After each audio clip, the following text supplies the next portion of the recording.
Run when the rhythm's right. Go into the night. Throw until you're out of sight and you're out of my mind. Run when the rhythm's right. Go into the night. Floating as the river flows, easy as it goes to the ocean. So walk on by, I've got no reason to love you, but I do, I do, I do. So walk on by, I've got no reason to love you, but I do, I do, I do. Show me colors of the sky, but all I see is gray. You lost me when you lied. Promise me, but you never tried. Secrets in your eyes. You go and run, I'll hide. Show me colors of the sky, but all I see is gray. You lost me when you lied. I don't ever wanna be crowned, just another prize. It breaks my heart, heart. Breaks my heart, heart, heart, heart. Breaks my heart, heart, heart, heart. Breaks my heart, heart, heart. Breaks my heart.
Lost in the midnight blue shadows of the moon. Here with open arms for you, feeling something so new. Said with me you'd reach the sun. Oh, but we were so young. Love me till the summer's done, but keep me in your heart. So I hold on. So walk on by, I've got no reason to love you, but I do, I do, I do. So walk on by, I've got no reason to love you, but I do, I do, I do. Show me colors of the sky, but all I see is gray. You lost me when you lied. Promise me, but you never tried. Secrets in your eyes. You go and run, I'll hide. Show me colors of the sky, but all I see is gray. You lost me when you lied. I don't ever wanna be crowned, just another prize. It breaks my heart. Colors of the sky, breaks my heart. All I see is colors of the sky, but all I see is colors of the sky. Colors of the sky, but all I see is colors of the sky. But all I see is colors of the sky. Colors of the sky, but all I see is colors of the sky. All I see is colors of the sky. All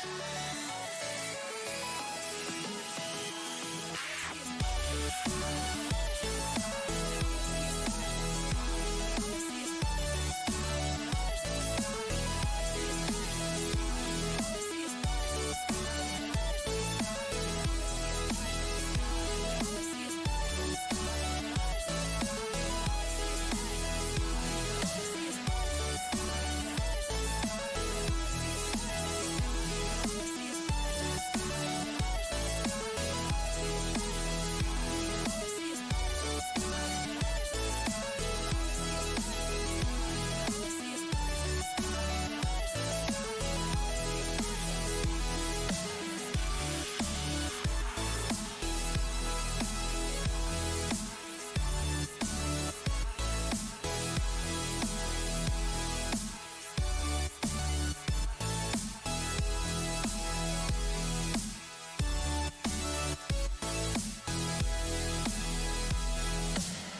Shook me to the ground now, and somehow I feel like you don't know me. Shook me to the ground now, I don't even know how. Brought me to a life that you never showed me. Coming from a locked up ghost of yourself, but you're coming from the light.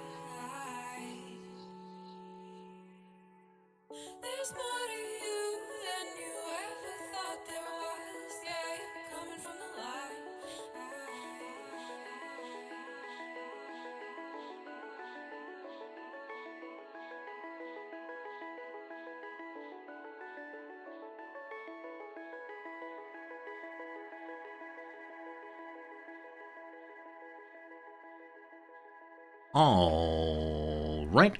All right. Good morning, good afternoon, good evening, and welcome. My name is Resorty, and to you, one and all, I say hello, friends. Welcome, everybody. How the heck's it going on this a lovely Monday morning for me? Probably a Sunday evening for you, no matter where you are in the world. Thank you for choosing to come hang out with us. Yes, indeed. Yes, indeed. Always nice to start the stream, see people come on in, celebrate, and have a lovely time. Thanks for being here, really and sincerely. Before we go too far, let me thank you all right away. Marks of the Sideline, thank you for the resubscription. Scaredy Bob, the same. Thank you all for keeping that sub going. 37 months for both of you. That's amazing. You all are sub-twins. 37 months both, my goodness. Also, Delamuka, thank you, yes indeed, for the generous gift sub. Casimia, welcome the... welcome the... Do enjoy the emotes and such for one whole month. Is Noms leaving? Pardon me just briefly. Noms, what's the word for it? Was here, was hanging out, and I thought she was gonna come say hi. This is not a bit, back in like 30 seconds at most.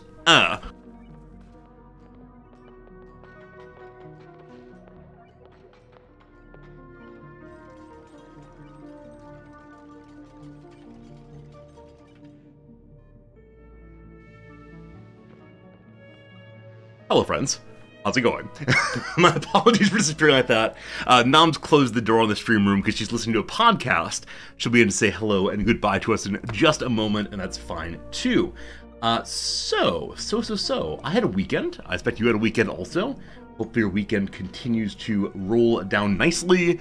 I'm running a little behind schedule, so I'll be putting on the tie and such as we get started. It's good to see you all sincerely, and again, thank you for those subscriptions right as we get started. Hello, Joe Pickles! How's it going, Exist? Freedom is choosing to watch Resorty. I mean, I'm gonna assume that's the law where you are. Freedom is choosing to follow the law. Love it. Dillamuka, it's good seeing you. Board Games, how's it going? Axix, welcome. Pepper, a pleasure. Lost, welcome, my friend. Hi, Jim, how you doing? Ramrod, hello. Ellie Bunnies!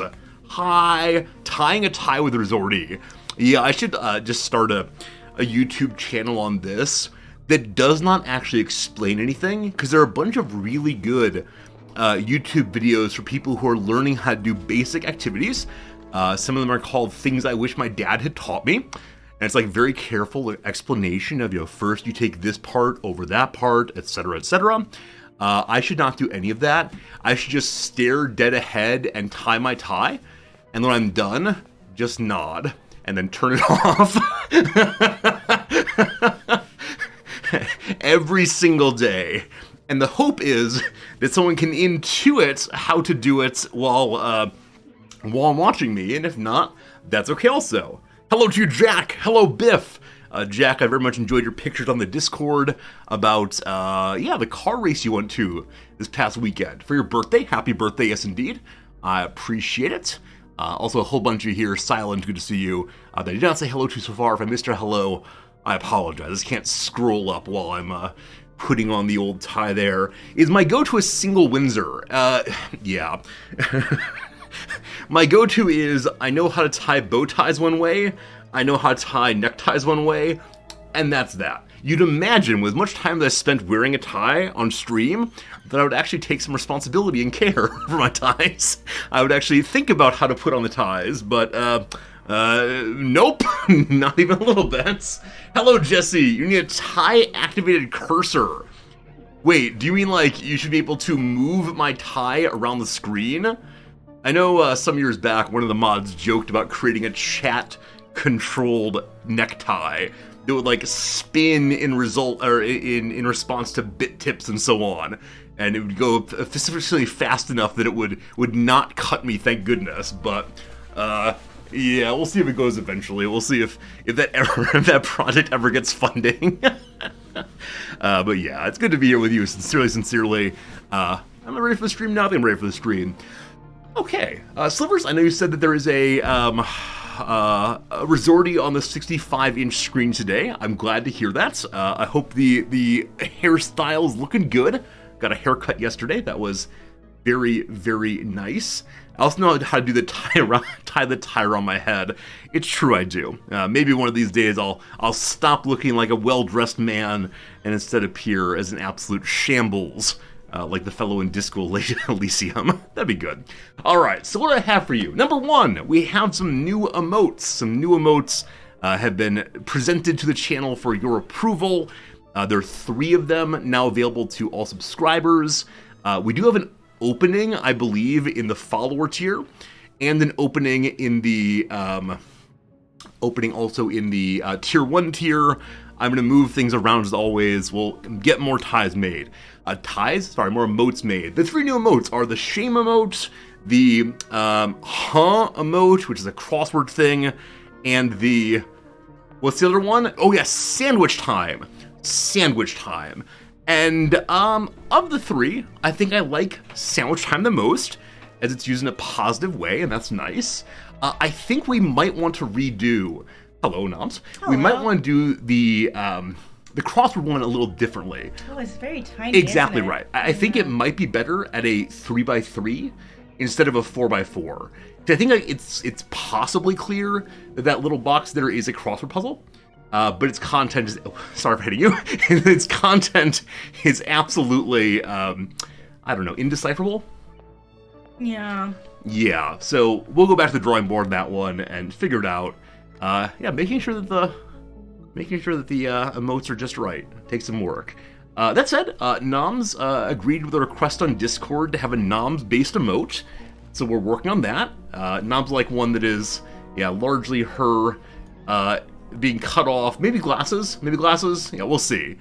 In order to have, some portion of her available to you all, but not much else.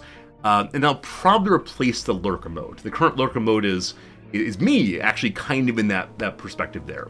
But you're a much better candidate, mascot, perhaps?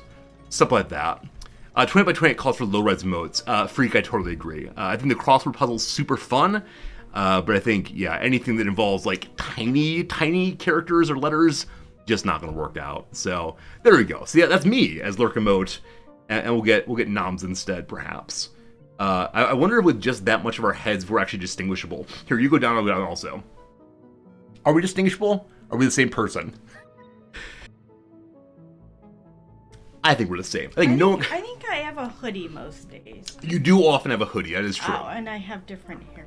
Yeah. I think it's close enough, though. I think say we're exactly the same person. That's right. Isn't that nice? Okay. Would you like to go to work for me and I'll do this? Do this? You mean you will go to work for me? Yes. What do you have? Oh, today's your Monday morning. Monday morning, you do not have a meetings at all. You have it totally blocked on your schedule. So yes, I will go work your morning shift today. By which I mean, I think you probably go to the office and kick your feet up and have your administrative assistants bring you a Mai Tai. Well, that's a good idea. There you go. Sounds great. Yeah. Do you need to get going, though? Or yeah. All right. It's good to see you, Noms. Thanks for coming by. I appreciate you. I'll see you this afternoon or evening. Okay, cool. Okay. Cool. All right. Cap. Bye. There we go. Bye, Noms. Bye, Noms. Have a good day. All right, friends. So that's the first thing is we have some emotes now created, and we'll keep working on them. The other one I'm considering requesting her to make, our emote artist, and as you may have seen, actually I'm not sure if you can see it yet. Let's see. If I click on this, okay, so she has not yet approved this, but there's a way on Twitch now to attribute all of one's emotes. Attribute, however one says that word in this context. So this emote artist's name is Sarah JK, and fairly soon on all the emotes of the channel that she made, it will say her. Of course, the two that I made, I'll need to also attribute to myself. Unfortunately, the 2 that I made have now moved up to Tier 2. Not that I'm trying to drive anyone ever to change tiers for remote access. Ho ho!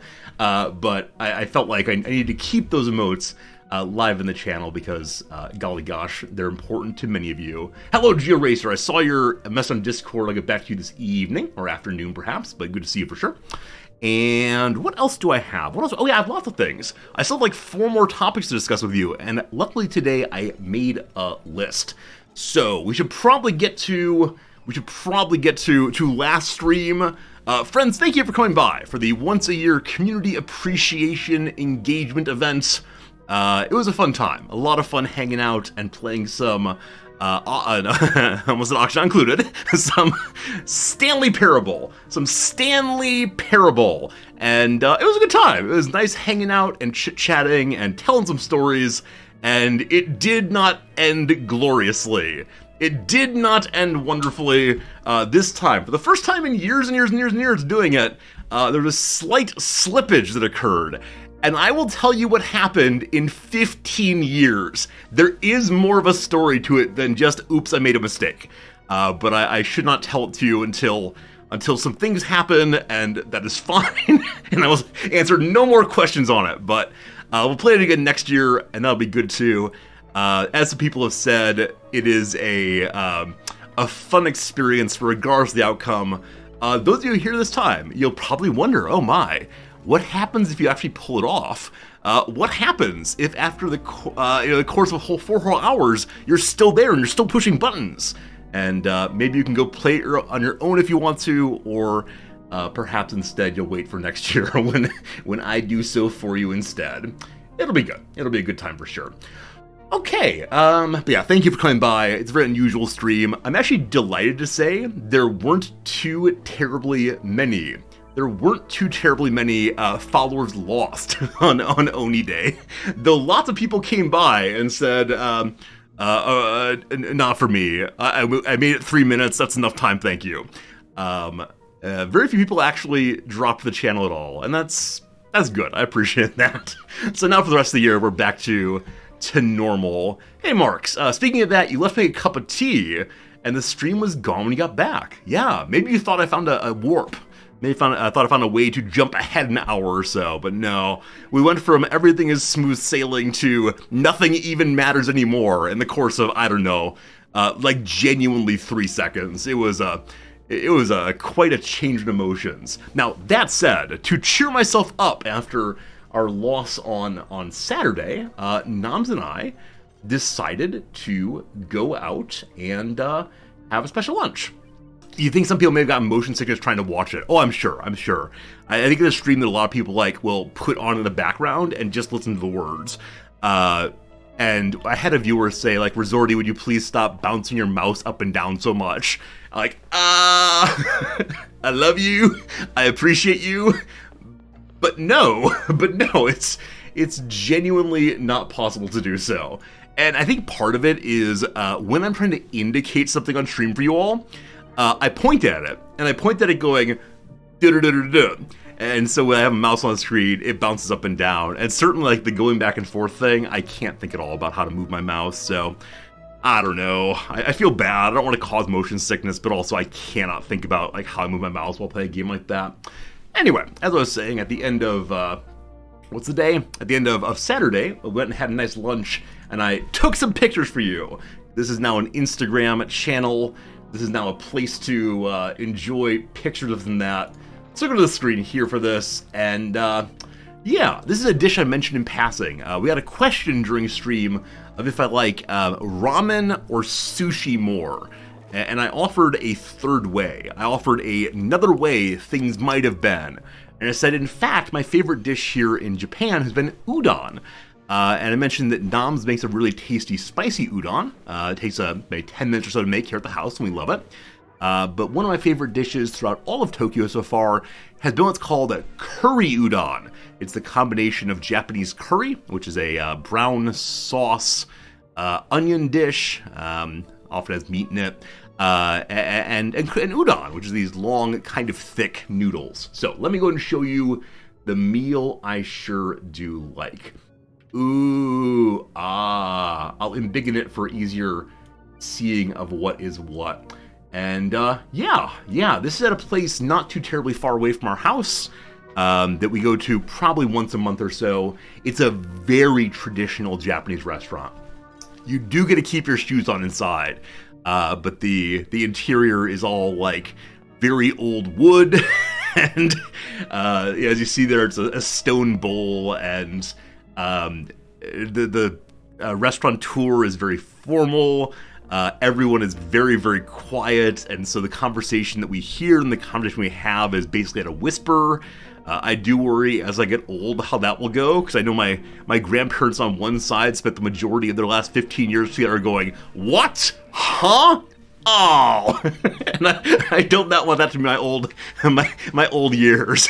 And if we're whispering back and forth, that's definitely a cause of problem. That said, those grandparents also refuse to get hearing aids, I believe, and so they're probably causing their own problems. Anyway, the dish there are 4 bowls. I'll talk our way through them. At the very top there in the middle, you see a salad. The salads here tend to be very heavily shredded cabbage based. There's usually as much shredded cabbage in a Japanese salad as there is in an American iceberg lettuce salad. And because Japanese salads tend to be very lightly dressed, the bottom of the cabbage is just cabbage. There's really nothing to it other than that. And I mean, it's fine. It's fine. I don't want to besmirch it, but it's nothing terribly special. I think that's sesame dressing this time. And as you see, there's some sprouts in there. There's a slice or 2 of tomato, and a very standard salad all the way. Upper left-hand corner, there's a little bowl of pickled things. One is definitely pickled cucumber. There's some pickled radishes in there. Japanese radishes, not the American or French kind. They're called, oh boy. There's a word for Japanese radish, and I've forgotten it, but it's something indeed. And there's also, I think, some ginger in there, and it's all really, really tasty. Is katsudon a type of udon technically, or completely different? Yeah, so udon always means this kind of noodle dish. Katsu is a pork, I think, that's been breaded and fried, maybe? It's a kind of meat, definitely. It's like a meat that's been cooked in some way. Gari, thank you, Jim. Thank you for knowing that or looking it up either way. Katsu's a cutlet, thank you. It's a meat thing, yeah. If I don't mind saying, how much that cost in USD? So this whole dish, including the drink there, which is a barley tea, which is like, very, very flavorful and very popular here in the warmer months, is 1,300 yen. And I don't know what the conversion on that is right now. Probably one of you know. But yeah, I think katsudon is probably katsu with udon together. So other pickled things there. They're little like either appetizers or to be had between one's bites, and that's pretty good. Bottom left-hand corner is rice. Initially, I did not understand the relationship between, or why they would give me both rice and noodles. And I don't know if I've figured it out correctly, but there's a way in which I handle this that is possibly my favorite part of the entire meal. We'll get to that in just a second. I think often lots of meals just have rice on them, and so the dish there, as we mentioned, are nice thick noodles. The noodles are firmer, like definitely they're still, noodly. They're not hard, but firmer, so that as you're eating them, and in Japan the way you eat noodles is really you slurp them and you make all kinds of mouth noises, which just say I eat them very quietly and do not make any noises because come on, I'm an American. But it's pretty good. And then there, of course, is a bunch of sauce, and I don't know all goes in there. There, a little bit of spiciness, a little bit of heat is good. And so it's called the curry udon, and that's the curry udon set. And yeah, it's about $10 American. So really not super expensive for a fairly substantial meal, and that's just wonderful. But yeah, as some of you have said, the way in which I use the rice is after I've eaten all of the noodles, I then go ahead and just put the rice in and sop up all of the remaining juices. I have not seen any Japanese people do this yet. That said, I do not look at other people's eating. It feels very rude to spy on them. And so I really, really don't know if that's commonly done or if the rice is meant to be eaten by itself. But so far, the restaurant staff have not come by and corrected me, so we're going to say, sure, that's fine. Works just fine. But yeah, a really tasty meal. Do you wash down with sake? So honestly, Noms and I have not had any sake since moving to Japan. We keep building it up as too much of a thing. Like, initially we said, oh, let's just try some sake the first time we're out. Let's stop at the grocery store and grab some cheap sake. But we said, no. For our first Japanese sake, the traditional alcoholic drink here, for the first time, it's got to be really, really special. And so far, nothing we have done has qualified as sufficiently special, and also has been a night we wanted to have a drink. So one of these days, we'll try Japanese sake, but that we haven't, it's been more than a year. It's possible we'll actually never do so. That said, my university has continuing education courses for local non-students or lifelong learners, perhaps. And there is a sake making class that does include a visit to a sake distillery. Maybe I don't know what the word for it is. And part of that includes tasting. So maybe we'll try that thing at some point, though. As of right now, there's no time for that. We have to drink nothing less than what the Emperor will drink. Yeah, I actually don't know. I assume it is the case that, like in the UK, where there's a special designation that says the royal family consumes this thing, I suspect there's like a traditional, hundreds of years long relationship between the imperial family and various manufactories around Japan. And, I don't know, might be worth trying. But no, I tend to be a pretty low rent person. I'm not someone who wants the big fancy things. So it's probably just a day that, we'll stop and get the workman's sake, which really does come in a box. It's a little cardboard box sake, and that'll be, just fine for sure. That's how it goes. A few cheap alcohols are good. They're fine. We'll see how it goes. Anyway. The worst is when you can't choose what to order. Are you making philosophy jokes on my stream? How dare you? That's my job. Anyway, so that's my meal there. As I mentioned, the noodles are nice and long. The noodles are nice and long and somewhat firm, which I appreciate. Because occasionally they're a little bit less done and extra, or a little bit more done rather, and extra loose.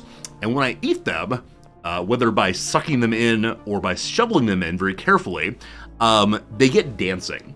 And because they're covered in liquid, they dance a little bit too much. And so, for your delight and my horror, there I am, wearing my little bib, looking like I'm ready for the Red Lobster. Because as you'll see, I'm wearing a white dress shirt, which I've definitely covered in bits of juice before. And luckily they've never stained, right? Luckily it's never stained, not even a little bit. And so my shirts have not been ruined, but there you go with a bib. Yeah, the very first time I tried to have this meal without a bib on, I made such a mess. And I think we had a concert afterwards or something. Anyway, I should mention an ad's coming in 30 seconds. As usual with the ads during talk time, we're just going to keep straight through it. You'll miss some little stories, but nothing terribly important, I promise. And then pretty soon thereafter, we'll get to some gaming, no doubt. Is it a throwaway bib? It is. This is not a like reusable, rewashable one. Though it is the case that at the start of most meals here, patrons are given a hand towel, a warm hand towel, wet hand towel, to wash their hands at the table. And those are almost always reusable at anything but fast food restaurant. Fast food restaurants, it tends to be just like a paper that you use and then throw out. But the bibs, though, are just plain disposables. Are bibs common in Japan or just a me thing? Yeah, they're definitely common in Japan. The first time one was offered to me and I refused it, I thought they were making a comment on what they expected my eating prowess to be, but no, very, very nicely, very happily, everyone gets it who gets this dish because it's just very, very hard to eat without having sauce slung absolutely everywhere. So yeah, I mean, I was delighted by that. Absolutely delighted by this. The look of happiness from those noodles. Yeah, I mean, it's a great meal. It's one of my favorite meals. And so you do see a lot of joy in Old Resorty there. That said, Noms took 3 pictures in quick sequence. She was supposed to take just 1 for you, but she waited until I had lost my smile, right? Until I'd put away my look stream, I'm smiling for you face, and took pictures of me just sitting there. And she said I should show you all those, but we're not showing you those because I look like a dum-dum. You saw I'm supposed to slurp noodles. Am I good at slurping? Nope, not at all. Absolutely not. When I try, it just makes a mess everywhere, and I feel vulgar doing it. Like, I do not mean to say it's a vulgar habit. I do not mean to say it is a thing people should not do. I just mean to say I feel very, very weird when doing it. And I don't believe it's one of these, like, if you don't slurp your noodles, it's an insult to the chef. I think it's just a matter of cultural habit. So, yeah, I eat very carefully. I attempt to, pile them bit by bit. I chew my noodles in half. I've been told this is very rude. I also occasionally use my chopsticks to cut them by grabbing them very hard. I've been told you're supposed to do the whole noodle all at once, but that's how it goes for Old Resorty. Anyway, if you're going to see my food, we also took a picture of Noms' food reel. This is Noms' dish from the same day, from the same place. It is, very similar food. At the top, well, actually, they're somewhat different now when I look at it more closely. The only part in common is the top left there is once again those little pickled tasties. In the very top center is a dish that I've forgotten what it's called, but it's cold tofu with soy sauce and then some bonito. And we tend to order it without bonito flakes because that's just fish bits, and we don't tend to eat those. But it's really, really, really tasty. And it's commonly served as like a eat this while you drink your beer food because it's cheap and cold and nice, but the first time I heard of it, I thought, oh, wait, just cold tofu with soy sauce? I thought, oh, it'd be horrible. No, it's really, really quite good, actually. Again, a great summer food there. In the bottom right-hand corner, you'll see the soup. The soup there is the big old pieces of seaweed in it, some noodles, and then that little pink and white thing. The first time I saw it, I thought it was a vegetable of some sort, like a very large radish, perhaps. But no, it's actually a fish cake. And I do not want to think how they make that kind of fish cake. I think it's supposed to be as if the fish were sliced into these little, very thin wafers, but no. The inside is white, the outside is pink, and I do not know how it comes to be. It probably involves food coloring and mashing lots of fish bits into a giant pile there. In the middle section there is Noms' rice, which has been fried, and then there are some deep-fried veggies that I don't recall all of which they were. There's some kale, certainly, and I think there's a nasu, eggplants, and a few other things as well. Often part of these deep-fried, what are they called? They're common at American places also, American Japanese restaurants. I can't remember now. But they're often like large pieces of fish also, large pieces of an ebi, a big shrimp, that kind of thing. And I wish Noms were here to remind me of the words, because I can't remember any. Tempura, thank you. Tempura, super common word that I'm sure many of you know, but yeah, tempura is what I'm looking for here. And Noms likes that a lot, because we don't really eat fried food hardly anywhere here anymore. Fried food is not super common in traditional Japanese food, but tempura is often a place where it is included. So there you go. There are some pictures of this and that. And then if I'm showing pictures, one special extra picture for you. My friends, I give you Big Boy Fritz. Big Boy Fritz in his bucket. This past weekend, it was early spring, and so we're doing some spring cleaning, had the windows all open. That's our bedroom, actually. And we have a large sliding glass door there that leads out onto our leads out onto our patio. Pardon me. And yeah, the shade blind drape. The drape blew in the wind all the way over into Fritz's bucket, and I thought that would keep him out, but no, he decided he still wanted to climb in there and enjoy his little house there. So I stumbled upon that way and thought I'd take a picture for you and hopefully you enjoy seeing Big Buddy. He's having a nice day hanging out, as he always does. So there's old Fritz. Very good, very good, very good. All right, there's some stories. The electrical socket looks like one you might see in the US. Are they the same? Good eye. So no. I mean, kind of. So I don't know enough about electricity to tell you anything. There's some difference in wattage, amperage, voltage. Voltage, I think, is the word I want. Hello, Father, if you're out there. Voltage. That's one big thing. So it produces less power. So occasionally if you bring like American electronic devices here and don't have a transformer, then they won't work terribly well, timers will not work correctly, etc. But also the vast majority of Japanese plugs don't have a ground on them. So it's just the two plugins instead. And then instead of having like a hard, I don't know the word for this, the part of the plug that is metal that's meant for grounding, instead of having that third prong, they're often these little like ground wires that you screw into the wall yourself. And I'll try to take a picture of one of those at some point. My computer could have one, but it doesn't. Tell no one. It hasn't exploded yet. We're fine. It is on a surge protector though, so I hope that'll work out just fine. I think the places where we're using these kind of like self-screwed grounds are on the oven. That's like the only place at all, so... Yeah, I think that the sizes of the two upper prongs may be slightly different also, but I'm not entirely sure on that.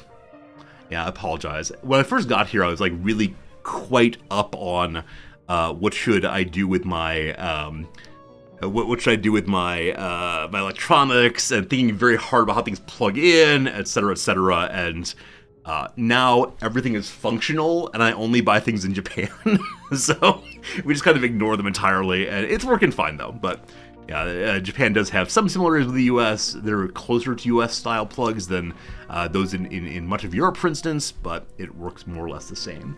Cool. I think I have two more stories for you. Is that true? Yep, two more stories. So, as many of you know, a movie I've been looking to watch for the past few months has been The Whale. I very much like the stage show of it. I very much like... I have no pictures here, so I'll go back to Big Resorty.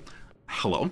Yeah, I very much like the stage show of it. I like the author, and I'm, of course, up here for the Brendan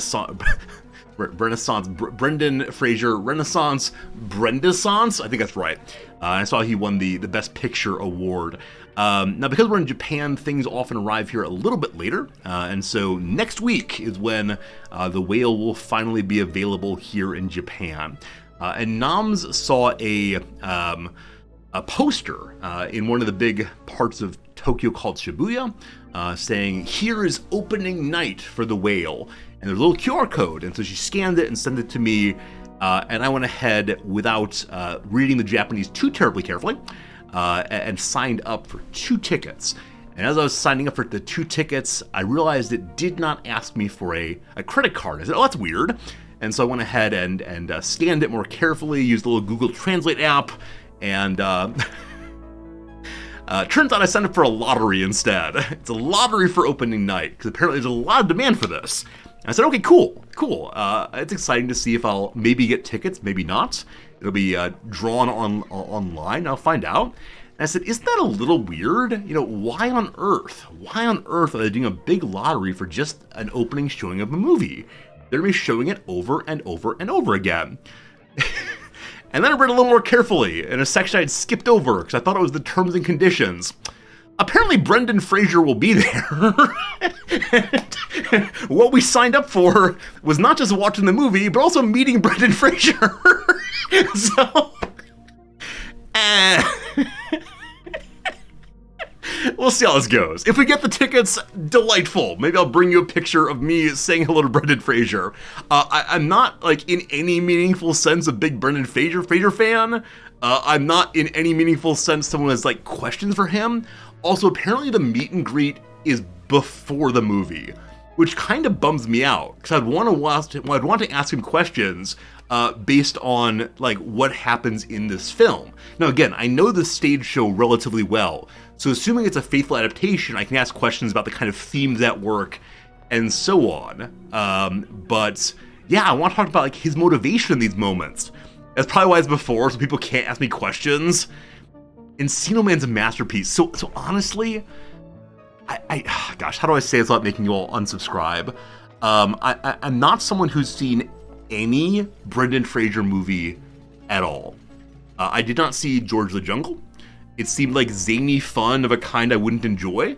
I never saw Encino Man. I never saw, what are the other ones? The Mummy. Never seen any of them. And so, like, what I like about Brendan Fraser is entirely based on, he seems like a relatively nice and humble person. The end. So, if I actually meet the man, what will I say to him? I mean, I'm okay saying hello, and I'm sure he'll appreciate my good unaccented English, or non-Japanese accented English, and he'll say, hello, American, and I'll say, hello, Canadian, and that would absolutely be into that. Am I mispronouncing his last name? Is it not Fraser? Fraser? Is that what it is? I should probably learn this before we go and meet him. So, anyway, these are the things we stumble our way into here in Tokyo, and yeah, I'm when I was first moving to Tokyo, so many of my anime-loving friends said things like, why do you get to go to Japan? You don't care about anime at all. And it's true. And now I might be meeting an actor. He's a guy. That's fine. I don't know. I don't really get into celebrity culture at all. So I'd be much more interested in meeting the playwright and screenwriter of this show, but I'm sure I'll have some stories for you if that happens. Whichever way, we'll go watch the movie next weekend, and that should be good. All right, and then the last topic, and if you follow me over on the old Discord, that's not true, the old Twitter, you already know this story. So yesterday, I went and I got a haircut, and I like my haircut, and as many of you know, the topic of going to get a haircut in Japan was initially a source of great terror, because it's a situation in which you can't just nod your way through. Because they ask you questions, they have specific answers that if you don't say them correctly, they will make your hair look terrible. And Japanese haircuts are often like really, what's the word for it? Precise, because they don't want any part of the haircut to not make you happy, so you won't complain, etc., etc. And also it includes like a back rub. Right, so tremendously fraught experience initially. And as you know, if you've been here for a while, about 3 months ago, I went to the barber shop and had a little speech ready to go. And when I got there, the barber had a very nice little speech for me that he'd written out in English and read it, and it was very, very sweet. And so I have a barber I like a tremendous, tremendous amount. And it's one of the very few things I go and do in Japan that I enjoy, that I do not have to think about before I go and do it. Because I have the barber routine down, and I don't drag noms along to translate for me, I just go and do it. Anyway, got my haircut yesterday, and at the end of the haircut, as I was paying, he gave me, here we go, let me pull up so you can see. He gave me, which side's up? Okay, can we, oh boy, it's kind of, okay, that will work. He gave me this. Oh, okay, what? Okay, yeah. It's all kanji. Every single word of it's kanji, and I recognize, I don't know, two or three characters. The occasional no. There's an ah there, right? Majority kanji, and I've got like 7 kanji or so. And that felt pretty bad. So I expressed to him like uncertainty. I made some hesitation noises. I repeated that I do not read Japanese at all. and so he looked to me and he said, lasty taimu. Last time, he said. And I was so confused and fundamentally sad.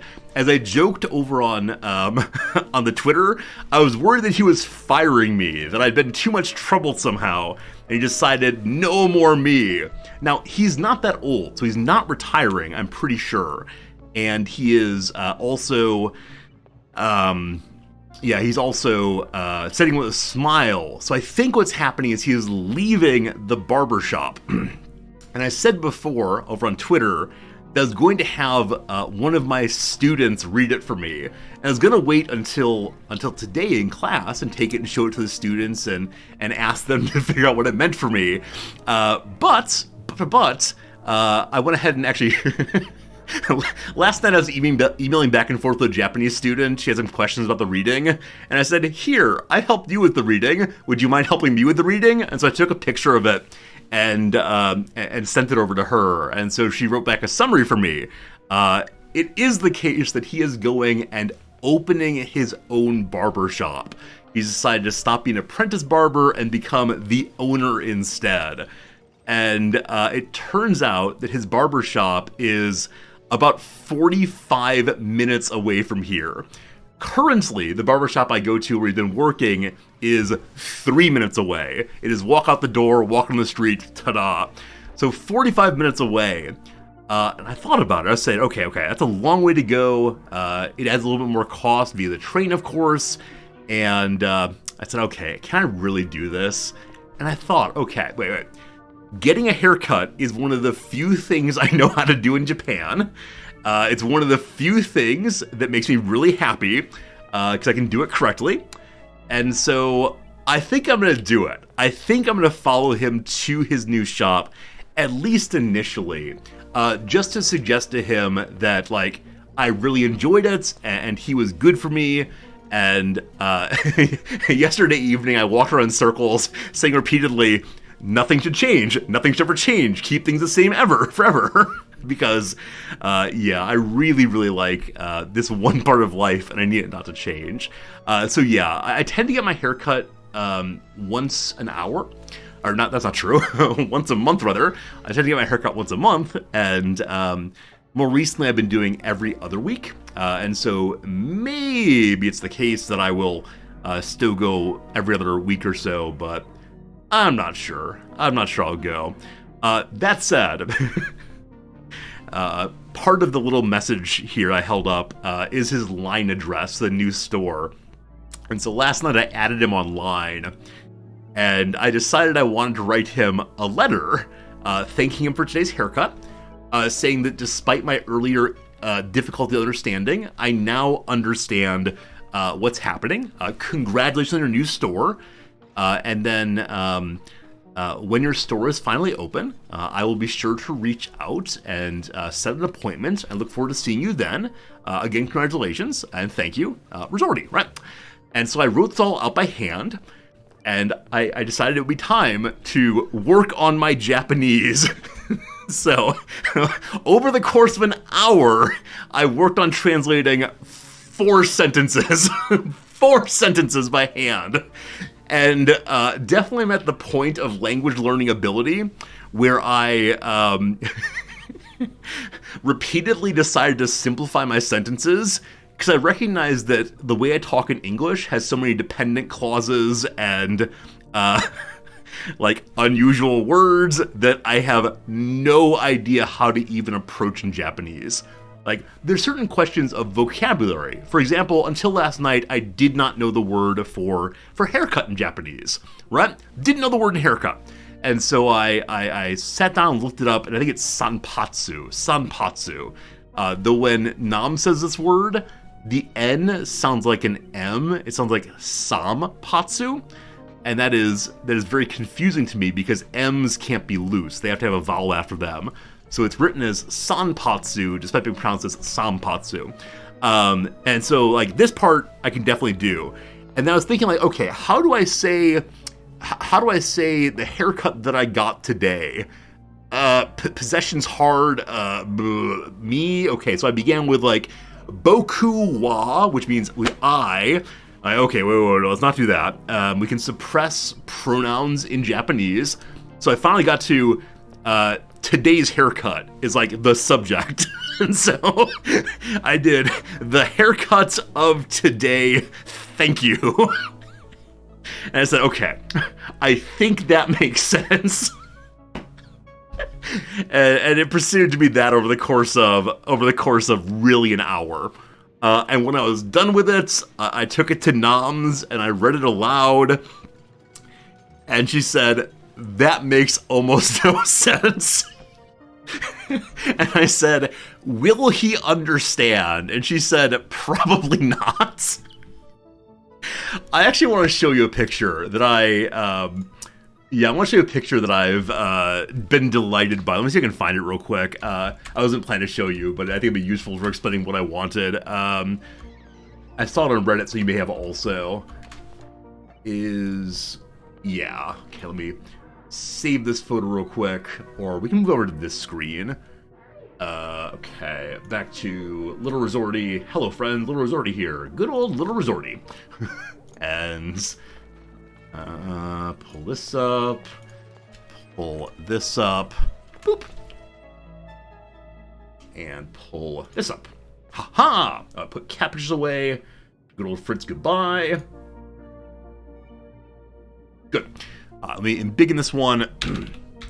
So I saw this when I was first thinking about moving to Japan, and it really helped me a lot. Because it made me realize that, first of all, Japanese people do have some ego, and that's very, very useful. It says, I can't speak English. Thank you for the present. My name is Hiroshi Yamashita. I'm 52 years old. The divorce and I live alone. You can use it if you like. I'm stuffed and toilet paper. Do you have Navy? Yes, no. Please tell me your child's name. Thank you for the friend operation. Right? Perfect. Even though this is, like, in some measures, profoundly bad English and has parts that make no sense at all, it still is approachable. Like, you understand it's friendly. You understand, like, he is being neighborly. If you need help with toilet paper, let me know, etc. Like, are you in the Navy, right? I was like, okay, I need to write something of that quality. And Nam said I had not even reached that point, that it was largely just a whole bunch of noises and buttons, and it made no sense. So Nam's then helped me over the course of another 15 minutes or so, helped me to improve my writing, making it understandable. It probably got to the point that it was clear it was written by someone who can actually speak Japanese, and yeah, yeah, definitely a moment of oh no, now he's gonna think I'm fluent, and I've been holding out on him. Anyway, I went ahead then online and typed it out, character by character, bit by bit, not using any kanji at all, because the kanji have so many denotations. And so I wrote it out in hiragana entirely, and I sent it, and he has not replied yet. So I'm really hoping at some point today he replies and thanks me for the effort. I worry that what's happening right now is that he is attempting to write me a response in English. And where I have Noms, my wife, to help me write mine, he's probably getting his 12-year-old daughter to help him write his. And we just need to find some way to not waste hours and hours and hours writing back and forth. The man probably still doesn't know what it says. No, Noms is fluent. Noms is fluent.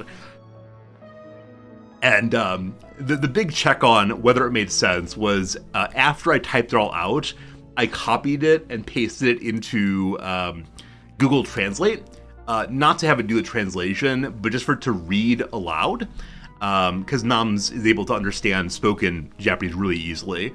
And she said it makes sense, it gets the ideas across, so we'll see. So yeah, now we're in the anxiety of waiting for a response. Sure do hope he goes for it.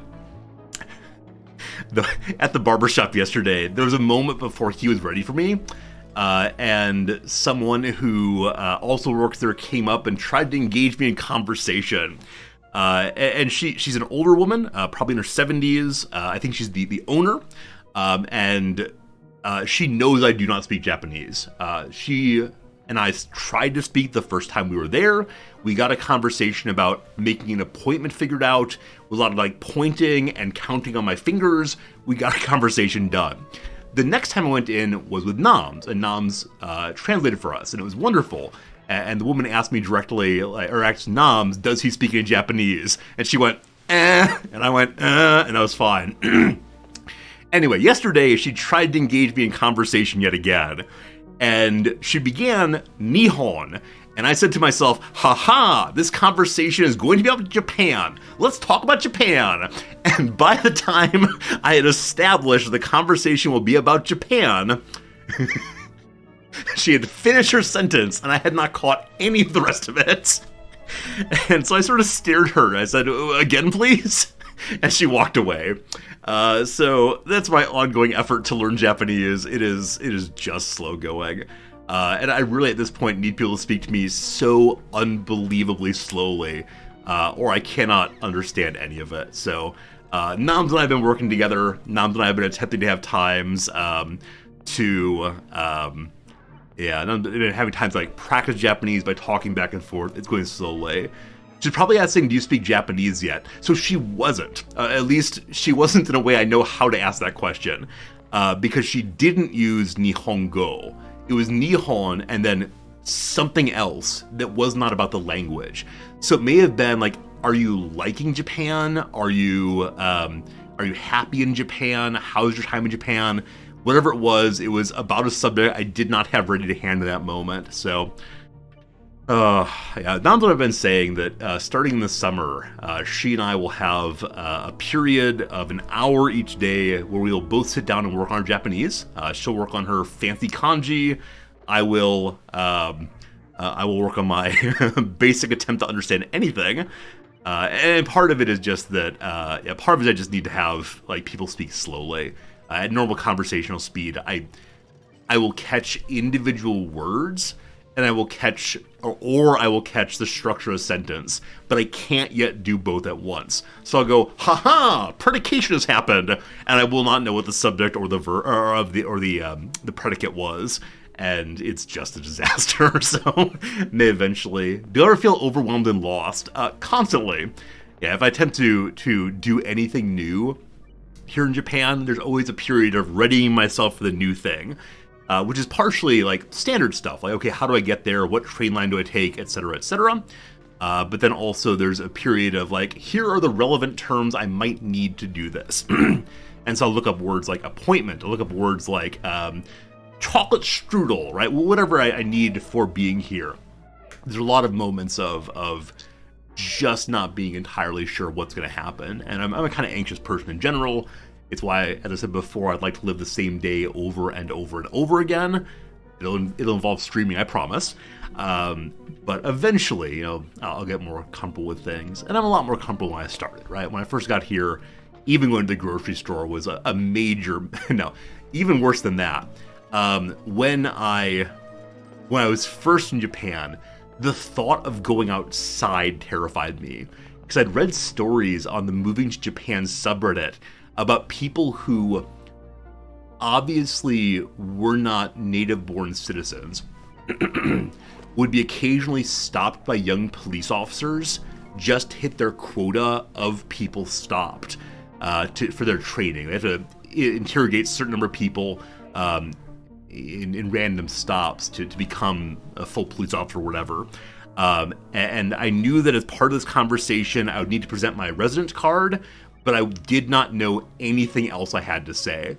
And so my first month here, other than when my state-issued Japanese person was following me around, I did not go outside. It was just really, really terrifying.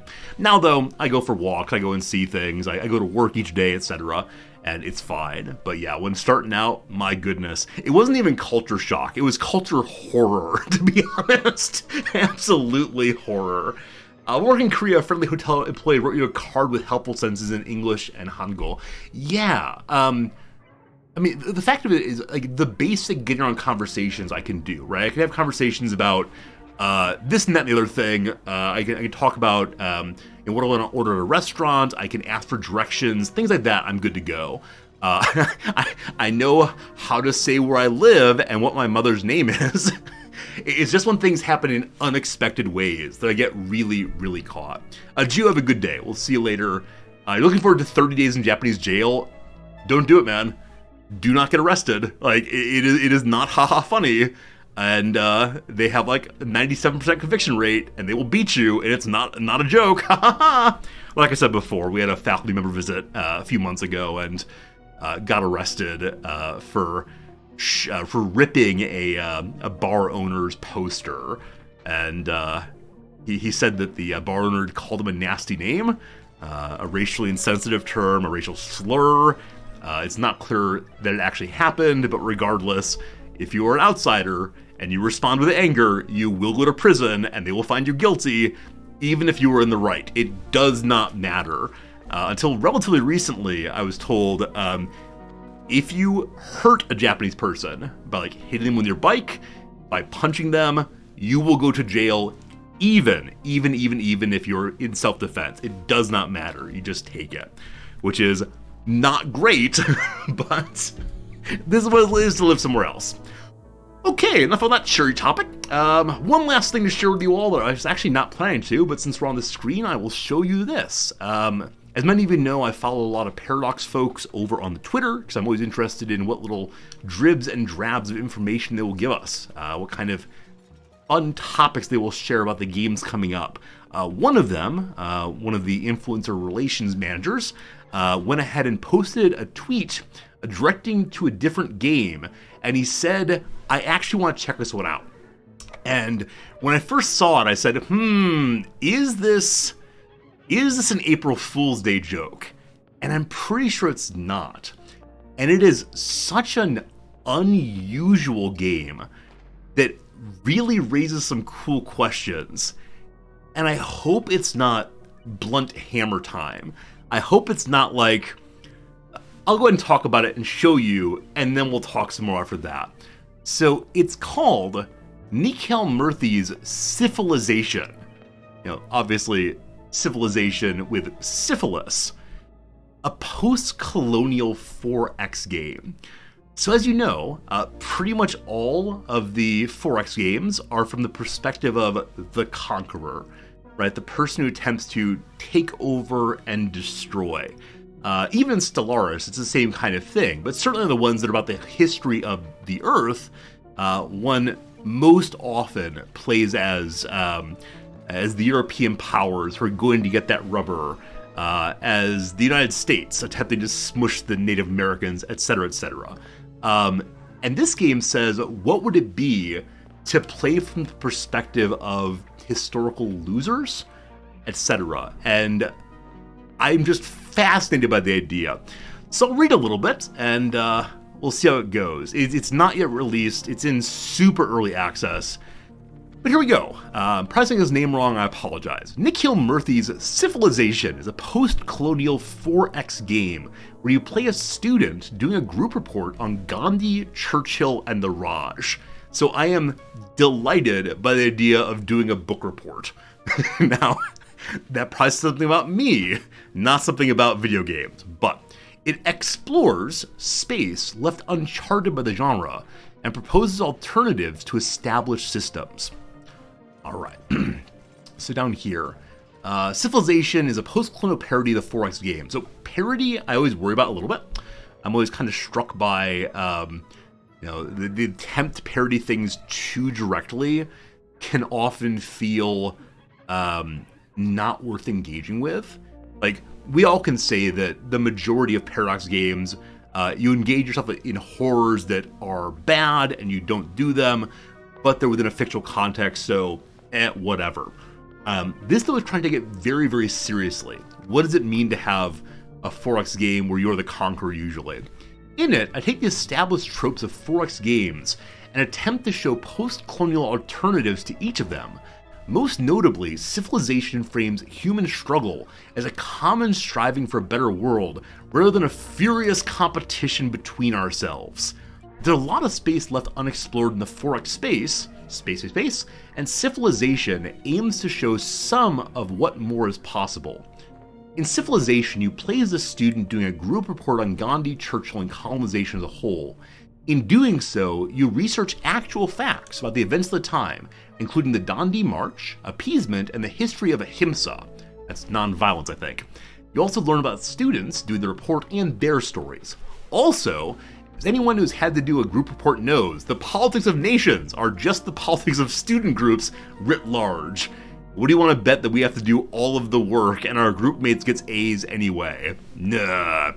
This is a game where you can try empathy though. If you wish to play opportunistically, this game is not going to stop you, but it will let you try an alternative if you prefer. More than one player can win, and you're able to help others as much as you can hinder. It's also a game that tries to show something of history from below.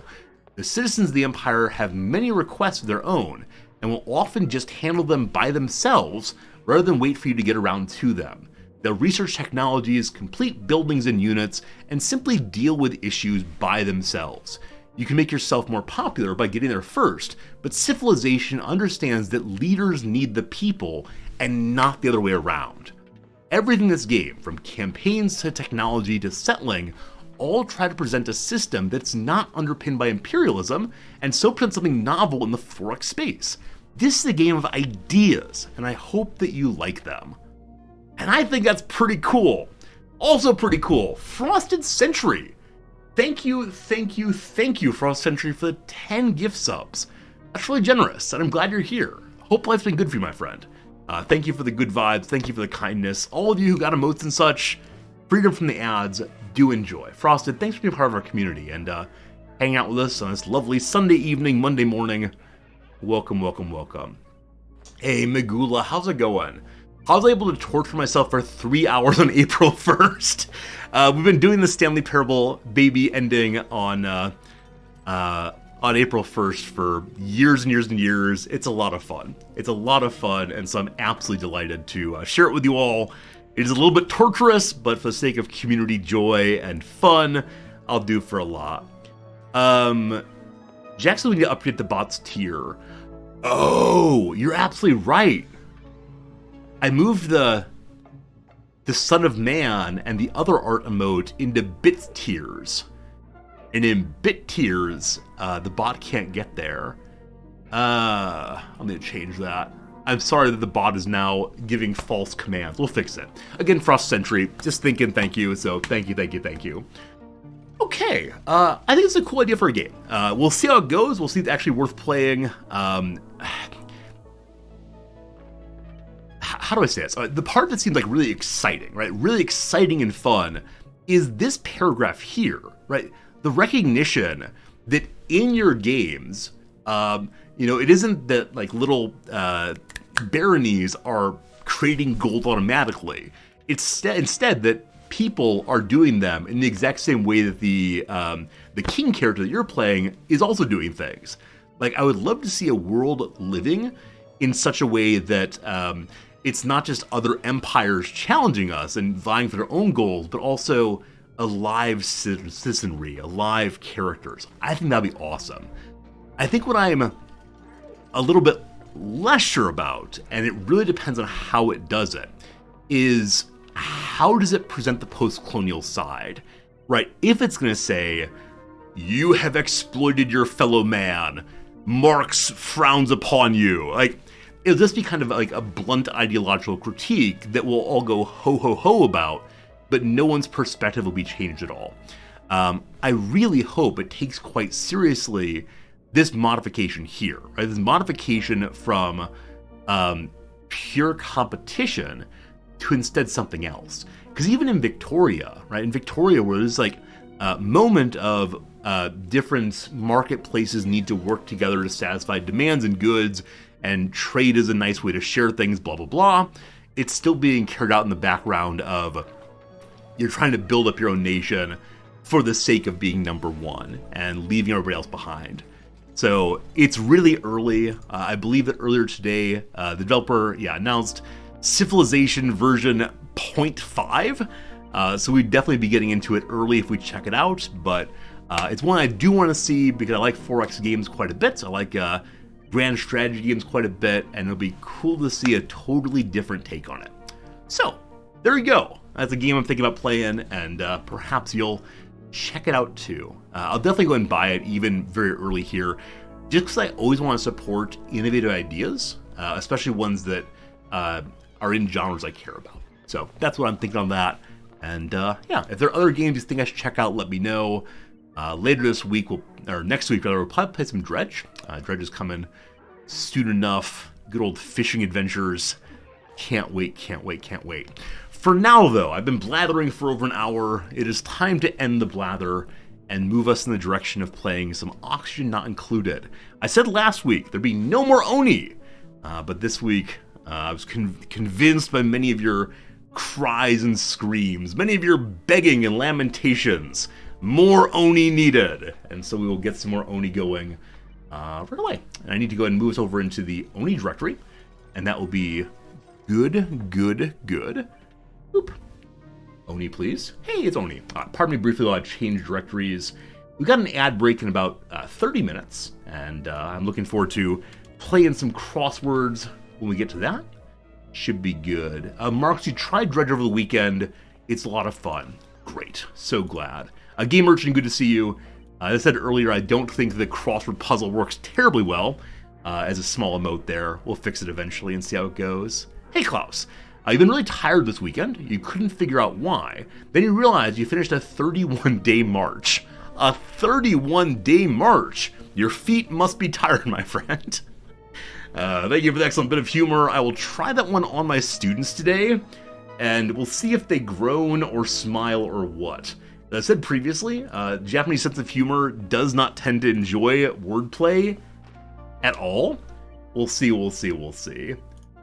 So, Cindy, I actually disagree with you. I was wondering if anyone would say this, but I really disagree. I don't think it's like just social justice such and so, right? It's not like ideological framing, but every game has a certain ideological framing, right? Games that are about like, let's destroy and overcome and smash, that's ideology too. It's competitive ideology. I just love the idea of there being like a different take on a game. And even if the take is, definitely a history other than usual, I think it's very cool to see that and to notice the ideologies of our own games we play all the time. That's my sense. That's my sense for sure. I think if we claim like there's non-political games and political games, I actually made a huge mistake, because I take quite seriously the idea that, like, in some sense, everything's political. Just acknowledge political or not so much. That's my sense anyway. All right, very good, very good, very good. So, today in Oni, is Stanley Parable political? Heck yes it is! It's a commentary on corporate life, a commentary on choice in games and life, etc., etc., etc. Yeah, we can do this if you want to. If you want to, we can attempt to politicize and notice the politics of literally everything. I think often we don't do this, it's stressful to do, but if you want to, you can, for sure. Back into Oni, I made a exclamation point goals command for today. I don't recall what my goals are, other than I sure would enjoy finding a oil source and getting it functional. Now this here, our second little planet. Wait, how does this game work? Oh, there we go. How does this game work? I was not actually on the WASD keys, and so not pushing what I meant to push. This planetoid here, our second planetoid, currently has one resident in it, and I don't see him. Oh, there he is. Okay, I hadn't popped into existence yet. Little Gothman is hanging out by himself, by herself, by themselves, and attempting to just get things nicely started over here. We have an oxygen source. In fact, the entire planetoid is an oxygen source, because it is popping out all these bits of polluted oxygen. It's the kind of thing that's make Gothman feel really terrible to inhale, but at least they won't suffocate. We also have these little creatures here, the so-called plug slugs. And what they do is produce electricity by plugging themselves in at night. And we do have a battery full. I would like so much to begin deodorizing as a way to have some nicer oxygen for Gothman to enjoy. But to do that, we have to have a filtration medium, and sand is the one we have available here.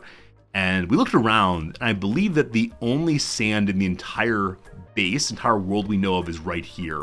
So, what we're intending to do first today is to dig our way over to this sand and begin filtrating and see how it goes. Infiltrating, not sure which. Something I'm on the lookout for, and I don't quite know how it works, is on the main planetoid, which we'll do quite a bit more with today also. On the main planetoid, there are these rooms, which I believe let you move supplies from one planetoid to another. But I haven't been able to find these over on the other side of the world. A machine capable of teleporting liquid, solid, gas to another asteroid. I guess this doesn't mean that it's necessarily the asteroid I'm on right now, but I'm hoping that as we poke around and look around here, we'll eventually find the place where those come out. Maybe it's up here. Maybe it's over here. That's his output. Yeah, there's an input one also. It's down left. Initially, I worried these would be connected to each other and that one would deliver to the other one on the same planetoid, but it does say another asteroid, so should be good. Reality overrated. Thank you for the Prime sub. I appreciate it a whole bunch. How we doing? Sincerely, thanks for being here. Means the world. Yeah, it really does. Means the world that anyone would stop by and hang out with me on this a lovely Sunday, Monday, whatever it is. So, how do we get here safely and fine?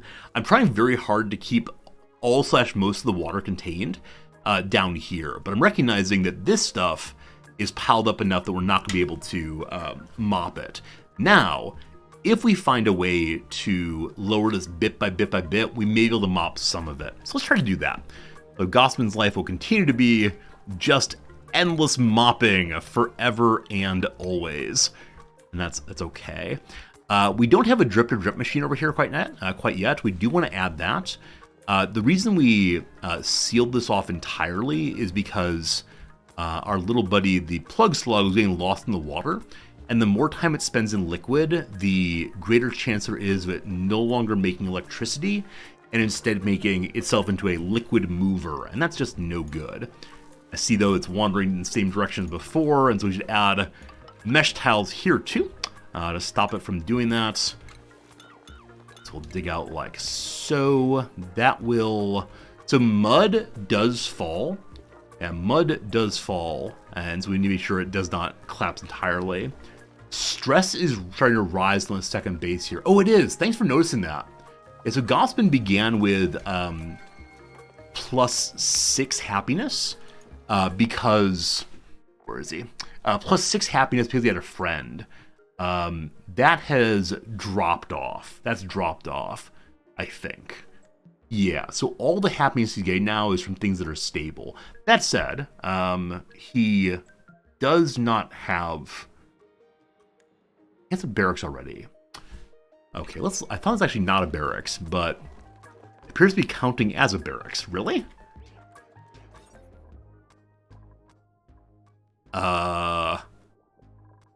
This is not sealed up. Let's go ahead and seal it in, and that should nicely help then. So we'll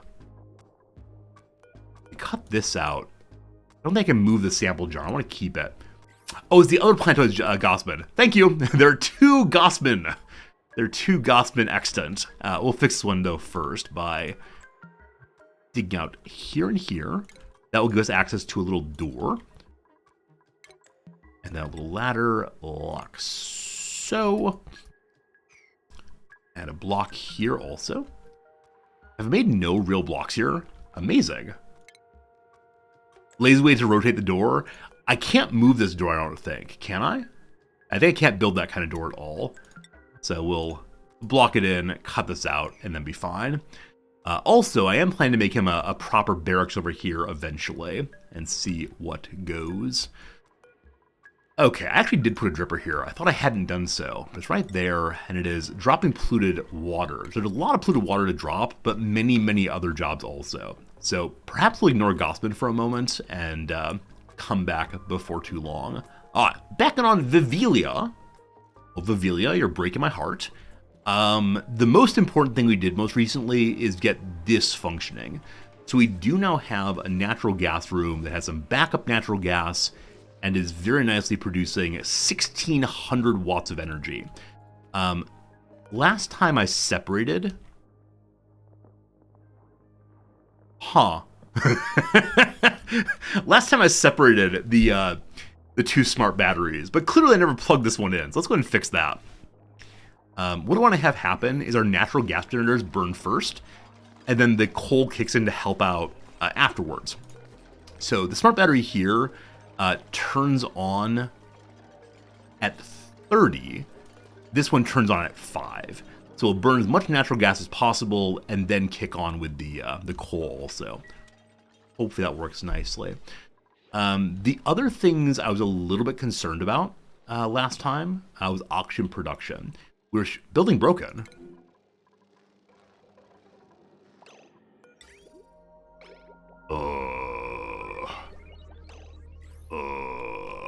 Okay.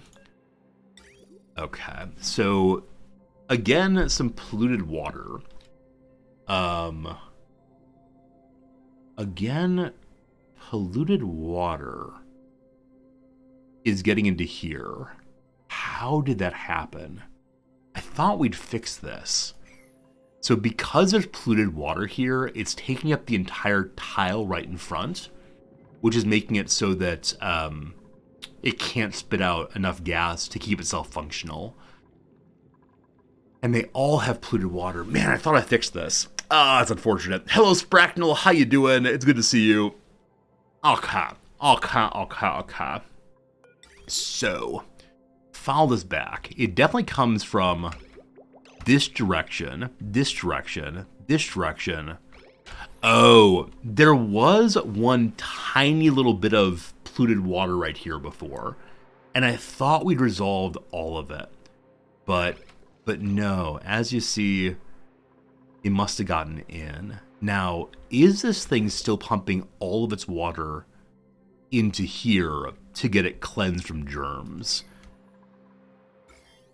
It is. It is. Oh, I thought we had water figured out. How many times have I said this? How many times have I said, water is now under control, no worries. Okay, so the main water line is going up this way and dumping here. And that's to get rid of germs, right? Because there's quite a few germs in there. But I think I see what's happened. What's happened, I believe, is it's also pumped out all this nice clean water that has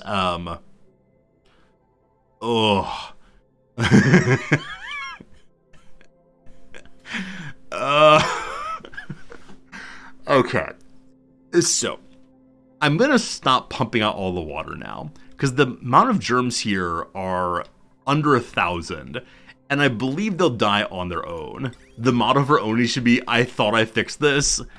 It did. It should be, you are right. Okay, so this is only going this direction, which is all dumping there. So we can stop this for now. Did we ever build a hospital? We did. We have a functional hospital. It's not very good, but it is a hospital nonetheless. Okay.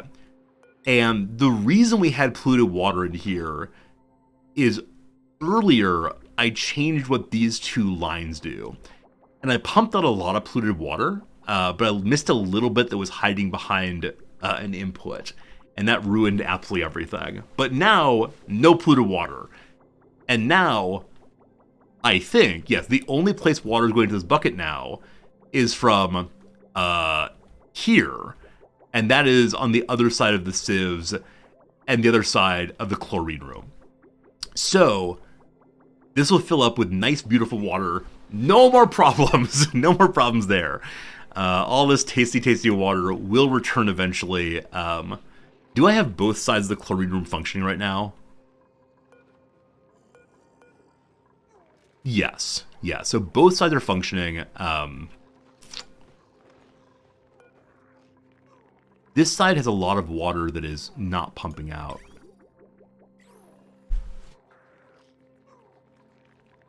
No. This is the Atmos sensor for the gas pump. All right, so this is now pumping out. It's totally clean and clear, no problems. No germs, none. The only issue I'm seeing is this is running for 30, and this is running for 31.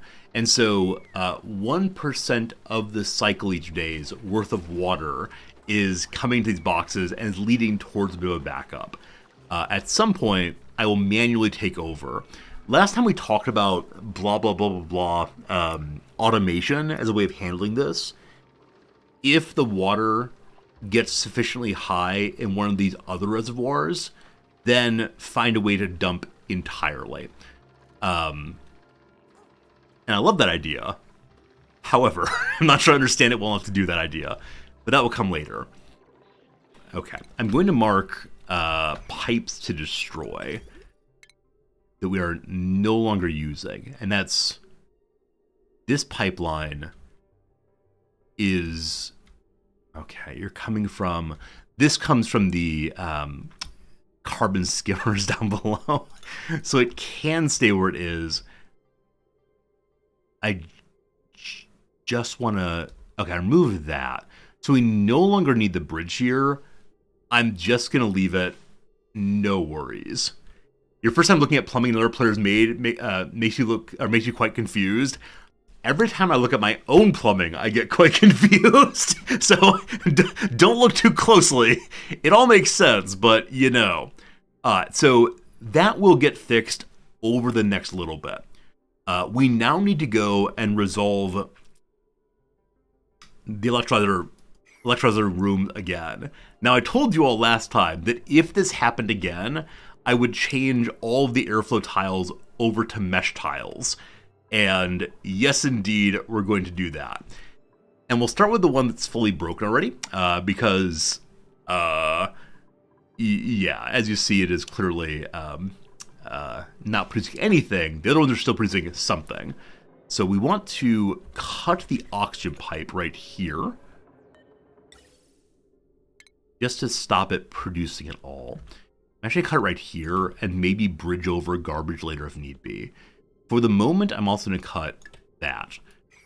We're then going to turn all of these off. So turn on when you're below 0. And here also, turn off when you're below 0. Good. We then send someone over to destroy, and the same thing with each of these two. That's done. We'll mop and rebuild with mesh. Okay, I have no idea what other jobs are happening on this map right now. I know we made a big old new cooling line here. It's moving kind of slowly. This is currently doing nothing. Yeah, this is currently doing nothing other than just cooling down, but we don't need this water urgently, so that's fine.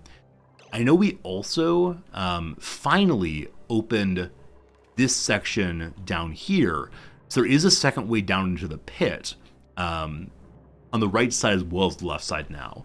However, I am seeing the oxygen masks here are not being used. Oh, you know what? I wonder if they're going down one side and coming back up the other. Are there people in the pit right now or no? I shouldn't say people, I'm sorry. There are no dupes in the pit. So yes, indeed, we have a problem with dupes taking masks somewhere they should not be. And so I'm going to mark all these to deliver suits and hope they end up there. I think I also need to cut off the two sides of the pit for right now, just to stop this. And I'm sure there's some way using directionality to stop people from having the mask in the wrong direction. But as of right now, I don't know about that. So we're just going to make a locked door that no one can go through. Good. Good. Today, I'd like to improve the decor of this. But first, my friends, we have 33 seconds till an ad break. And so we'll pause, take our ad break. It's 3 minutes, back on the other side. And while you all are enjoying the ads, we'll be doing a little break of crossword puzzle right here. Now, the crossword puzzle it should be pulling up is actually last time. I only do an emote-only mode. Emote-only mode. Cool. So this is actually the crossword we did last time, or yesterday. Now I did it off-stream yesterday. I'm hoping when I refresh, it will load up a new one for today. Yeah, I think it's the case that the Sunday puzzle is not available for free on the syndication page. So we're going to go looking for the Sunday puzzle somewhere else. The Globe and Mail, I discovered, has it. So let's see if we can do this without having to sign in. That is correct. All right, pardon me for a moment while I fix this. My goodness, Axix. Axix, thank you for stepping up from Tier 1 to Tier 2. Double the tiers, double the fun. Enjoy your access to the placeholder emotes. Oh, goodness. Oh, goodness. Axix, thank you so much for the increased support of the channel just like that. All right. I need to change the view here so you can see the actual, what's it called? The actual crossword. Filters. Welcome back, welcome back, ad viewers. It is definitely the case that I got nothing done while you were gone. I'm actually not going to change this view because it's set up correctly for the syndication page. I don't want to change that at all. So let me go ahead and spin this one out separately.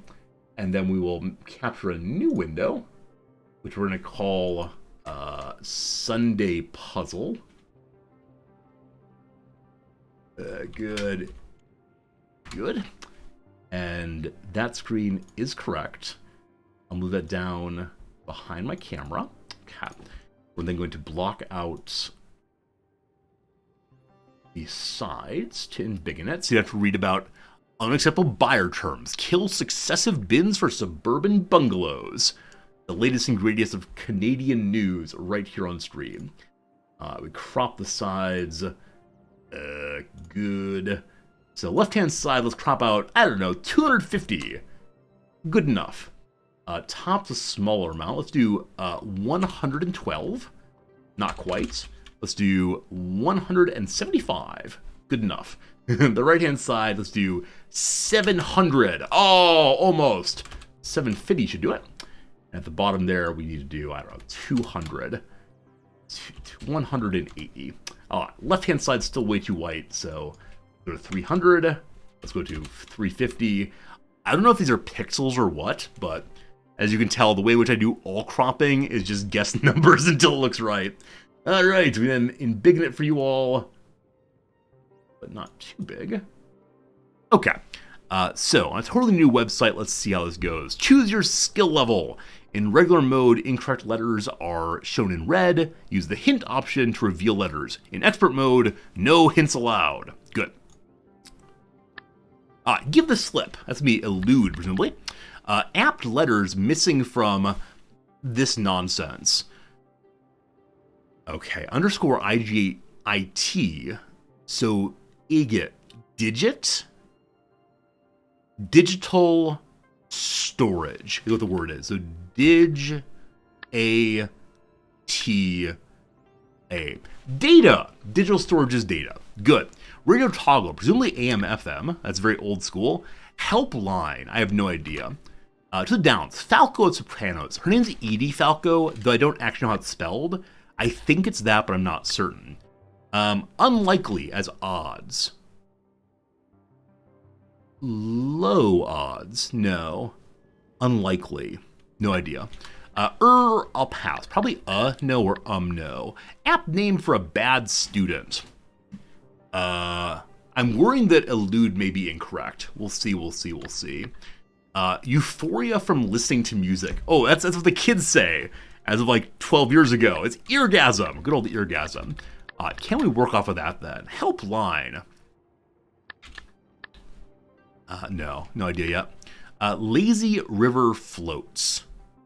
Lazy, inner tubes. Inner tubes are lazy river floats. Okay.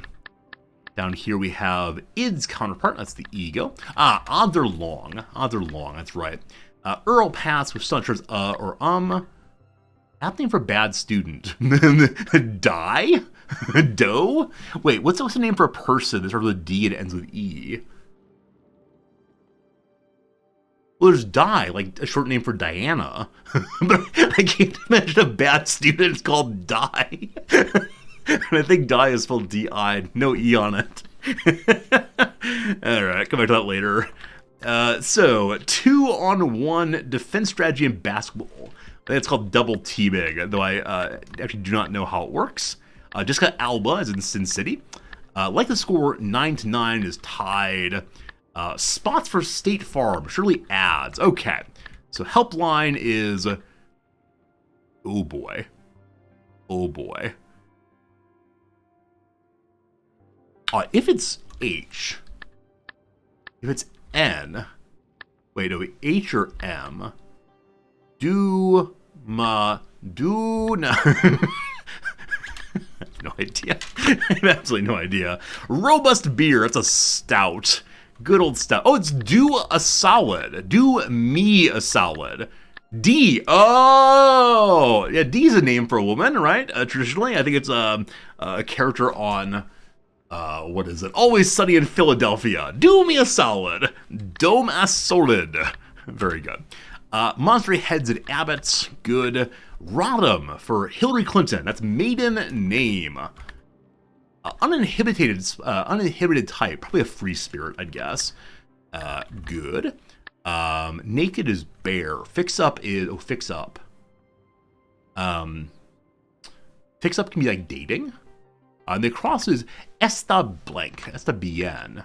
Mend. Mend. Okay. Wrote in C++ say. That's coded. Attack ferociously as maul like a bear. Silences on Zoom are mutes. Cool. Shape of a Boolean cube is a cube. Some degrees from MIT Sloan. I think Sloan may be their business school, but I'm actually not sure on that. But sure, I'll do MBAs and see what happens. Fails a batter. Miss. On the cross, cover worn while cracking claws. A lobster bib. A lobster bib. Absolutely perfect timing on that. If you were not here earlier, you missed me wearing a bib. And then All Things Considered Station is NPR. Bygone Airline is Pan Am. And let's take a break there. Do Me a Solid really screwed me up there. And long here is Unlikely Odds. Yeah, long odds I know, but just didn't come to mind. Anyway, thanks for hanging out. Thanks for enjoying the emote-only mode. Let's get you back into proper chit-chat time. And you can all now tell me how you immediately knew the correct answer. Oh, stop the timer. Thank you. Yeah, last time we ran the timer until 50-something. If I were the slowest person on Earth. All right. You had a long line of cats? Oh, I see. A long line of cats. Yeah, I saw the emotes, did not know what they meant, and so here we go. You immediately knew no answers. I'm sure you knew most of them. You're a clever chat. You all know everything. D is pretty obvious. Look here. Don't make me ban you. You. Oh, what's this app? If you type in Universal Crossword, it's not an app, actually. It's a syndicated crossword on a whole bunch of websites. I'm currently solving on the Globe and Mail website because it's the one that's free on a Sunday. D is obvious, he says. All right, look here, you. Would I consider keeping a placeholder at tier 1 for the common good? So Actrix, the issue is I don't know what else to delete that of the emotes. So over the weekend, I looked at all the emotes that are at tier 1 and all their statistics. And unfortunately, there are a large number of them that are very popular at the top level.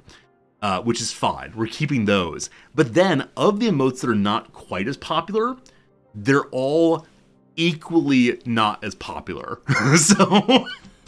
So I'm struggling. The problem is that placeholder is beloved by like 4 people in the channel. Placeholder are the least used emotes if I do not say placeholder is the least used emote. Because if I say it's the least used, then people go, placeholder, etc. And so this is just the challenge.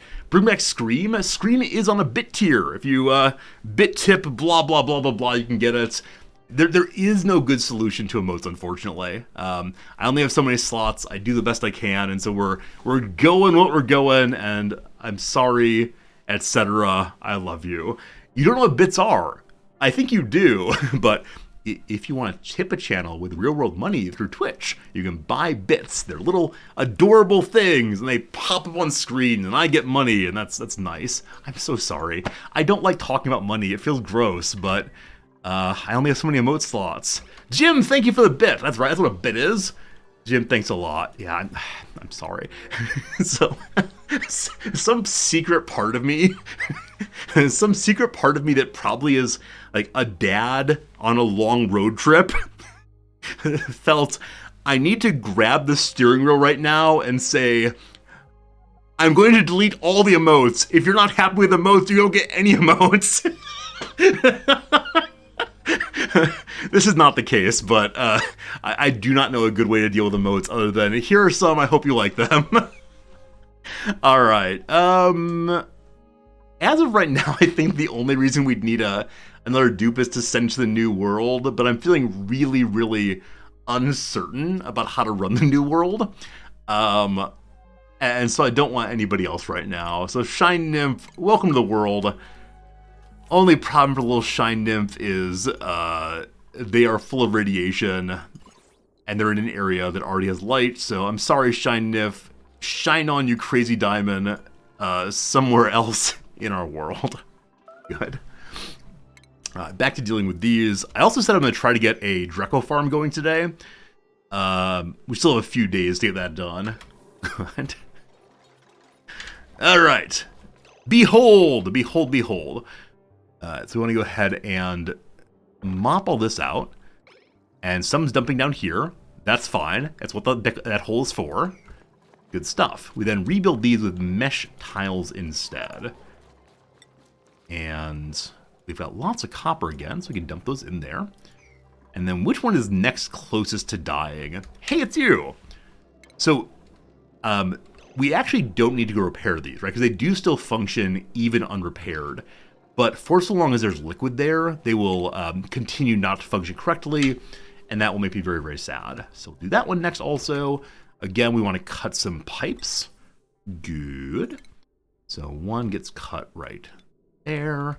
One gets cut right there. Whoops. Again, we want to lower these to never, ever, ever pumping. Awesome. And same thing up here.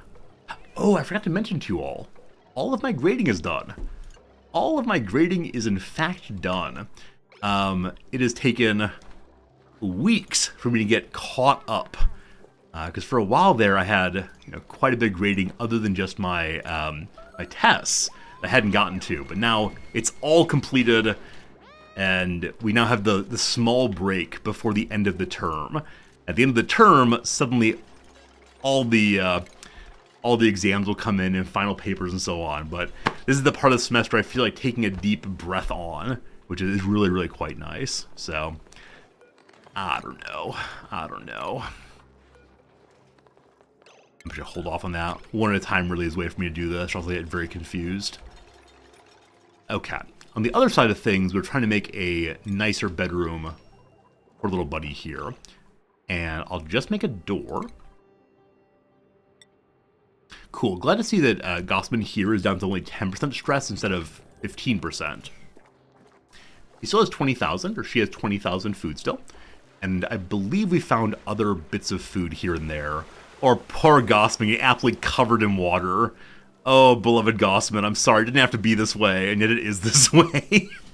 This is probably an overflow, or at least if you get very close to overflowing. Nah, it'll be fine. And hopefully the Pacu swims down the line there. There he goes. Woo, Pacu! Welcome to your new home. Good. With that largely emptied, we're then going to go across this away, set up our first park on the new place, and then put Gossman's bedroom past that. And we'll get with the mopping again.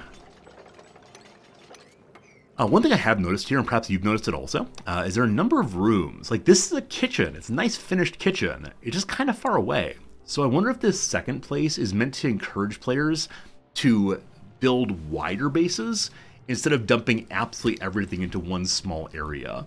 Now, I do not know to what degree it's a good idea, advisable, to have all these things separated nicely instead of jamming them on close together. But if nothing else, I guess we can go destroy them and rebuild them elsewhere, perhaps. We'll see. Okay. I'd like to add a deodorizer over here also. Also, I just now realized I didn't do the good work of... Hello. No. No. We need to fix this by digging down here. I didn't yet do the good work of digging for the sand over here. We do still want to do that before too terribly long. So, with no liquid piled there, I'm going to go just one line and then make this moppable. Hopefully. Back to you in a little bit, buddy.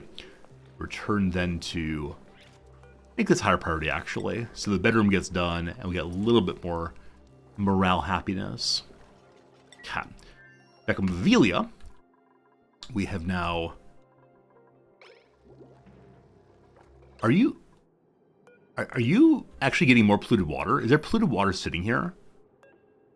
Okay, the pipe there is normal water. The electrolyzer has normal water, so it should not be able to damage itself anymore.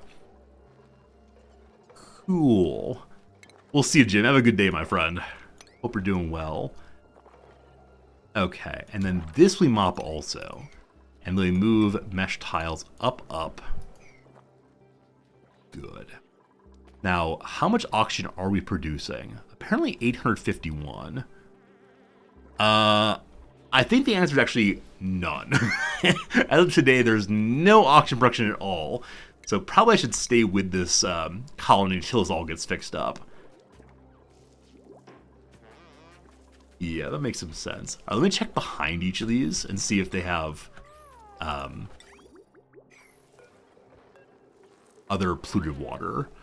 So in this tile, electrolyzer has only normal water. In the pipe here, normal water. I think it's gotten out of the system. Up here, inside electrolyzer is just normal water. Behind it is just normal water. And then down here, the one that's mostly broken, normal water and normal water. So that should be good. Hello, Claude. Apologies if you missed it. We convinced the hermit to come out of their home. No. I don't have the level of food needed yet. And while I could focus on that, the hermit seems really fun, but inessential to what I'm trying to do. I do wonder what the hermit will give us. It'll be really exciting to see when it happens, but for right now, the hermit's just hanging out, and maybe someday. Hopefully whatever they give us is not so huge and game-changing that I've wanted to have it right away instead of waiting like I'm doing right now. Junk gets pulled out now. I'm going to raise priority on all this sweeping. Oh, already being done. Good job, you. Okay. Are we getting more water in the bucket here? Yes. So water is returning here step by step. Is this water germ-free-ish? Last time we looked, it was 700. It is 3,000.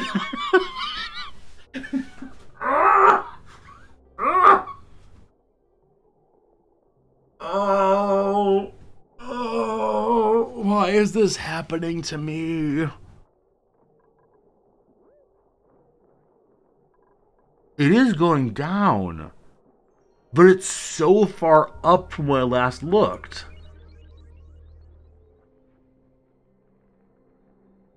Oh gosh, friends, how can this keep happening?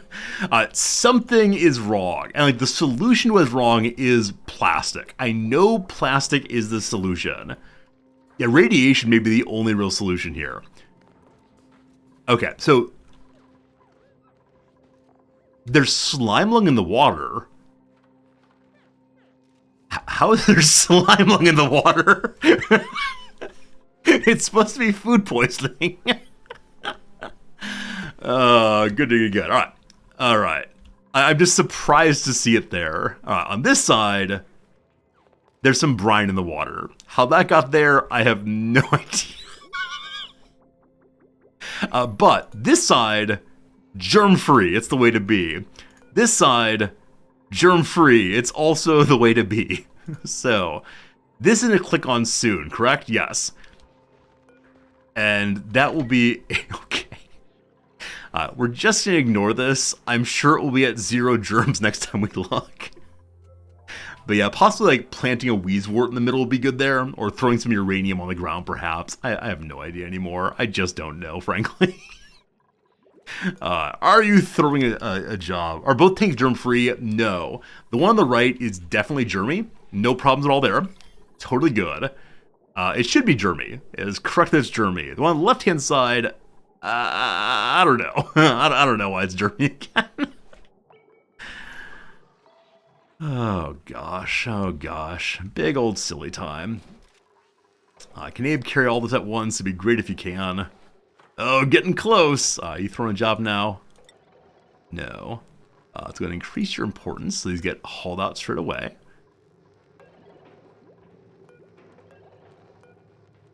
Hello? There we go.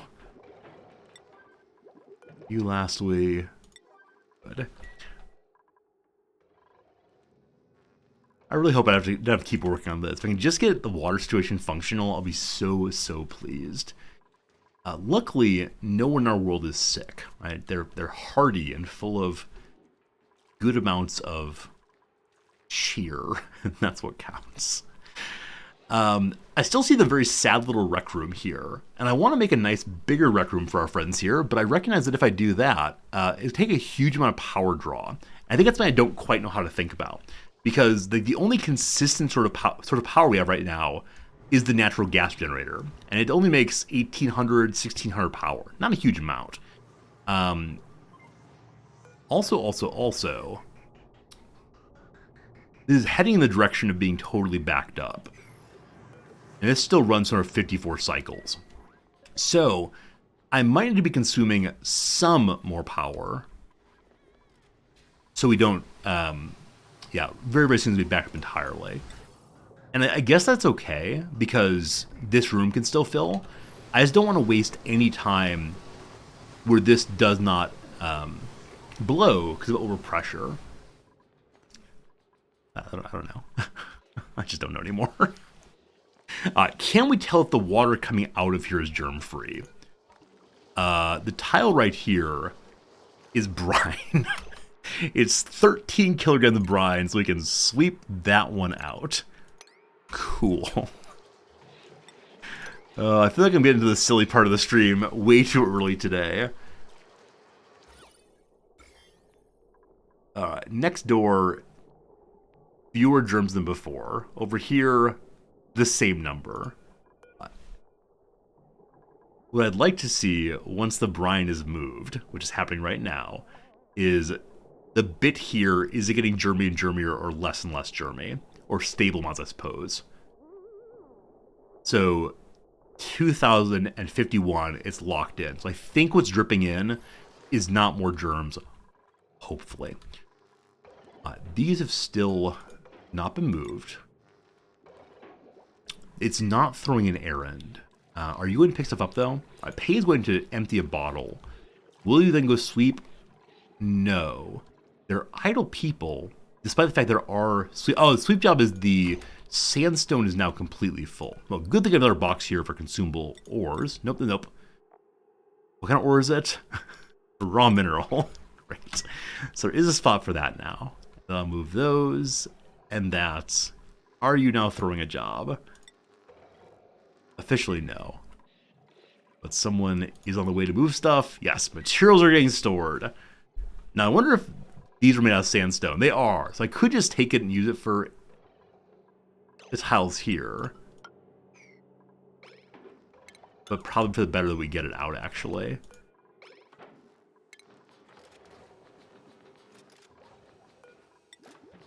Okay. Seal up again. Down here's one more to go. Someone coming to get it? Sure, they're on the way. And then we'll have half of our production functioning once more.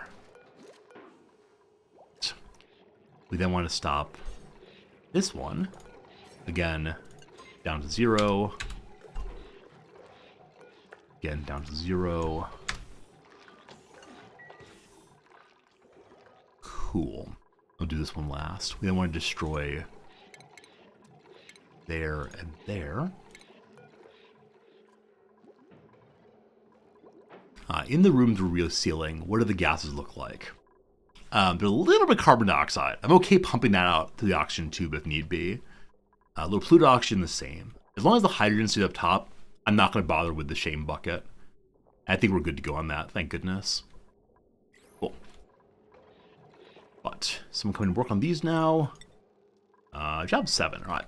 Kick priority up on these. Yeah, in the early few streams of this game, I feel like I had this, like, lots of stuff is happening every single time. And then later streams of the game, it often feels like I spend an hour or so just fiddling with little things like this and trying to fix them. The incremental progress of dupe technology. All right. So those are getting built right now. Great. I wonder if it would have been a good idea to actually tear down these walls first, and then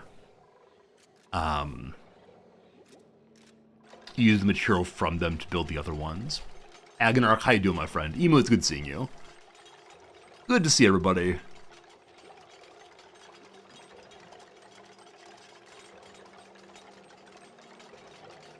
Yeah, I was hoping to get on those goals today. We set up some nice, clearer goals today involving, like, getting oil, getting the second colony functional.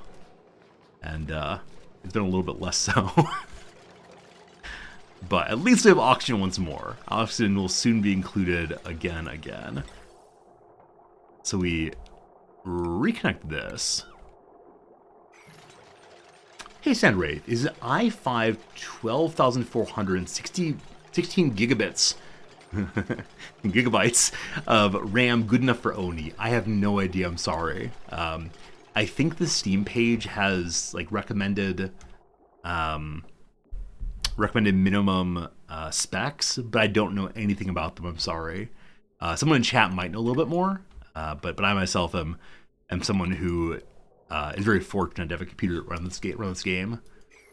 And I think there may be some mods to Oni that make it a little bit less resource intensive rather. If you want to check those out, it might be good for you. But I'm sorry, I don't really know much about technology, despite spending all day talking into the technology. Okay, so here, 300 above. Good. Here, 300 above. Auctions happening again, glorious. Wish this were not ugly, but functional at least. Here, 300 above. Here, 300 above. I'm coughing a bunch today. I don't know if it's allergies or what, but super annoying is what it is. Okay, so this one next will repair. I'm gonna turn all you off. You're already turned off. Great. Hey, those of you entering questions in chat, thank you for that. I like that we have a nice chat where people are helpful toward one another. So, Sandwraith, I hope it'll help you with making your decision of whether this game is playable for you. I hope it is. Is the sky still falling? I mean, kind of. We were producing almost no oxygen at all for the moment, but it will get resolved very, very soon. Hopefully. The one down here, I want to turn off now also.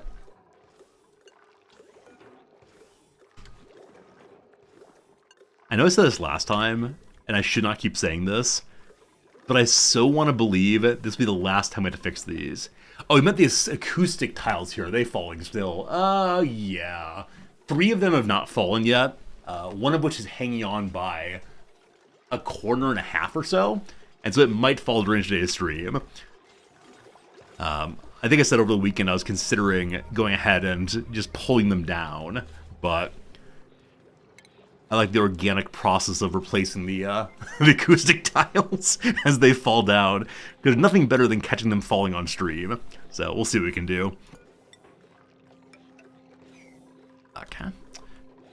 And then I'll mark to sweep also. Hope those get done straight away. And then down here, these are off, so we cut as well.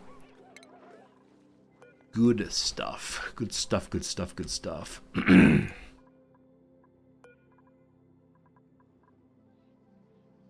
Alright.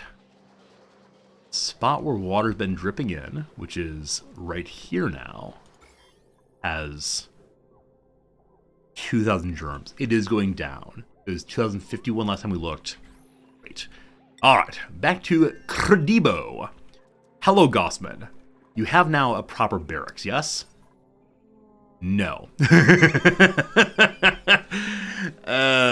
Okay, so there are conflicting buildings. I wonder if this counts as an industrial machine is the issue. Oh, or is it the case that this room is trying to count simultaneously as a barracks and a mess hall?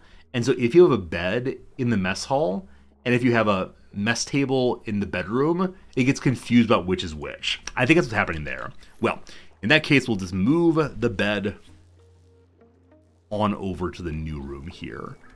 So, like I said, I intend to dig through here. Did this get mopped? There's more there again. It is moppable, yes? Good.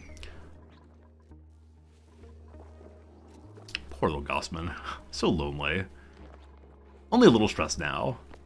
I think characters get, like, happiness for visiting friends. So, after Gossman's bedroom is functional, I might bring a second dupe over to do something. I just don't want to increase the demand on food too much, because before long we will run out of the food sitting here, and we'll need to be growing food of some sort. Still don't see any kind of, here's how you bring things to this place. There must be a machine for it somewhere. Okay, so once we dug in there, we can then, no germs here, correct? Germ free, good. We can then bounce on down. My restroom is missing a tile? Oh, is it? Oh, so it is. Why? I must have dug it out for some reason earlier. Or maybe it was a piece of natural material I missed. Thank you. So our bathroom's doing nothing. Oh, I know exactly what it is. I want to put airflow tiles here. And also I want to have a carbon dioxide pit underneath. Now this room, full of slime lung. I'd prefer not to deal with that on this base quite yet. And this area is not super cold, so I'm going to dig on across. Right, no one can dig through that. So I'm going to dig on across and destroy each of these so we can put in an airflow tile to let some gases roll through. But thank you, Hearthline, for catching that. Completely missed it. We got another level here. Poor little Gossman. I feel so bad for Gossman. I should set the bathroom as high as possible, so it gets done consistently. You do your good work. I'll come back to you soon. I added this generator when we had a bit of an emergency earlier on no power, before we had natural gas functioning. I could probably get rid of this, but as right now, most of my dupes here are doing nothing as I bounce back and forth. So if they want to run to get some exercise, that's great too. This has been rebuilt. Awesome, awesome, awesome. So we're going to seal you back in. And then down here, all cleaned up. Igneous rock. Are we building out igneous rock here? So we can go ahead and, and we'll seal it back in again. No, I'm going to destroy you. And then get it covered once more. Cool. Well, sincerely.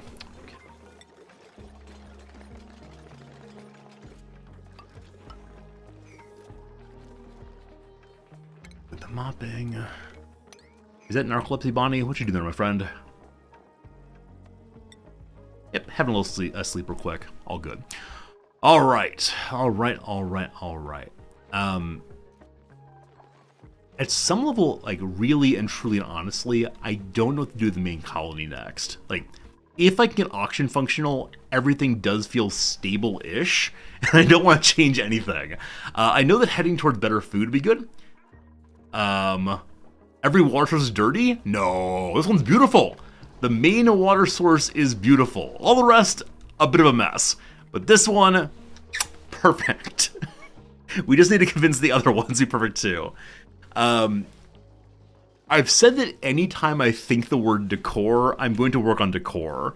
So let me make sure that this is set up to get going again. You're rebuilt. So you 300 above, and you 300 above, and then we'll work on decor, and that'll be nice. And everyone will clap for having a nice looking base finally. Alright, so mark y'all to sweep. Thanks. Alright, what part of the base looks ugly, and how do we fix it? This part of the base is looking nice only because people wearing decent clothes are moving around. We'll see. Hello, Mike. In my experience, one electrolyzer, one hydrant pump, and one ox pump is a good ratio. This room, taught to me by a friend Mumblepug, is what a YouTuber named Francis John uses. So it's not that I really think it's a good ratio, it's just functional and self-contained. And so these will continue running and producing oxygen nigh continuously, even if the rest of the base loses power. And so as long as they have an input of clean water, and as long as they don't overheat, is that all? Yes. As long as those two things happen, we're fine. No, not any water type. The electrolyzers will only consume normal water, not polluted water. Now, I believe it's the case that germs do not matter. I'm nearly certain germs don't matter. I believe people have also said there's a way to like delete heat with these, or increase heat. I don't know which one's which, but it's something to do with it makes the output 75 no matter what you put into it, temperature-wise. But these work, and so I ask no questions. But I know there are other setups like this, and a lot of people do put these kinds of rooms on the main base power grid. Like I said, I like them to be segregated because I don't want to worry about having a power outage that causes us to lose oxygen also. Feels like a cascading problem. What's the automation for? The automation is for the pumps only turning on when there's enough gas availability, so it balances out nicely. The way it's set up is up here is only hydrogen, down here is only oxygen, and so you don't need a filter. That's what it's for. Make sure you don't need a filter, which ensures that they are power stable. If you add a filter onto them, they're no longer power stable. I think that's right. And so the number I've used, which again Mumblepug taught me, is above 300 on each of them. It ensures that it will stay stabilized. And it's a good idea to make them out of gold, so you don't have to worry about cooling them. But if you make them out of copper, make sure you have a cooling line to keep them from burning themselves up. All fixed, all fixed. So it's air pressure. Yes, Atmos sensors. How much pressure is available? That's what automation is. Some people also automate them into the batteries. I think automating them into the batteries is if you attach it to the main power grid, so you can save as much. Additional power and hydrogen as possible. But if they're independent like this, you don't need to automate between them. It does waste power, but that's fine. It's a little extra treat for the machines, we'll call it. Okay, all rebuilt. So all of them should be functional again now. And then we'll see in a cycle or so if it's caught up to giving us all of the oxygen we need to be stable.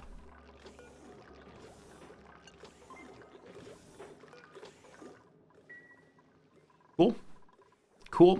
I think cool. As I said, decor. So decor in the alleged hospital room here needs some help.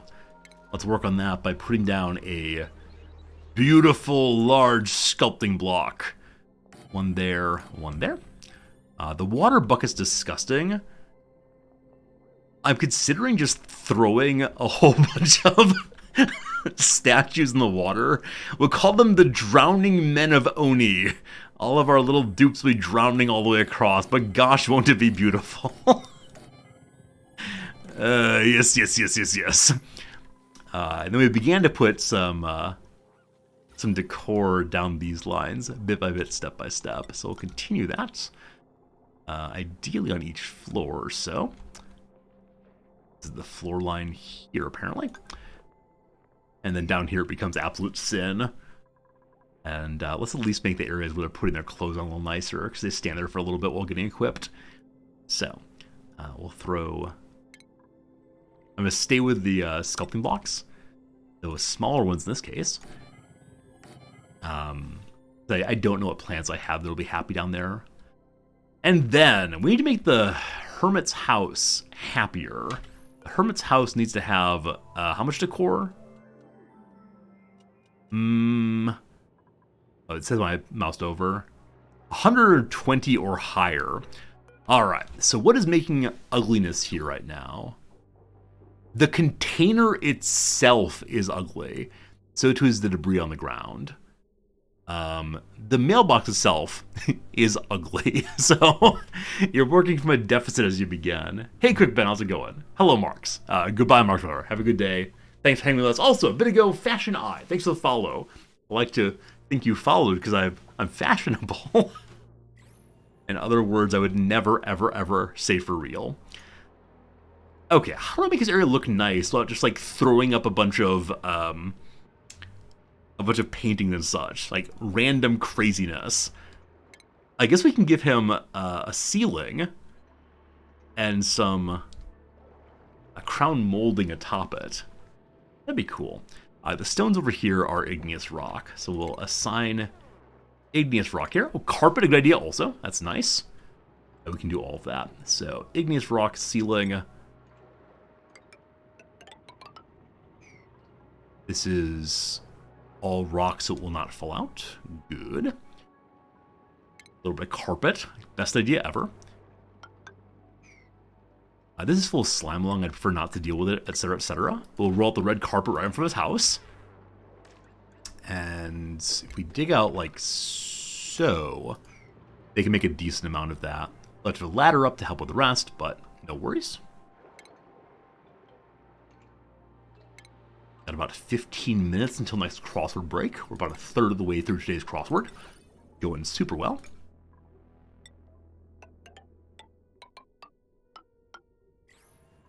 Nice.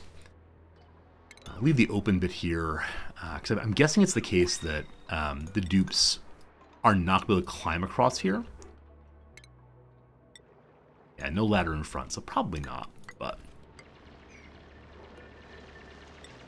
see how it goes. Okay, good stuff, good stuff, good stuff. We got printables again. Go back home, see what we got. Lime. So as of right now, I have no stable source of lime. So that'll help us make more steel.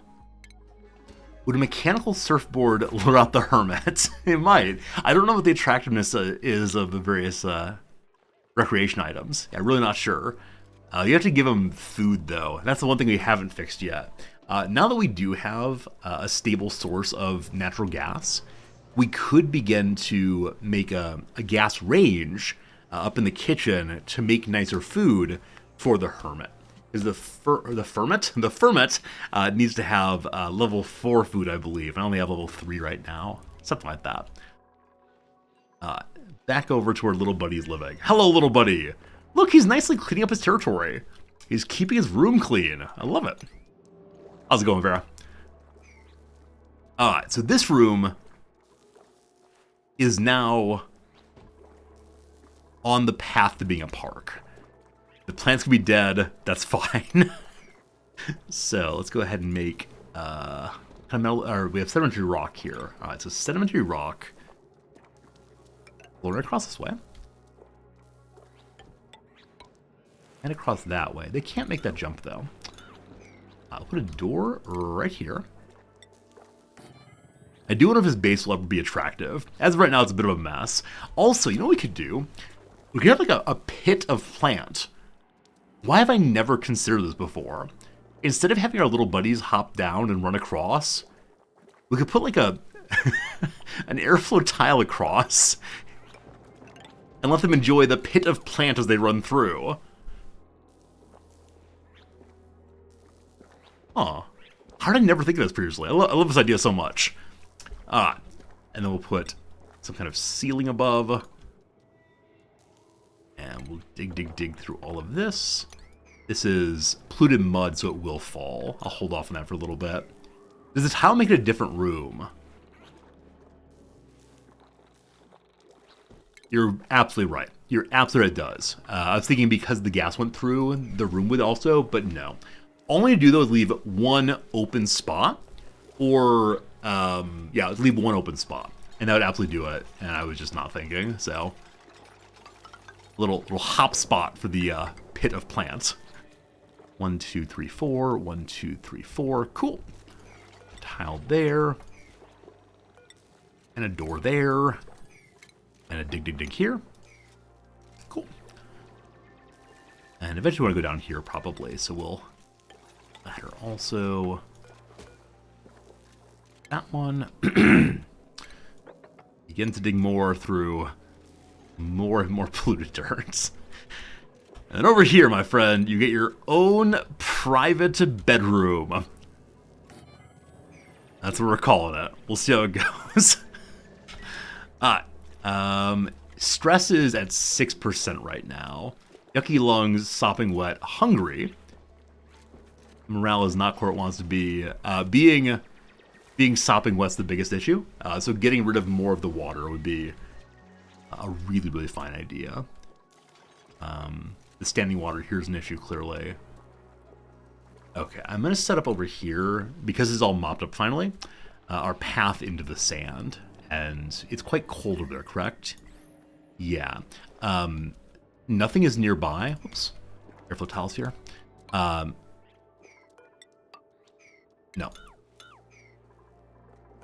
2 airflow tiles.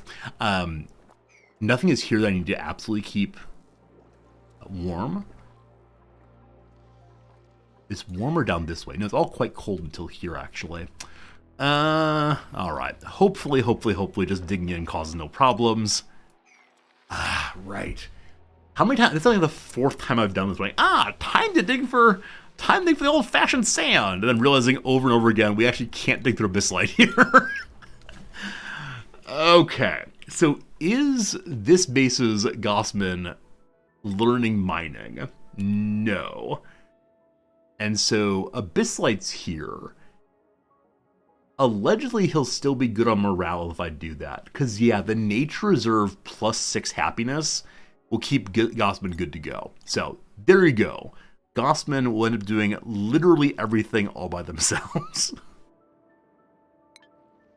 Now, finally, we can actually dig through there. And that will give us the sand we need to begin cleansing the polluted oxygen. Now, like I said, I actually know it makes no sense at all to cleanse the polluted oxygen, because there's going to be more and more and more of it basically forever.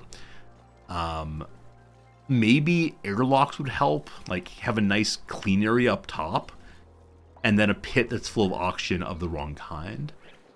I'll add another one of you right here. So again, we need airflow tiles to do that. And I want to leave the exposed wire there 2 away from the roof. I think I should actually remake all this so it looks a little nicer. Though I'll do that later. For right now, we're going to go up and across like so. And then if I make a spot there, it's available for the plug slug to use. Then continue along and up and over and in. Hopefully that works out as we go. Some of that's not reachable. Definitely that's an issue. So ladder lines across. Probably try to get as much of this rid as possible also. Good luck, Gossman. I wish you the best as always. Alright. Look at them all. Look at the beautiful people. Have we fixed the issue of decor in the water bucket? Behold! So this is already max, correct? It's as high as it can be. Adding additional ones feels very silly. I'm going to be very silly, though, and that's totally cool. We need more of these here and here. They're made of granite. Great. And this middle of the room, is there anything I can do to help? Not without moving some of the buckets out of the way. Maybe we'll do that. Let's make a little viewing gallery here also. Put up a painting too. Nice. Where else do the dupes go and work regularly? Some of them go up here where it is sad and awful. Though, I mean, I think actually we're putting out very few jobs right now. Yeah, I need to identify next big job. But speaking of decor, Hermitville is coming together very nicely.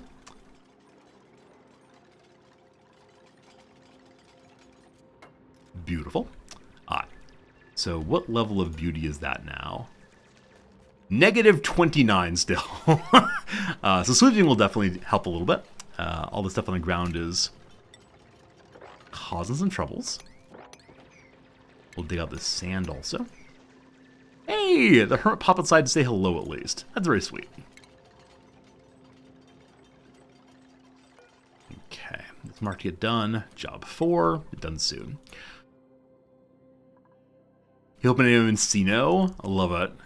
I don't know if we get this character, if they'll just like tell some technology. I have no idea what happens to the hermit yet, but I look forward to learning sooner or later. All right, so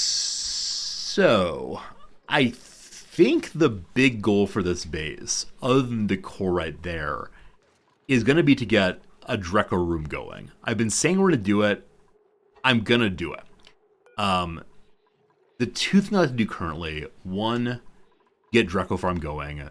Two, upgrade this to natural gas grill so we can make some better food. That'd be awesome. So let's think about what we need for a Dreco such and so. I believe that Drecos turn into plastic Drecos if they're fed mealwood. We have mealwood still going. That said, do they have to be wild mealwood?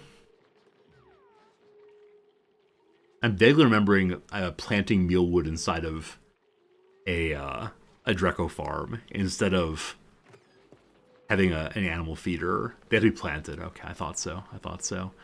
I know that Drecos like being inside of hydrogen, in fact, is what makes them grow. So I'm vaguely remembering I need to make a farm where there's hydrogen atop the middle section, and then some mealwoods planted that they can get to eat. Also, ideally inside the hydrogen. That said, can mealwood live inside of hydrogen? They can't. Okay. They can wild or planted? Okay, cool. Good to know. Thank you. I might just steal hydrogen from one of these rooms. Though we also do have bits of hydrogen here and there also. Okay, what I'm thinking is, never mind. I was going to say I want to clean this room entirely. I don't know how to think about morbs, though. I know they throw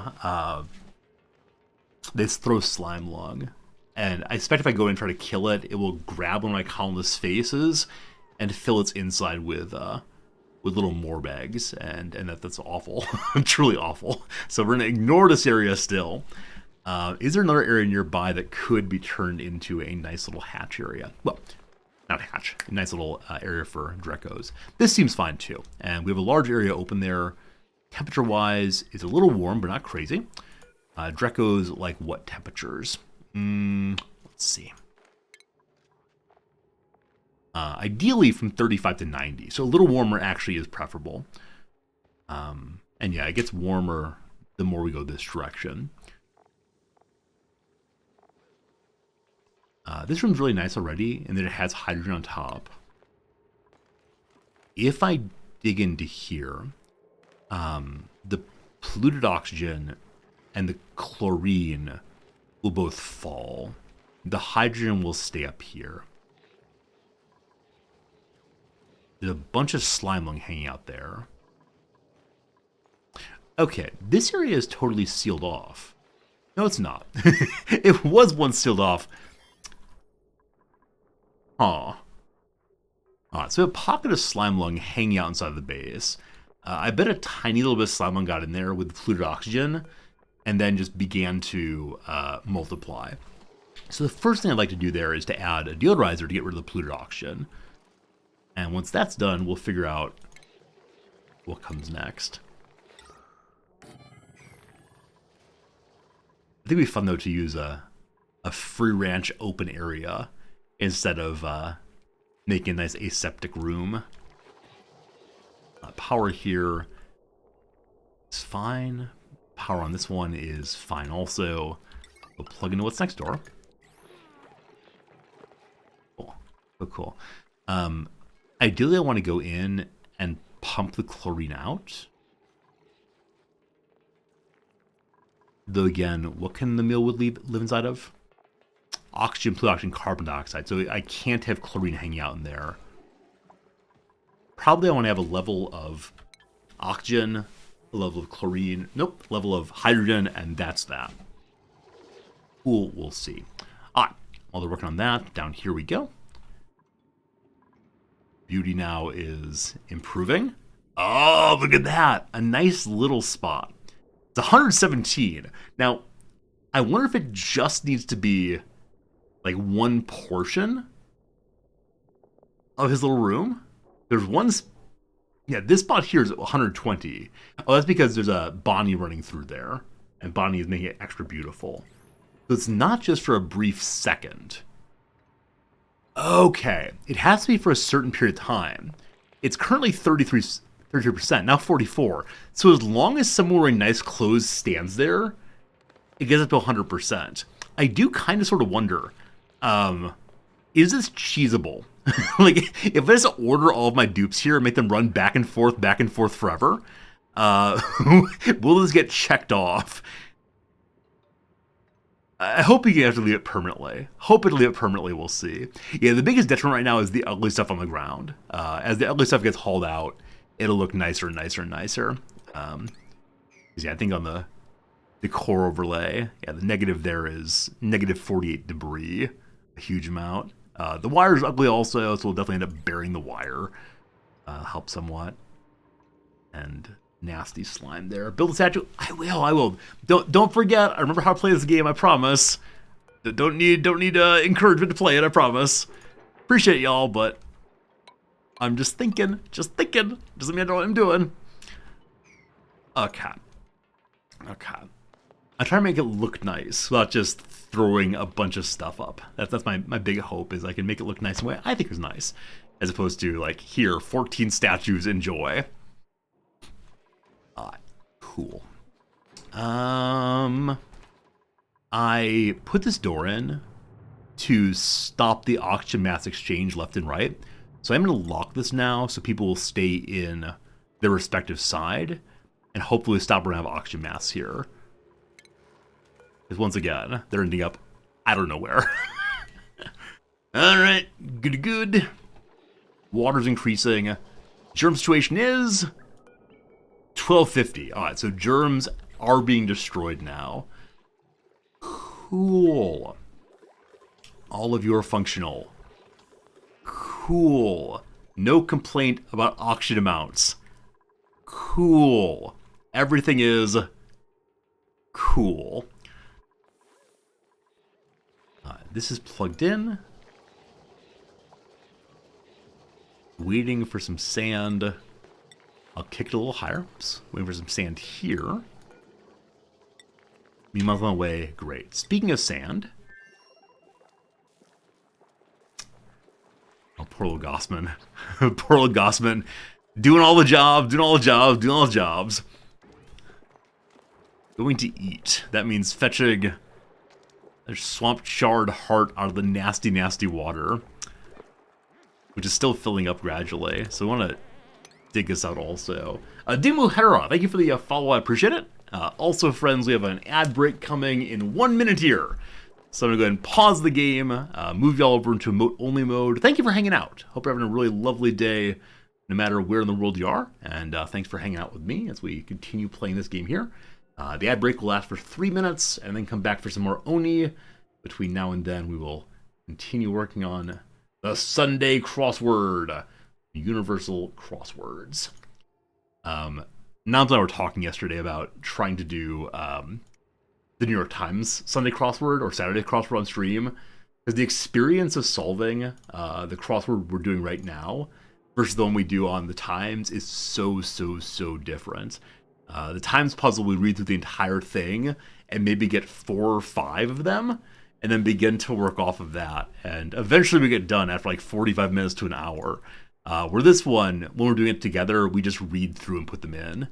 So maybe one of these days we'll do a timed one for y'all and see how you enjoy it. Okay, we'll go ahead and do the downs off of Lobster Bib and see if anything works out. Their tears are sweet, not salty. That's very cute. Very cute. Tears, T-I-E-R-S. Tears. So layers of sweetness. Starts with an L-A. Thinking a cake of some kind. There's like that lava cake, but I don't know for sure. Slow down, folks. Whoa. One step at a time, maybe. We'll see. Blank Island Red. I have no idea. Enjoy your meal. Bon appetit. Okay. So there's a doubled letter in this thing. Because it doesn't end with E, does it? Bon appetit. I don't think it ends with an E. So it's doubled something. We'll figure out in a moment. To the crosses. Blank were the days. Those were the days, for sure. Lowly workers or peons. Cool. Is it Rhone, possibly? Rhone Island Red? Maybe. Or Rhode Island Red, I bet. I have no idea what that is. Maybe it's the color of the state flag. But I'm not sure. Okay. Over here we have person in denial. Person in denial. Yeah, no clue. Midnight fridge visit. One roots around the fridge at midnight. Have a snack? Not sure. Indian rap. That's sorry. Oh, you raid the fridge. You raid the fridge. And person in denial is a person's name. So Nia, N-I-A, apparently people are named that, and it's in the middle of the word denial. Raiding the fridge. Pro-vegan group. Sure, that's PETA. NFL team makeup. NFL team makeup. I know that some players have these like black stripes under their eyes. Not sure. Oh, pads? It could be pads, but I'm not sure on that. Armani rival. A Prada? Okay, pros probably. Professional football players. Shy. Timid. And long one across. The word Kashyyyk to Chewbacca. Chewbacca is not from Endor. Oh, this is home planet. Very good, very good. Unit after kitchen or time. Time sink, kitchen sink. Many professors' degrees are PhDs. Crosses here. Goo Goo Blank. Wait, Goo Goo Blank. I know there's Goo Goo Dolls, but it's only 4 letters.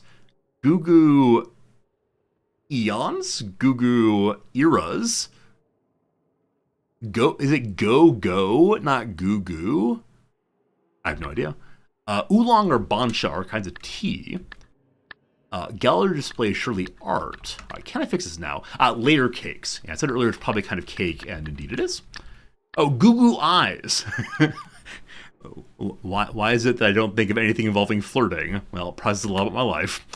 Slow down, folks. One at a time. Okay. Magician's Handful, pick a card, any card. Unit of pickled peppers. Peter picked a peck of pickled peppers. I think that shows that the double letter in Bon Appetit is the P. Hopefully that's right. Down again. Stratagems, tactics. Get out. Get out. This can be both like a response of disbelief and also literally leave where you are. So probably get out is leave. Good. Zellweger of Judy. The only Zellweger I know is Renee, and I think it's spelled that way, but I'm not sure. Fixed prices or rates. Actor Malik. Remy Malik? Rami? Similar to as a kin. A viral photo is a Mimi. And cross here, now that I up, I see. So Rami Malek, not Remy Malek. Good. Say ba, that's bleating. I've been to the mountaintop orator in brief. I've been to the mountaintop orator in brief. Oh, that's MLK. It's MLK speech. Yeah. Okay. Downs again. Male admirer, possibly a beau, not sure on that. Blank and the Real Girl, 2007 comedy. Yeah, no idea. Sorvino of Mighty Aphrodite. I thought her name was Mia Sorvino. That's only 3 letters. Mina Sorvino, possibly? We'll see. Tender cut of beef, a loin, I think. Lego competitor. Lego competitor. There's Duplos. I have no idea. Sorts of hot looks. Source of hot looks. I want to say convection oven, but that's definitely not correct. All right. Physicist who was the first woman to win a Nobel Prize. That's surely Marie Curie. Marie Curie. Excellent. Husband's name is Pierre, I think. The show must go on. Good. Shapewear brand. Okay. Shapewear brand. I know I've heard of this. I remember at the last school I was at, there was actually a joke among the women faculty about which of them were wearing these things, and I'm not going to get what it's called. I think it ends in an S, but I'm not sure. All right, let's check some downs based on where we are now, which this seems like a good one. Sound of gears turning. Is it like the hum of a gear? No idea. I think it's Lars in The Real Girl. I'm not sure on that, though. Sort of hot looks. Meat market. Heat vision. Like Cyclops guy. Good old Cyclops guy. All right. How you doing is sup. I think Mira, not Mina. Good. Spanx. Hooray, we did it. Yeah, Spanx. This is a word that was in there somewhere. I could not find it, though. All right, very good. Hope you had a good time on this lovely Sunday, themeless number 29. So no shenanigans that time about hidden words or little hidden jokes. Just pure straight crossword excitement. Thank you for hanging out during that. All right, emote only mode disappears. We got an hour now until some more ads. Those come along. Maybe we'll do some Washington Post next, but we'll see. Okay. GC, good crossword, thank you. If you're not mistaken, a Rhode Island Red's a rooster. Let me actually pull it up real quick, because I've never heard of it before. So let me move to this for a second so we can see it together. Hello. All right. And we got this here. Good. All right. Rhode Island Red. Yep, good call, thank you. Did not know this one. Considered saying Rhine or Rhone Island Red, but Rhode Island Red. It's an American breed of domestic chicken, the state bird of Rhode Island. Developed there and in Massachusetts in the late 19th century by crossbreeding birds of Oriental origin, such as the Malay with brown leg... No money this time, Wikipedia, no money. With brown leghorn birds from Italy. I actually didn't realize the leghorn was a kind of chicken. I assumed that foghorn leghorn was just a funny name. It was a dual-purpose breed raised both for meat and for eggs. Modern strains have been bred for their egg-laying abilities. The traditional non-industrial strains of Rhode Island Reds are listed as watch, medium conservation priority between recovering and threatened by the Livestock Conservancy. Wait, am I reading this correctly? Humans created this bird and now have begun hunting it to extinction? That's right. Also, Red Island White, or Rhode Island White. They look similar, though. So when I think of a chicken, I think of a Rhode Island White. Huh. Delightful. Anyway, hope you enjoyed a little bit of learning about this and that with Resorty. Always the best. All right, many of you have knowledge about Cyclops and such that I don't know. Yeah, I remember the Cyclops. I said he was an example of heat vision, I think. I knew he shot laser beams from his eyes, but I had no idea how these work. Someone is saying that Cyclops' eyes are portals. The beam is coming through the portals. I don't even know how to think that thought. Wait, what does that even mean? His eyes are portals. Whatever the plot needs. Got it. Yeah, I know that like Superman has X-ray vision. Yeah? Something about that. Portals? I don't know enough about the background of X-Men, other than like Magneto's a very tragic character, and I wanted Professor X when I was a child because he seemed really really smart. That was the most important thing to old Resorti. This seems unnecessary. We're going to break this and put in a new airfield tile instead. DC better than Marvel? Yeah, I'm not a comics guy at all. I'm totally okay with whatever bit of loyalty you feel to whatever comics out there. I just managed to miss it. I think I bought a copy of that like Batman versus Bane one with the picture of like Batman raised over Bane's head, broken in half. And I know they made the exact same image in the Bane-based Batman movie some years back. But no, my knowledge of comics is almost non-existent. I'm really amazed by people who know a lot about them, but I'm just not one of them. Okay. If you'd like, I will now insert my normal anti-Tony Stark rant. It is the one strong feeling I have about comics at all, and it's based almost entirely on my friend from graduate school thinking that Iron Man was the best of characters. My incredibly selfish, incredibly egoistic, not at all human-loving friend from grad school. And so, yeah. Okay. Cool. So we're working on what here before the break?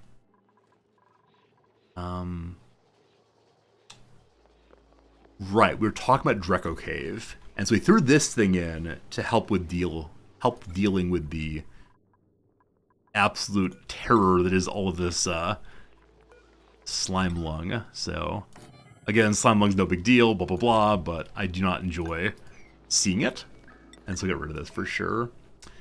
Tony Stark was basically Stan Lee's attempt to make a likable capitalist Republican. Really, I don't know much about Stan Lee at all, other than that he inspired a lot of young artists, and that's awesome. I also know that he was cameoed a bunch, but I think I've heard some good things about Stan Lee being like an important force for good in the world, but I have no evidence for that other than people say things sometimes. And surely people never say false things. Not on twitch.tv/Resorti. Surely not. I wonder if I should drive this all the way up. And now that I think about it, it's probably a good idea to have this as high as possible, so that it doesn't need to be moved higher and higher and higher to chase the polluted oxygen. Okay. Good. This area is nicely unpolluted. Wait, no. I'm going backwards, aren't I? Polluted oxygen is heavier than oxygen, and so I should move. There's not much. I'm sure it'll work out if not we put more of them in. We'll see. All right. Delighted to see you all talk about comics. I look at it and say, those are words. Dr. Doom, Hellboy. I know these things, but I have nothing to add. So I'm gonna keep talking about the video game. Thank you for entertaining one another with discussions I can take no part in whatsoever. Yeah, I've often stated before that I knew I'd made it as a streamer when our friends in chat were talking to our friends in chat, and I didn't need to participate, and that felt okay. I realized that by commenting on this, I'm making it weird, so please keep talking. I'm sorry I said anything. Where on earth are these auction masks? We marked these about 5-10 minutes ago to get delivered, and they've just kind of disappeared. So they were here before, and now they're just gone. Some of them are piled here. If I deliver. Oh, you know what? I rebuilt these and then never marked them as higher priority. So there are probably other delivery jobs that need to get done. Yeah, but sincerely, the first time I've ever like streaming a game, which is like, I don't know, 7 years ago, 6 years ago, and I was like, I'm playing Fallout New Vegas. Look, I joined the bear people. I'm one of those bear guys now. And I looked at chat and someone was like, hey, for dinner I'm having risotto. And someone else said, OMG, how do you make risotto? And I realized that the chat room was a separate entity from me. Felt so amazing. Because I think I often felt like this sort of thing, right? This moment of if I am not actively kickstarting the room, it will never do anything on its own. But no, you all are self-propelled. You're a self-powered chat room. All right, so this is still getting cleared out. Let's think about how we're gonna get into here and what we're gonna do with it. So I know if I just dig in right here, the chlorine will fall. Oh, you know what? Speaking of falling, our carbon dioxide area is now fully full of chlorine. We've got to fix that. Yeah, we've got to fix that at some point, because otherwise, can it actually take non-carbon dioxide into it? Wait, carbon dioxide is heavier than chlorine. So when carbon dioxide falls here, chlorine gets pushed up. Because that's the problem with our chlorine room up here, which is occasionally, if we don't have this set up, then the carbon dioxide will push the chlorine out of the way. So back to what we were saying. If we just dump this, the chlorine will fall to the bottom, and then we can pump it out somewhere else. The hydrogen should stay up there, and this will flood down, but it's just polluted oxygen. You know what? Sure. Let's do this. I will not regret doing what I'm doing right now. We'll see. And then as of right now, there aren't any mealwood in here. Now, what do you eat other than mealwood? Or is it like mealwood or bust? Okay, it can actually eat a lot of plants. The other plants, they'll probably maintain them as Drecos, where I do want to turn at least some of them into the plastic kind, so I can begin making tubes, etc. Which means as I go into here, you know what? I'm considering sealing this room off so we have another one of those nature reserves. I think the more nature reserves I can accidentally throw into my base, the happier I'm going to be. Yeah, let's do that. Now, this area is a gigantic shame area of polluted oxygen. And I'm just going to dig all of this out to help it exchange. I'm digging this way also. And let's put a door here, and we'll figure out eventually how it's going to come together. But yeah, I'm really pleased that I'm beginning to think about making nature reserves. In no prior playthrough have I ever done that. In every other playthrough, I've just kind of like gone ahead and ripped everything apart, and if it has metal on it, it's my metal. Give me my metal. So we need to have, is it 6 or 4? I think it's 4 for the higher level one. 4. Okay, so 1, 2, 3, 4, 5. Fine. Dig that one out. Once that's dug out, we'll come back around and fix it. Good. The gases there are flowing. As long as hydrogen stays on top, we're fine. I'll figure out everything else past that eventually. Cool. Arthnet Crudebo. Also, can I change the name of these places? If I can change it, I bet you can change them on the star map. No. Looks like no, unfortunately. I'd love to call this one like Gospin's Grotto, because they're living there all by themselves. But look at that. Gospin now has a private bedroom. It is not a nice bedroom, but it is a bedroom. And it will have so much delicious, delicious oxygen inside of it. This has no power because this spot here has not been made. says unreachable dig. Is it really? Is it really? I would think bounce, bounce, bounce, dig. Huh. Oh, there's too wide here. I misclicked. That'll fix it. That'll do it. And we got sand. Okay, I'm going to kick up the priority on these. Already started. We are making some oxygen in the area right next to the base. Awesome, awesome, awesome. I think these only use power and sand if they suck polluted oxygen.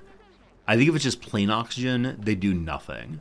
I was thinking of trying to automate them, so if there's polluted oxygen nearby, then suck. Actually, I don't even know if they're automatable. Also, we don't have any improved metals here, so no luck on that. Okay, are you functioning as a nice little room? You are. You are, you are. So every day Gossman gets a bonus. Now, I don't think I have carpet here. Carpet requires that soft little plant that grows in swamps, I believe. And I don't think there are any swamps here. So for right now, we're just going to make the room a little bit nicer by changing to plain old standard flooring. And make sure there's no weird germ pockets. There are not. Gone up. Actually, go ahead and just dig all the way to the edge of the abyssalite. That seems fine. Get a little more space for old Gossman. Cool. And then we'll decorate some there if we can as well. Nice. And cycle 420. Heck yes, we've made it. Okay, so with that gone now, we'll set some more tiles. Like so.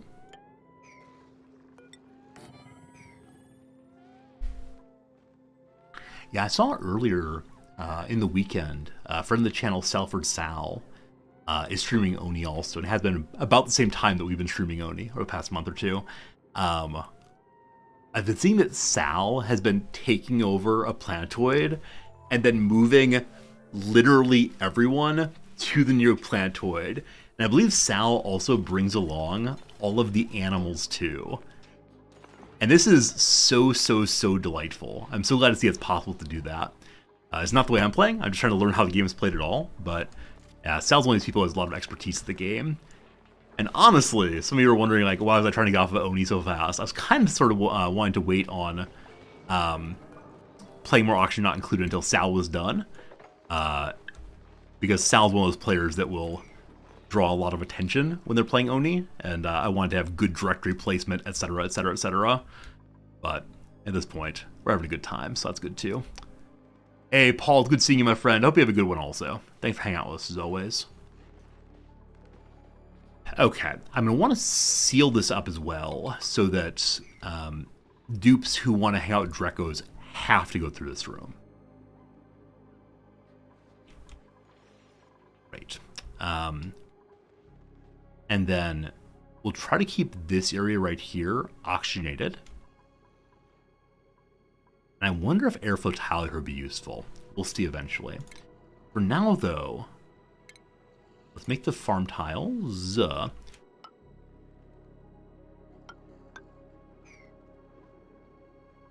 and I'm planning to plant in each of these. I can use hydroponics, can't I? Yeah, should I get hydroponics? Should I? Let's think. I need to groom them, right? And I wonder if grooming them in hydrogen is the best way to go, or if we can, call them on down to the bottom. Okay. As long as they come down and eat, I'm fine. These can grow in hydroponics or no? As of right now, they're not hydroponics. I assume they can grow in any kind of farm tile, correct? So there's no good reason I've not made this hydroponic yet. I should probably do that at some point. But here I'm going to try to do the same thing. I'm going to just go ahead and say, here's some hydroponics. And then as time goes by, we'll figure out exactly how many of the mealwood we need for all of our animals. I know many of you know exactly how many you need per. And we'll start with 3 and see how it goes. It might be 1-to-1 ratio. 1 little buddy per 1 tile. Okay, and because the Drekos have escaped, I'm going to want to put a Dreko delivery spot. Oh, mealwoods don't get water, just dirt? Oh, you're absolutely right. That's why we didn't change it over, is they need fertilization, and that is all. Thank you for knowing things and having ideas and being right. Yeah, we don't need that at all then. Okay, so again with 1, 2, 3. I'm probably going to dig up a little bit more here just to help the hydrogen move more fully. But like I said, we need to have an animal dropper. That's made out of some kind of metal. Got scads of gold. Scads everything still. That's great.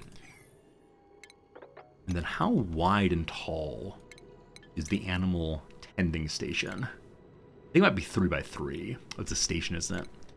Might be 3 by 3. 2 by 3? 2 by 3.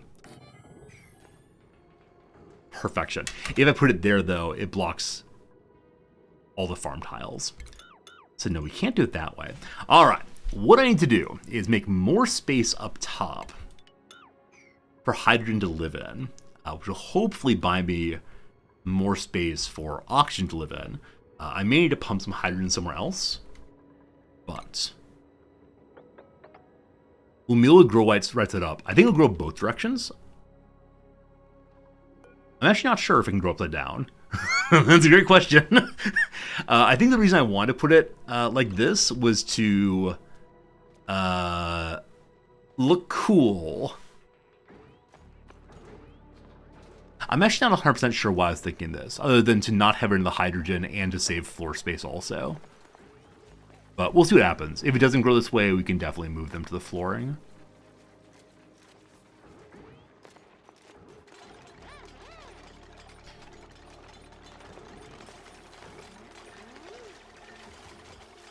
We do want to dig those out so that the little buddies can't eat them.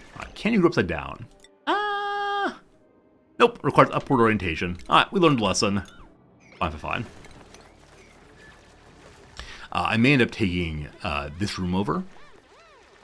For little Meep's bed there. Because the one adorable bed so far.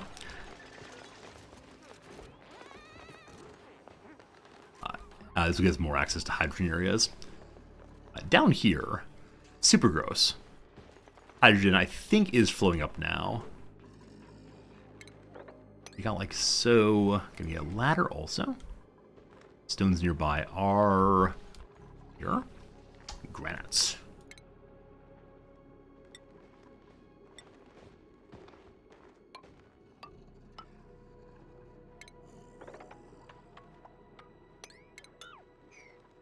Okay. What's the temperature look like here between the two sides? Yeah, all about the same actually. And these are comfortable until 35. It's currently 29. Awesome. I'm destroying plant. Oh, good eye, thank you. Good eye, thank you. Yeah, as long as I leave this one here, we're fine. But I'd prefer to leave it as is. Thank you for catching that. I'm kind of bummed that I've not done so. More plants, more good.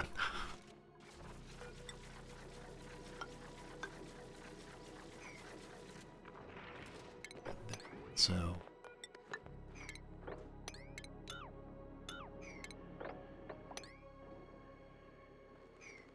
okay. And then hopefully once this is flowed up some more, it'll go up enough that we'll have just like a nice little line across where we can put in our grooming station and some lovely spots to eat also. The only concern will be how large is the room and how large can it be, because I know they can't be infinitely large. But we'll get some time to figure that out. Alright, what more do we receive this day?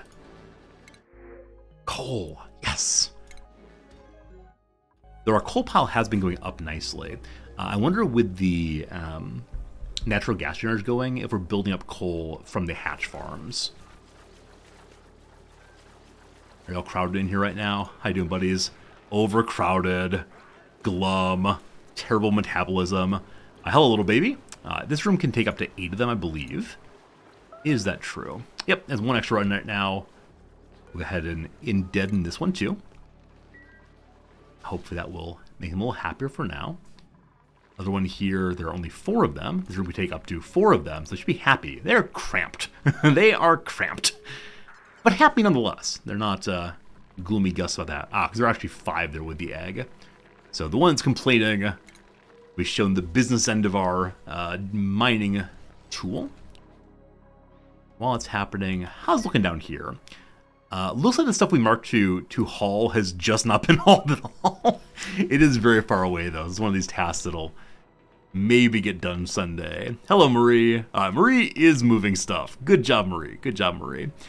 That might be to go build, though. So what's the decor look like now? We can see on the mailbox, I believe. Nope, on the thing itself. 31%. Average decor is just not super great. So I'm going to destroy this tile and build one right next door. That'll get made then. And are these things unstorable, I wonder? They're not showing the red, no storage is known. So we'll go ahead and bump it up again.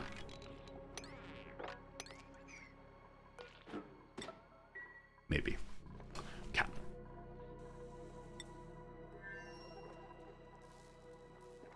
Still tons of food, stress pretty low, no worries. Brandon, let's have a good day, my friend. What a nice looking room. So it is a bedroom. They also have a dining room now. So morale is probably a lot better here than before. What would I like to do next?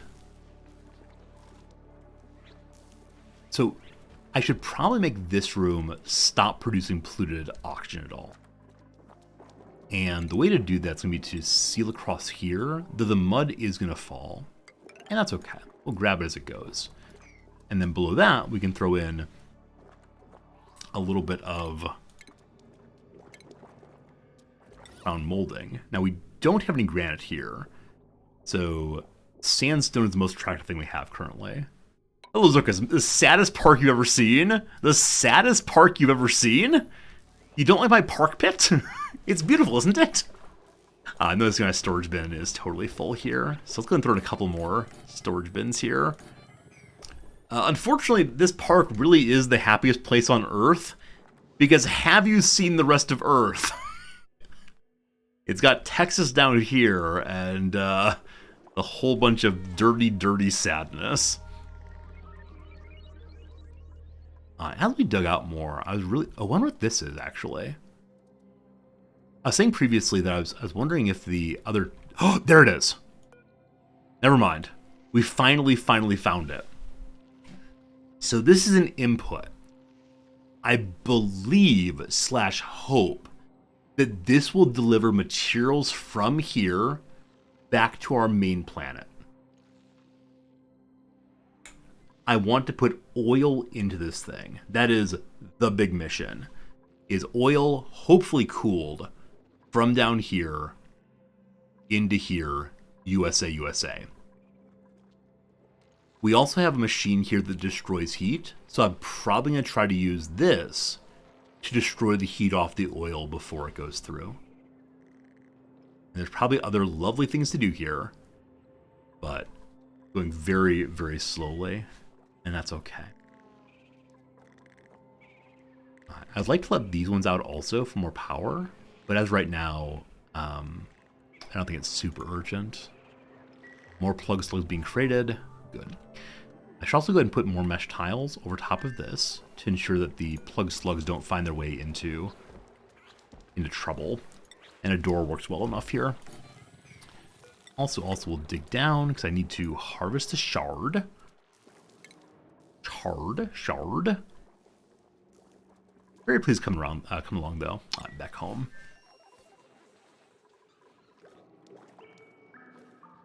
A big old nasty pool of water. Speaking of pools of water, numbers are... Yes, germ numbers are down across the place. As we dug up some, Hydron has climbed, not quite as far as I want though. There's still quite a bit of Slimeling in there. So let's go and add another deodorizer to help out. Cool. And this still has more than enough power for us. Do not put it through the floor. It will kill all the plants. Okay. This will help a tiny bit. There's no reason for all the Abyssite here. In fact, ceiling has... Oh, that's Gossman's mudroom. Yeah, we knew it would come eventually. There it is. Yeah. So what's the most pages you've ever had going at once? How many Plantoids have you been running simultaneously? Those of you who are Oni veterans. I don't want to do more than one base in RimWorld. I just can't do it. Like, it becomes one base hopefully runs itself, and nothing bad happens over there. Because if bad things happen over there, I just get confused. You've had 3 at one through Cappy. That's pretty impressive. I suspect that if I paused more often, it would probably help with keeping all going. But yeah, I've got no idea. I've got genuinely no idea how to focus on all these things at once. You have 1.5 going, a good start. A good start. 1.5 is better than none, at least.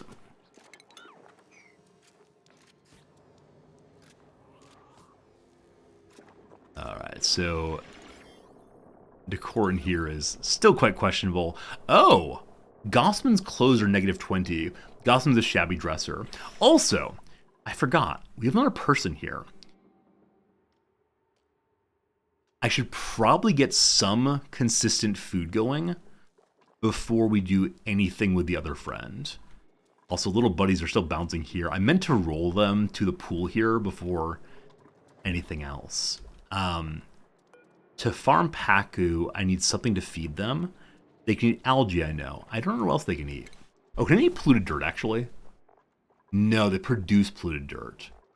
So algae is the obvious thing. And then many seeds I do not have available at all. Yeah, lots of seeds they happily eat. Okay. How on earth would we farm these, though? Like, I know with the, with hatches, you can have auto killers that drop them into water to drown. Hackers, though, perfectly happy in water. And they flop around okay on dry land for quite a while. I assume that non-wild ones will starve eventually. Maybe it's a good idea to like throw the pack into they can't live in. Or like a really hot area possibly. Not sure. Okay. One nice thing is that these areas are not overpressured. In fact, I'm not seeing any oil spot right now that's overpressured here. Also, all these obsidian areas, I wonder if there's anything hidden behind them. There's no neutronium paths. It's not that kind of thing.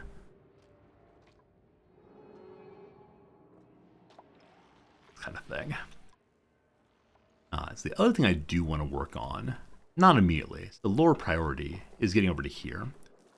Cleaning up this room, probably by rolling it this way. Should we just go across the top here? I don't see a reason not to. We can hop from there to there. This room is carbon dioxide, that's water. Always concerned about the ethanol in this playthrough. Always. Up again.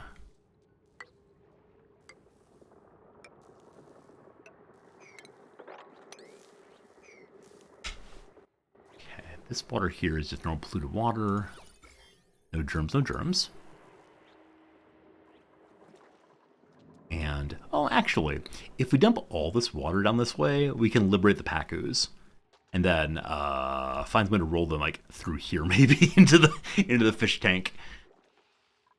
Yeah, we'll mark that for them to work on now, though, and then come back after a bit, perhaps.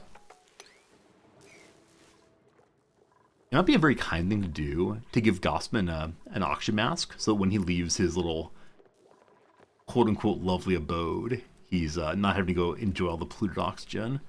Because it does just keep producing more. Yeah, luckily no sickness yet.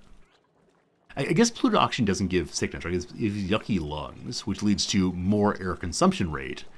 But there's nigh infinite oxygen here. It probably just does not matter what goes here. I'll make a spot for metal ore, a spot here for random stones and such. Raw minerals.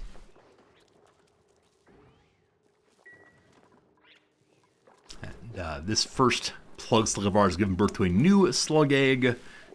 That one will presumably take over pretty soon and keep this place powered. Good. Back to main base. How is the hydrogen room looking? A lot better. Okay, so this is largely what we wanted to do. I guess I'm okay with digging out the bleach stone here, knowing that we have a place for bleach stone to go elsewhere. And if we just dig this out, but more beyond that. And I do want to seal down here.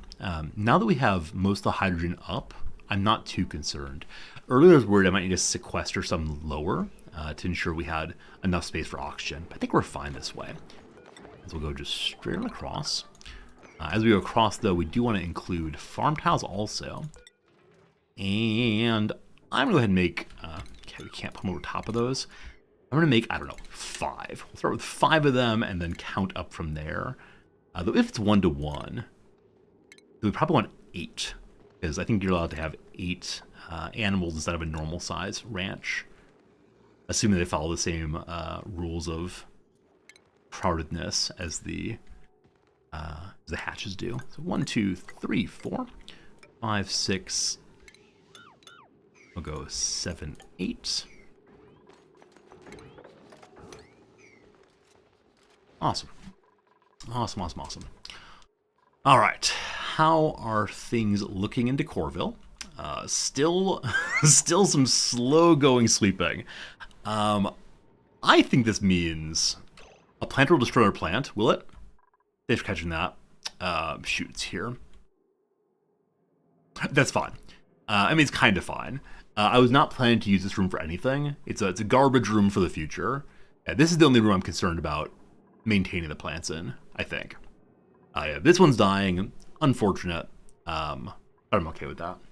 Hey, Sponsoleop, thank you for the follow. How's it going? And maybe I should treat every single plant with nothing but love and respect. No, May, don't you get stuck in there. Out you go, May. Out you go. Oh, May. Oh, May.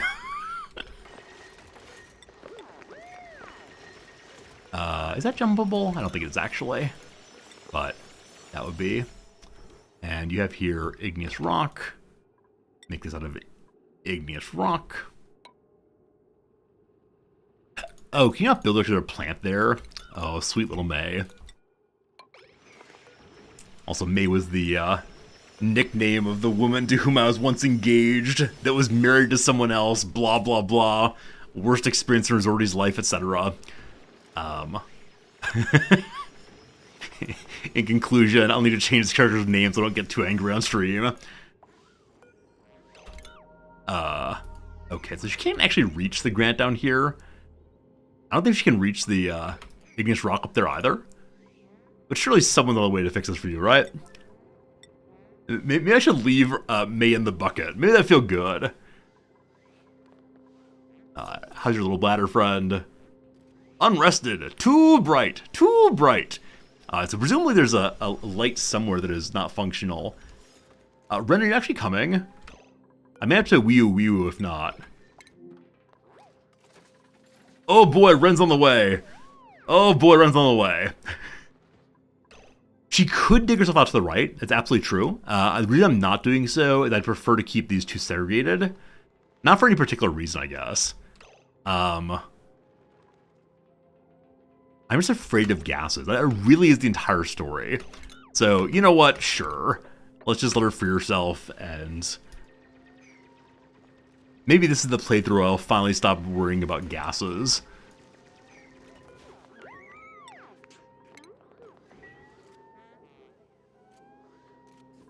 Cute little Meep knows not what happens below his feet.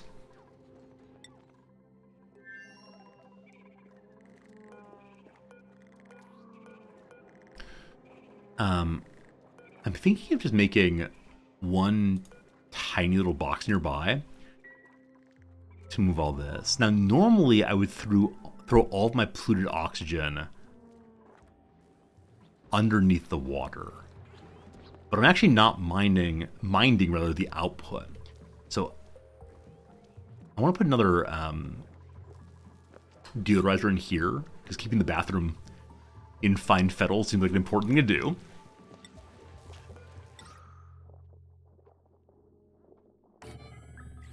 Okay, so you're gonna get built, and then we want to plug you in also.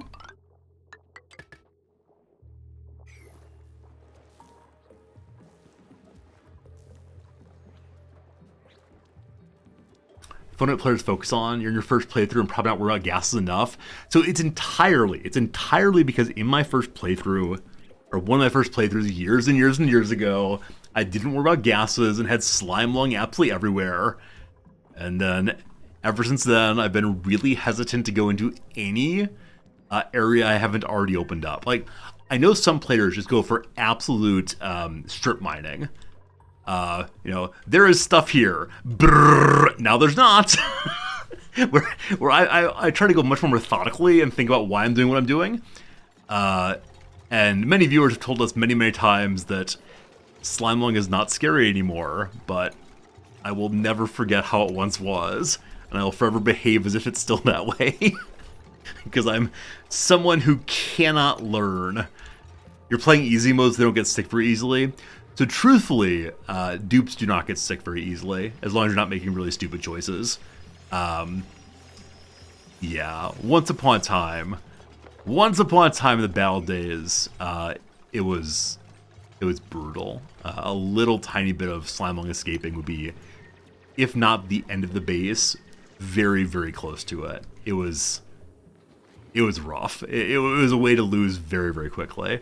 And it's not that way anymore, and that's a cool thing. But yeah. Okay, I'm gonna set these tiles at slightly higher priority. I want to make sure my farmers get it done before the other ones. And we may need to run some kind of temperature changer in here. Though as of right now, the temperature is 25, which is totally fine. We'll be picking up more heat from anywhere. Yeah, so we'll be picking up more heat from down here. Temperature's 36, so that's slightly over temperature. So I want to cool this section down most likely. And part of that would be to dig out all of this junk, which is hot, and replace it with some somewhat cooler tiles instead. And then, yeah, we'll run Brian over here sooner or later. Okay. Inside this room, we also want to have little delivery spots.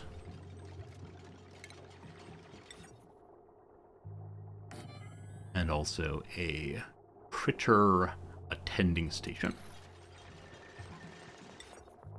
And it will go there once the ladders are gone. Soon. Okay, we actually get rid of them step by step now. Cool.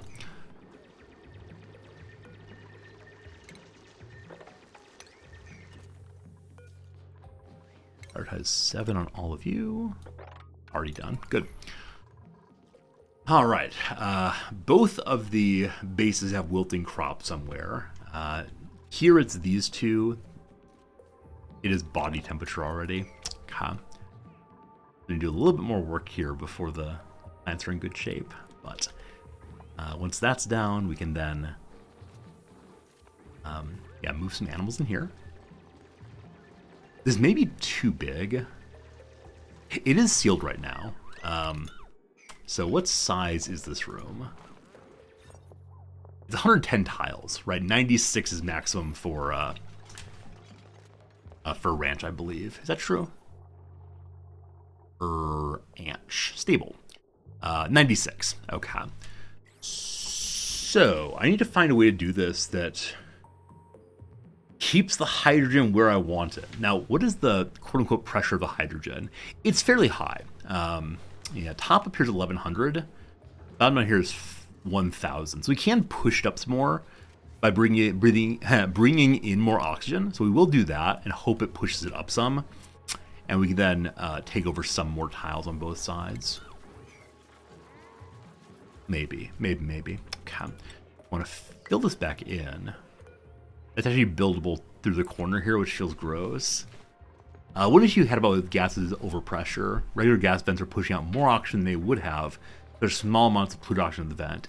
Yeah, you can use... what can you do to help with that? I think there's a way of like having different flow rates through your pipes by using one of these valve things. Yeah, the gas valve, I believe you can set how much goes through and not send too much if you don't want to. You can also automate that, I think, but I don't want to say this is a non-automation stream, but gosh, it feels that way sometimes.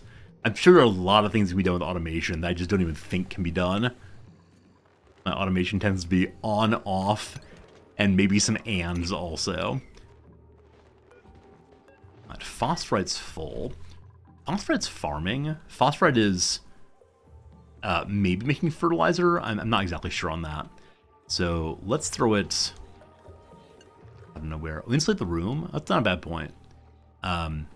Yeah, if we throw an insulation line under here, that would help with the temperature somewhat. Let me do the phosphorite thing so I don't forget, and then I'll look at that. There's been a weird change. I'm not sure if I can exactly explain it, but at some point, I felt like we were always like just 1 or 2 steps away from the whole place falling apart. And now, yeah, now it feels much more like we're actually adding onto the base productively. And I can't fully explain how weird that feels to actually be making a difference as opposed to just oh no, this is gonna break next, oh no, this is gonna break next, over and over and over again.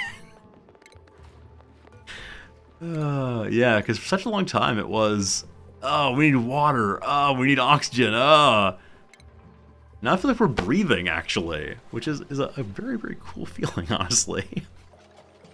Alright, we're going to seal this up next.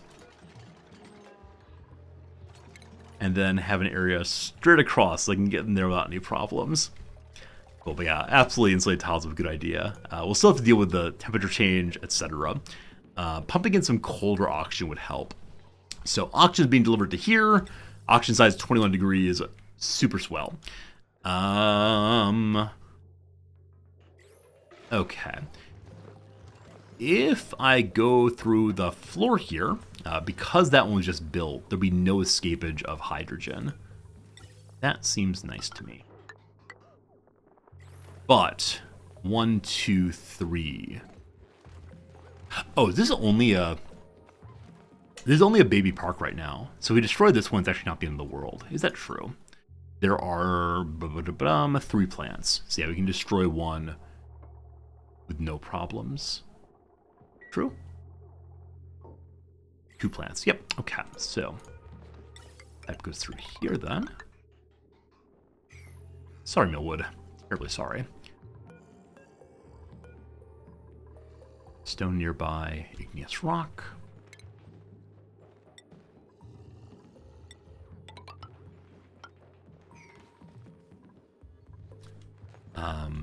Has an airflow towel ready to bring gas in that way. So Meep does not dream of stars because he's oxygen deprived. Okay, so insulated tiles, igneous rock, slow heating, good.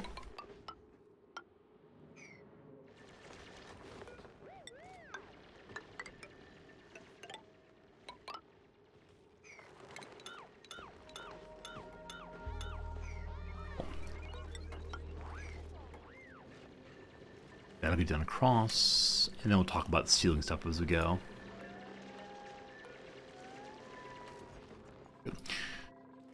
All right, so what temperature is this over here now? Not that one. This over here now. It is at 39 degrees. The pipe really is not spinning now. Huh. Why were you not spinning for a bit there? Yeah, it's this right here. So I've talked a number of times about trying to find more ways to cool here, but the temperature is negative 30 there, and then 12 here. So my hope was that the airflow tiles here would encourage the coolness of the ice to cool the oxygen, and that would then like somehow pass along pretty well. It's not exactly working. I'm gonna try the same thing on this side also, and see if that helps a little bit. So put a tile there and there and there, and hope that the coolness gets shared across, just to help keep it there a little cooler. Again, up here, negative 40. Down below, 7. Oh, maybe temp shift plates would help also.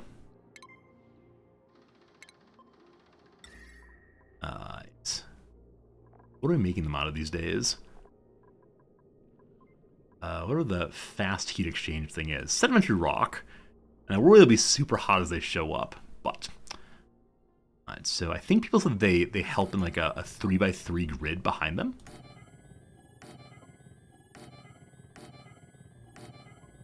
And so we'll see how that looks like. I'm sure it's going to be beautiful. Of course, I worry that bringing these in, they'd be fairly warm and potentially ruin everything. I don't know. It's noon o'clock my time, friends. Noon o'clock here. I should be able to do the math for what time it is where you are, but really no idea. So whatever time of day it is, thanks for hanging out with us. I know it's heading on after midnight in Europe, so if you're up late as a European, thanks for hanging with us. If you're enjoying your Sunday evening, hope you're getting a last little bit of relaxation before returning to work or school tomorrow, perhaps. Today is the last beginning of the last week of teaching new material for me this semester. I've got a week of tests, and then a week of finals, and then the semester's done. Other than the grading, I have no idea what I'm going to do with it, honestly.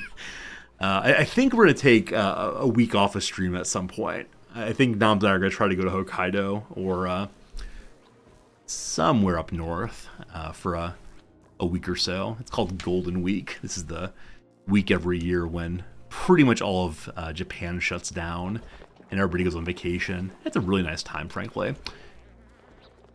And so probably not stream during that period, though. More on that in the future. I don't want to deprive you all of streaming, but I also, don't want to deprive my wife of hanging out time, because she works very, very hard all year long, and if I can just convince her to go on vacation for a few days, it'd be a very happy time for us all. Alright, so I want to think about getting down here in a way that does not melt literally everything as we go. We can see the biome differences. And so yeah, the already relatively warm area is right here. So maybe we should try to go straight down through here, dumping this water this direction. And then, yeah, because there's no abyssite here,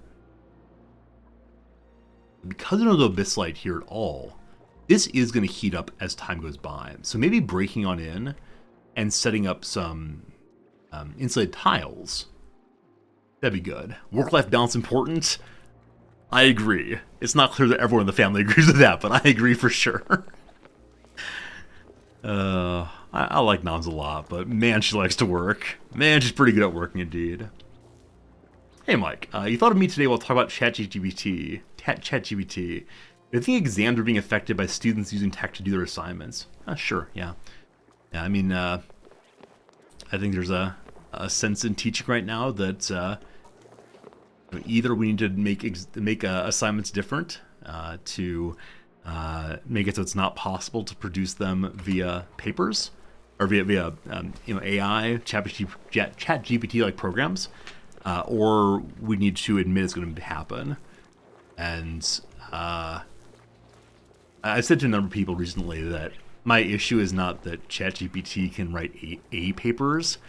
The issue is that it can write C- papers.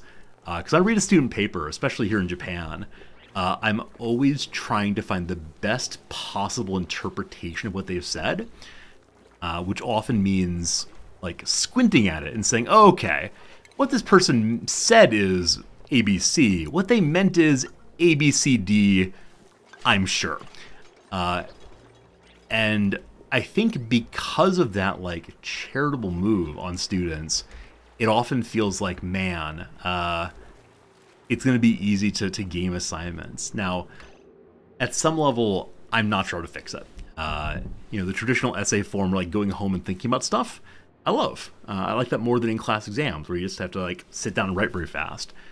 But yeah, the big question is like, what's college for? The kind of classes I teach are hopefully to encourage people to think, and if they don't want to think, I don't quite know what to do, and it makes me very sad. So yeah, this kind of thing we're talking about in my classes, talking about my dinner table. An ad starts in 5 seconds. Back after the ad, because you're watching ads, the game will be paused, and we'll talk more about this in just a little bit. But yeah, the ChatGPT topic I've talked about quite a bit, and I have no good solutions other than if the students are just pretending to be students, I'm gonna feel the desire to pretend to be a teacher, and that's not good for anybody. Anybody. All right, we'll move over to the Washington Post crossword now, which I did not load so far, so let's see if we can find it. Hoping it's the case that the Washington Post crossword's available on Sundays. It is.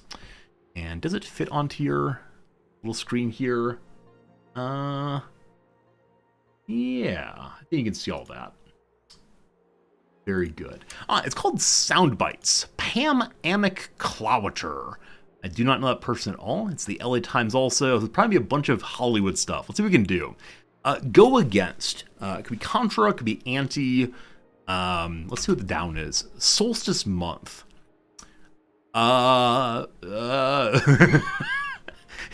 It's April, right? We just had solstice a moment ago, so I think anti might be correct here for going against. Let's see if that's right. Down is timeline units. Uh-oh. Timeline units should be like years or events or something. Blank print. Blank print. I have no idea. Pele Islands Great Lake. Okay.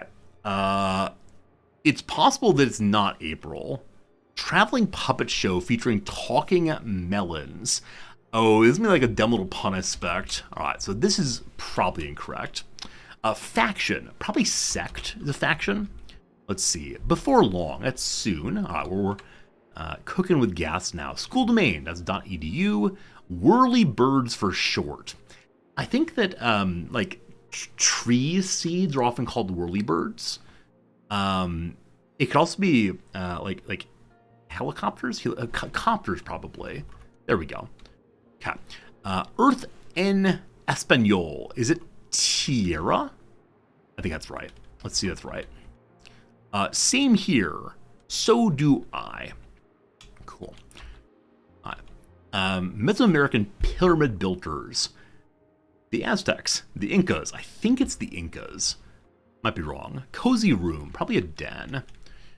Down's here. Last name of acting sisters Rooney and Kate. I have no idea. Absolutely no idea. Rooney apparently is a forename. I don't know that name at all. Interspersed with. Amongst is often what this is. Yeah. Video sharing site. Incas may be wrong. I have no idea on that. Abstract art pioneer Jean, no idea. Leak slowly, seep. Alright, so I think that part's right. Is it the Mayas actually? I think Mayas. Is it Kate Moss? Kate Moss is a person. Interspersed with, so like I said, among it seems right there. Across here is when the moon hits your eyes. That's amore.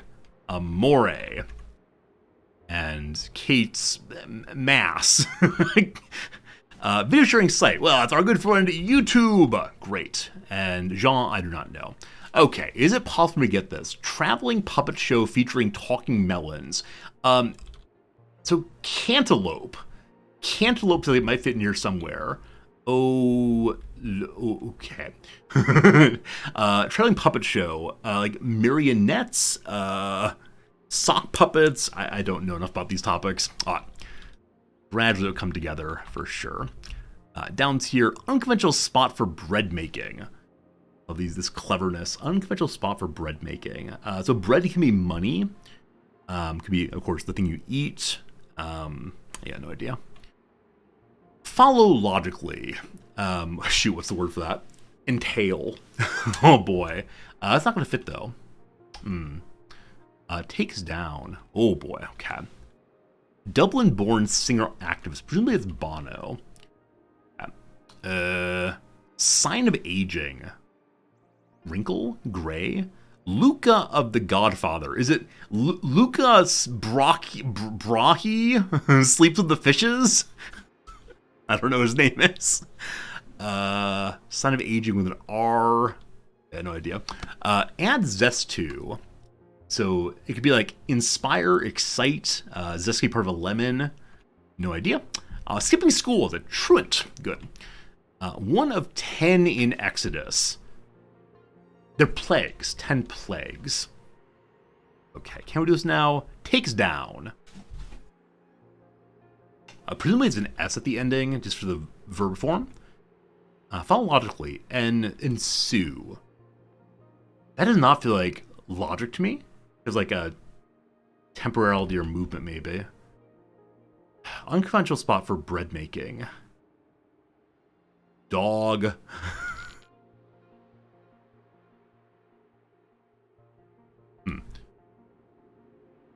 The noses? No. Cat. Org with an elephant mascot. The Republican National Committee. German gent. A hare. Squirt gun. Hearth debris. Ashes. Ashes, we all fall down. Coffee vessel with a broken handle. Something about mugs. No idea. Scat. Begone. That's how I talk. H.H. Munro's pen name. Yeah, no clue. Trauma centers. ERs, most likely. Anchors blank Navy fight song. That is Anchors Away. Classic TV brand. I assume RCA, but I'm not sure on that. Bread making. Man of La Mancha. That is Don Quixote. Is that right? Is that right? Quixiote. I think it's how you say Quixote. I think so. Mystery Rider Nevada. No clue. Talk enthusiastically in a nerdy way. Probably geek out, I'd guess.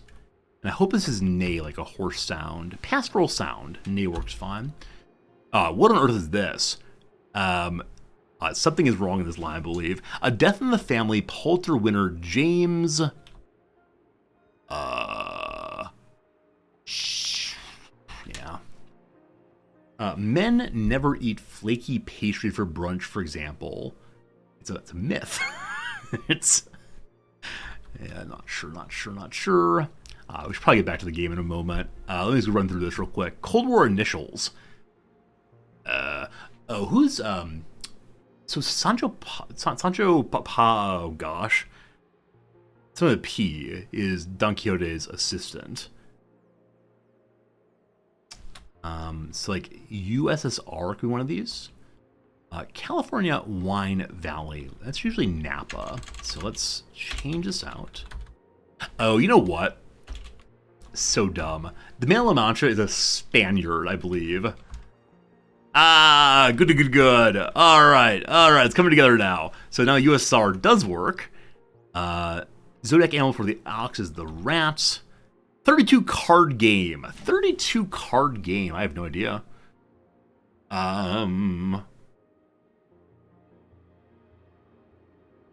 Okay.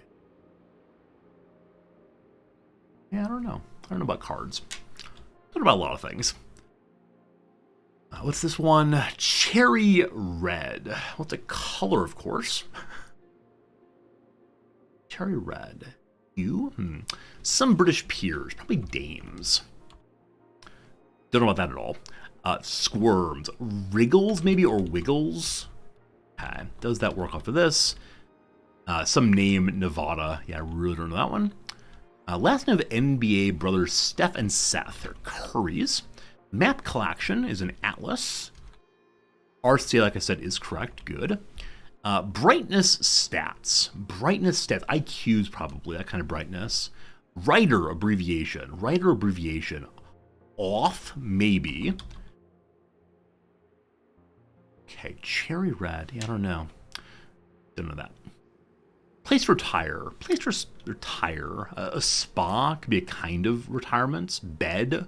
I like bed more. We'll see that's right eventually. Blackjack card. Well, the ace. All right. Nevada Bommy. Bommy Nevada. I have no idea if that's a name. All right. So this seems like it's a quote. Seems very likely. Metallic finish. Metallic finish. We don't like Bommy Nevada? We don't like Bommy Nevada? Yeah, I don't know. That's enough right now. We'll take a break. Sundays are tough. As the way I'd work on this, usually we're not streaming, I would just go through the entire thing acrosses and put in only things I know for sure, and then work off of that. But we're making progress, and it'll get done eventually. But for now, let's return you all to Oni mode for 45 minutes more of our never-ending building situation. Jenkins, thank you much indeed for your follow there. Oh, I have ACD for Blackjack. Oh, I mistyped that. Thank you for catching that. It's this one. AC Blackjack. ACE. Thank you. And then this is Carol Opener. Adeste Fideles. I think that's what it is. Oh, you couldn't see the down clues? Oh, you're absolutely right. I'm sorry. This one's wider than usual. My apologies. Anyway, enough of that for now. Yeah, the Sunday one is bigger than usual. I'll fix that someday. Okay. Hello again. Hello again. Hello again. Yeah, I feel like on these Monday streams, if I'm going to do the big cross right, you just like focus 100% on it. Bouncing back and forth is probably no good, but no worries. Okay. Hello, Gossman. Hello, Black Dove. How's it going? Hope you're having a good day. Jorb is done with XCOM. You're coming here only because another streamer went offline. Is that what I'm hearing? My beloved heart. My beloved heart. Why is this unreachable? That's climbable. That's climbable. Ah! Once again, I did it. I always do this one.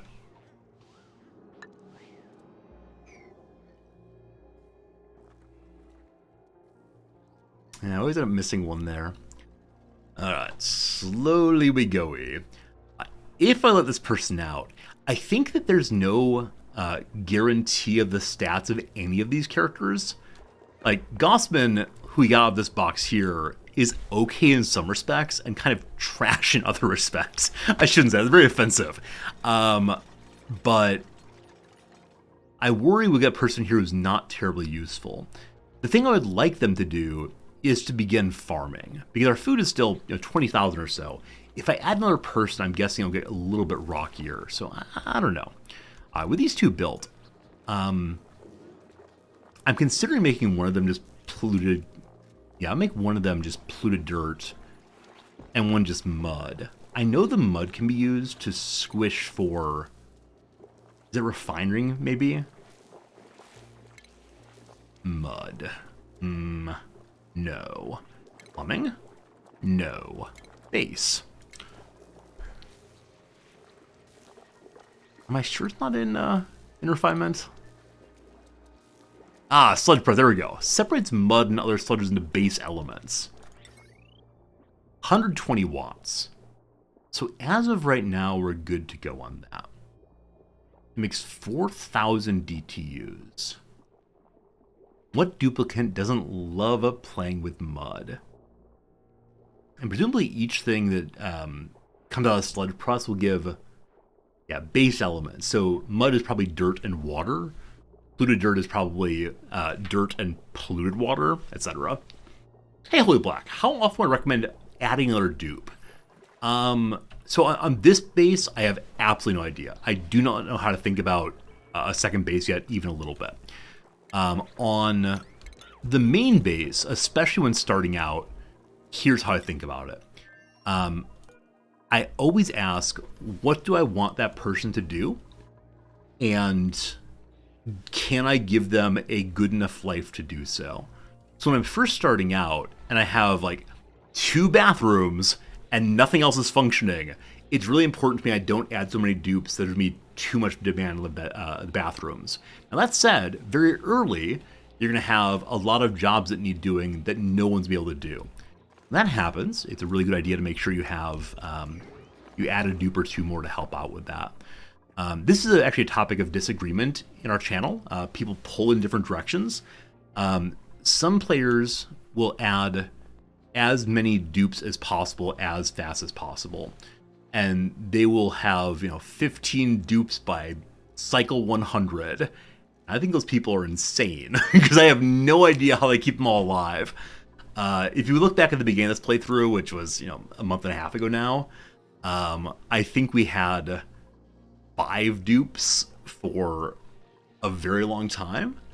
And then eventually we pushed to 10 dupes and we sat there for probably another 100, 120 cycles. I'm someone who adds people sparingly, knowing that it is possible that I am not getting work done as fast as you could, but I'm just worried about getting too many people in and causing the whole thing to collapse. So that's how I think about it, and it's worked okay for me, though I know for some people it's kind of maddening that, like, for example, I'm going to look at this and I can almost guarantee I will not take any of the people. Yep, cop war sounds good. So I didn't even look at the folks because there are no jobs right now that need to get done that are not getting done. 100% for me.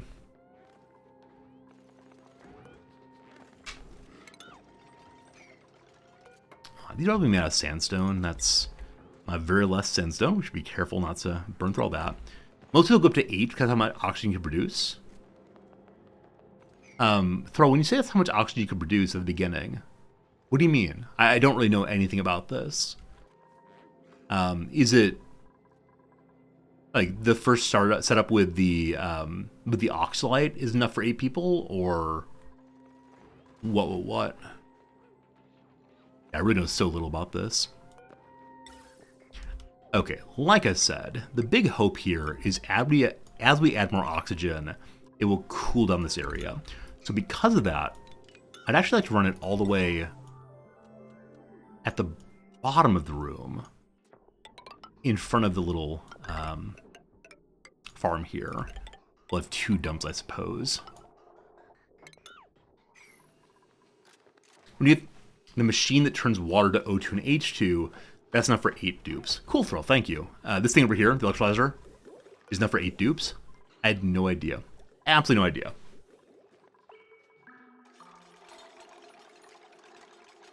Okay.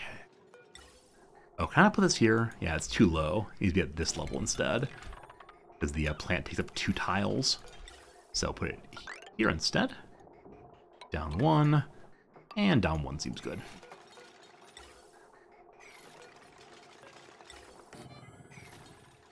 And we'll see how this works both for pressure and also for cooling down the room. Currently it's 32 degrees.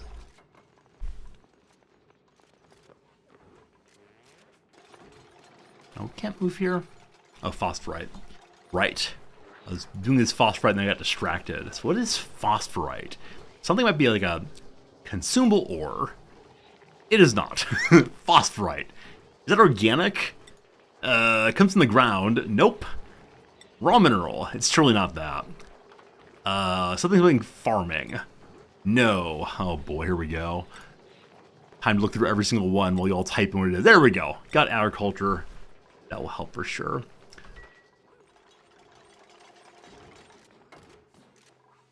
Copy you over. The oxygen coming out is coming out at 28 degrees, so 28 is cold enough right now.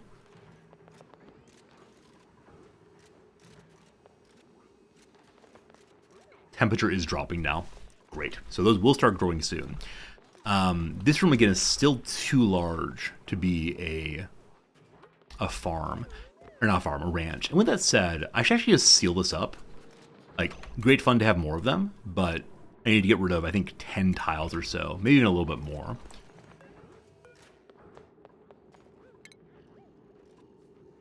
So higher priority, destroy.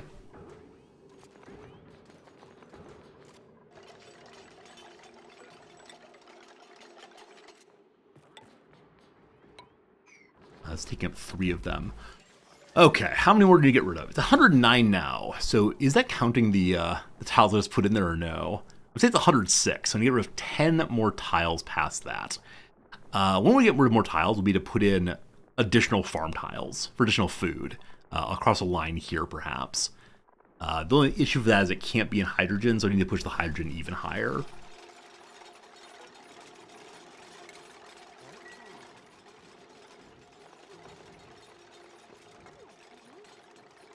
Okay. It's a going. It's a moving.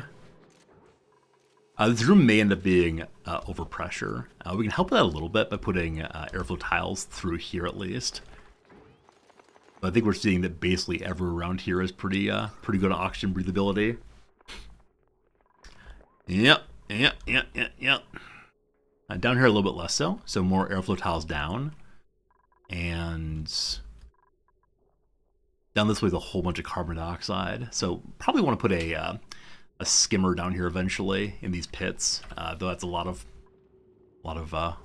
wires to make right now, so we're not going to do that at the moment. Okay. Have you turned on? All right, so we have 1 functional mealwood.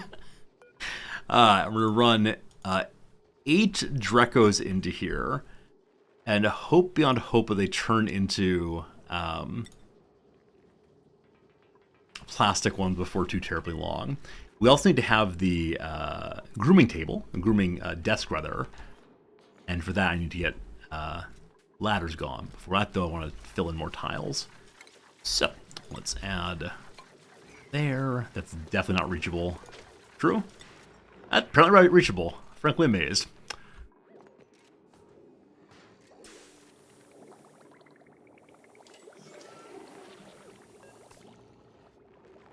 And then, so my big worry is if I put another line across here that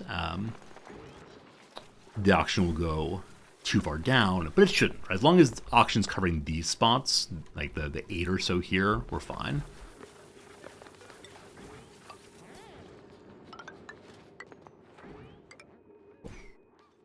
Is a way to get rid of the hydrogen in this room. Yeah, so I could just put a pump in there and a filter and pump the oxygen out.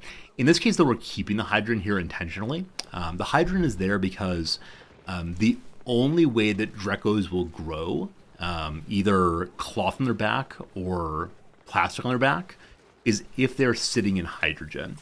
So truthfully, I think I want more of this room hydrogen rather than less, because it is possible, I believe, that the dupes, or not the dupes, the Drekos will spend all of their day walking down here.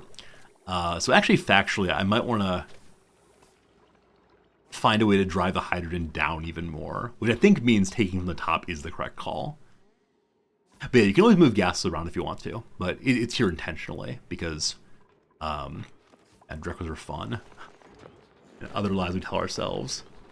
I'm missing an important building in the room. If you mean the grooming station, it will go right here. Oh! Buildings consume space. Do buildings consume space? Buildings may consume space. So, let's see. Currently at 99. I was thinking of doing 1, 2, 3, but if buildings consume space, that does change things, doesn't it? I didn't realize that buildings consume space. Oh, the tiles below them would, and another building after that. Oh! Right. They don't just drop their, fur. You have to hack it off. Shear it off, that's a word. A shearing station's needed. Thank you for reminding me of that, without just coming out and saying it. I might need to go ahead and dig those back out again. For now, though, I will remove this one. Okay. And stations.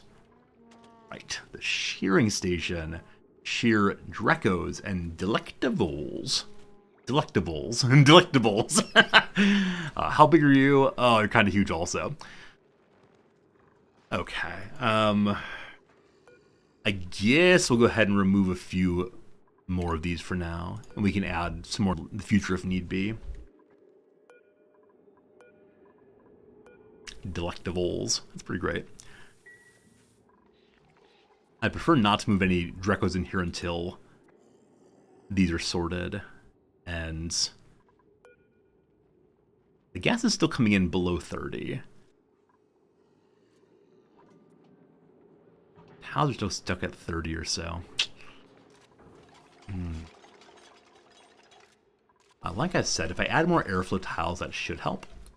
And I also want to dig through here. Okay, and this area is not auction mass required. We moved the auction mass down to here and here. So I might want to like reorganize at some point. It was made this way a very long time ago. I was just like throwing things randomly, hoping for the best, but it's working pretty well, I think. Okay. Where's the nearest airflow tile? It's right there. Let's put one like so. On like so. Then we can dig out a lot of this without causing problems for the plants.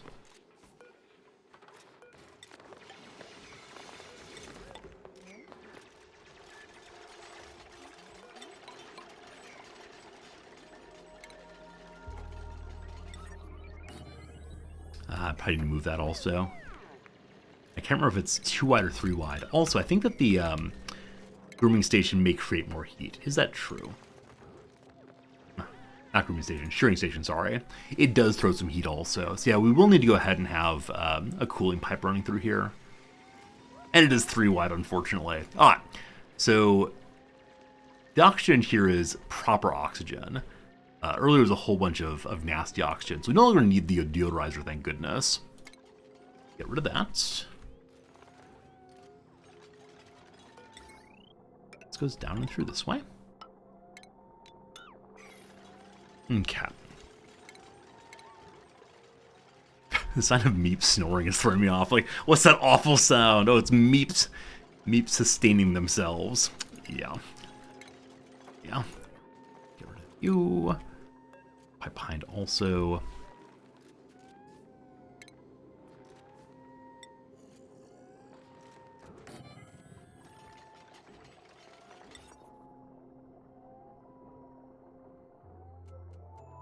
I don't recall how much power the shearing station is. We'll have to see if it actually works on the line we ran there, or if we have to run a whole new line here. Soon we'll know. Oh, it's close. It's close. Temperature here is at 29 in the auction for a moment. The planet itself's at 30.3. Temperature is dropping. Great stuff, great stuff, great stuff.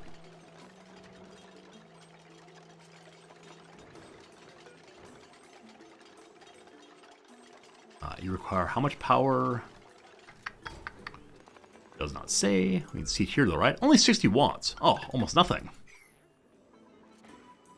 So the grooming station here is saying we're still not quite as stable. We're at 97 tiles, so one more tile and we're done. Unfortunately, to get that one more tile up there, we're gonna have to do a little bit of fun. There's no way to do this correct. Digging something out.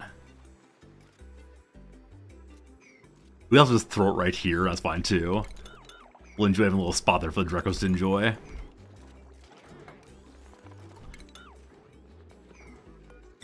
Sure. Alright, cool. So we then want to start finding Drekos. Oh, probably the junk on the ground is warm. Is that true? There's only 28 degrees.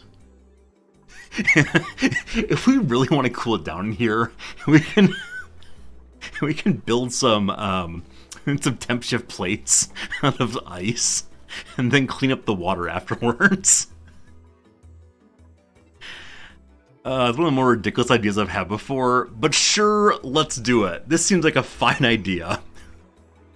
I am tired of dealing with the very, very slow process of temperature exchange. I've heard that temp shift plates are good for this kind of thing. Alright. Oh, do we have no ice right now? And they have brine ice. That's fine. So, someone help me with temperature. I should just put it right behind the plants and see what happens.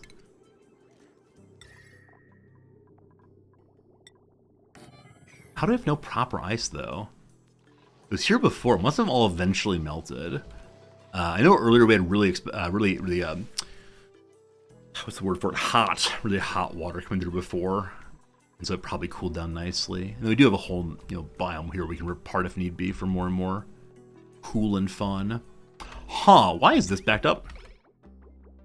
Oh, never mind. I thought this was a return. It's still having the issue of not cooling enough here. Though the air temperature is 11 degrees. Last time we looked at about 20, so that's good. Guess I want to continue airflow tiling along here through the rest of the icy area. And they have a spot here to deal with melting ice. We don't have a spot here to do so. It'll just pool gradually, and the airflow tile will keep it inside, so should be okay. Alright. Alright. You're now a beautiful and lovely stable. Behold the stable.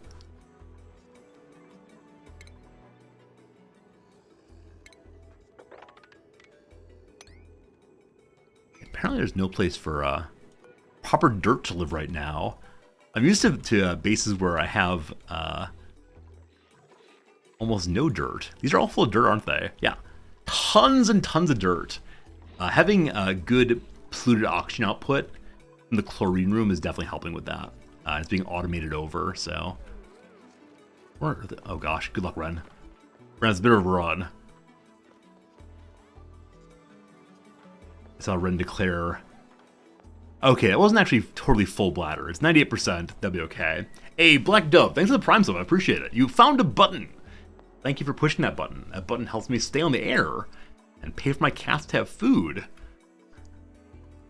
Oh, poor Sasha Bear. Poor Sasha Bear, my old cat. She is not doing well, my friends. she is to the point now where she is just like a very, very sweet cat still. She purrs tremendously. She's very happy to see me. She comes to bed with us, etc. But if you've been keeping an eye on that one, I don't know what to say. I don't know what to say that she's having some troubles. So... She's not cleaning herself at all, and like we're keeping her clean, taking good care of her with our wiping her and so on. Hey, look, it's negative 10 degrees here now. It went from positive 30 to negative 10, just like that. How does temperature work? That is what I would like to know, please. And Brian is dripping down here. It's a small amount. Good. Hello, cat. Good seeing you. Yeah, I don't talk about the cats too much or Sasha especially, because there's no more happy news. But she's a sweetie anyway, and yeah, we're getting close. But at least one of these is now growing correctly at 24 degrees. I think once we remove the standing water, it'll be fine. Just need to get that done. All right, time for us to fetcho some Dreco. Hello, Dreco number 1. You absolute terrible monster, come along. And then the Dreco eggs. I said before they burst I would make the Dreco room, and I've done so. So I need to drop the Dreco eggs in here.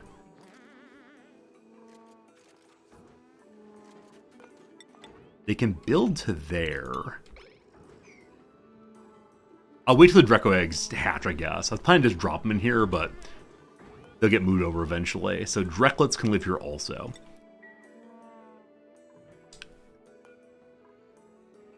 At 5 degrees, it is heating up.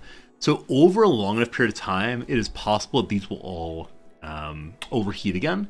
And when that happens, I will once again dump cold into the room very, very quickly. And oh, how glorious it will be. I'm just going to make this pile for dirt also, since we have a need for a dirt storage spot. Cool.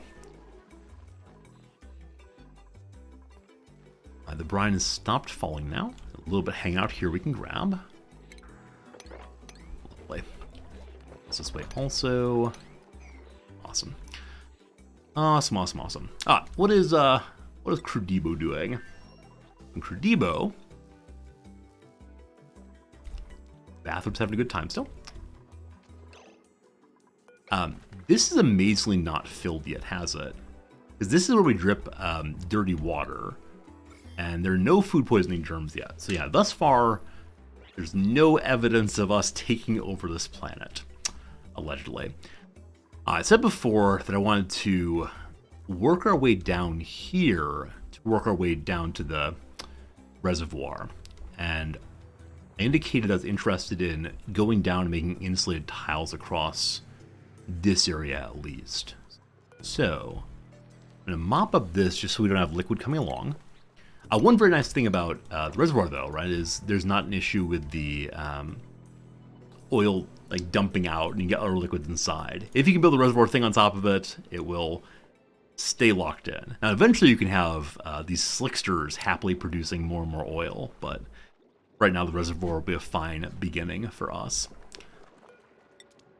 Okay, higher priority on this mopping. Mud, polluted mud, they'll stay in place there. And we work our way down.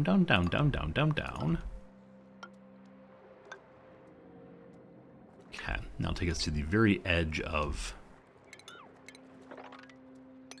Oilville. Now, is the refinery thing, the oil thing here? Oh, I may need to refine metal for this. I need to have refined metal for pumping out oil. It's not oil refinery though. It's oil derrick or something. Can't remember what you called. Let's go on the research page and see something involving oil. Oil well. There it is. Also, the beginning of making plastic. Petroleum to plastic. Getting to the space age real soon. Future though, kid. Plastics. I think I'm really happy about today's stream. Like, most pleased today is that we got the oxygen functioning again, and that the water should now be free of germs, or close to it. 1,000 again. 900 or so. Okay, I think it's gone down nicely. This is completely full of no germs. Both have no germs, so yeah, we are closer and closer to no germs in the water, closer and closer to oxygen's good. Just a matter of gradually improving things. And then down here, hey, look at that. Hey, look at that. So our little buddy's house has most of the debris removed, and it's only 36 decor. Man, I was hoping with the debris removed would be a lot nicer, but no, he's a really, really, really nice little room for him. I gotta say that the Hermit is the greediest of every dupe we've ever had. Alright. Does the ground look gross if it's not carpeted? Like, I just prefer not to deal with the slime, but we definitely, you know, drop it into the water there and over here also, and not care that much about slime. Lung. But decor button. Yeah, so it looks like the floor is actually neutral, yeah? Now, the carpeted tiles, super attractive. The floor is, eh. Okay. Give him a little door so he can do his territory. And I was saying I didn't want to just throw a whole bunch of random things up and around.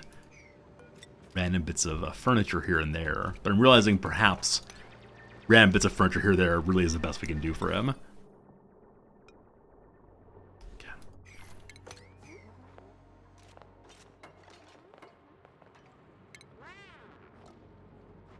What would you like, man? Some flowers down here. Just a bunch of canvases, I suppose. Get rid of you. And canvases fit over here, I wonder.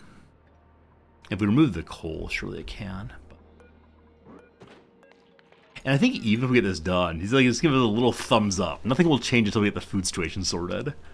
I said I wanted to work on that today because, yeah, this has backed up entirely. I thought about making more of these buckets, but it did not happen. And then it's overpressure. So we are now wasting natural gas by not having that functionally plugged in, unfortunately. So we talked also about finding a place to put our natural gas grill, which I appear not to have researched yet. So we got a fair bit more research needs to get done.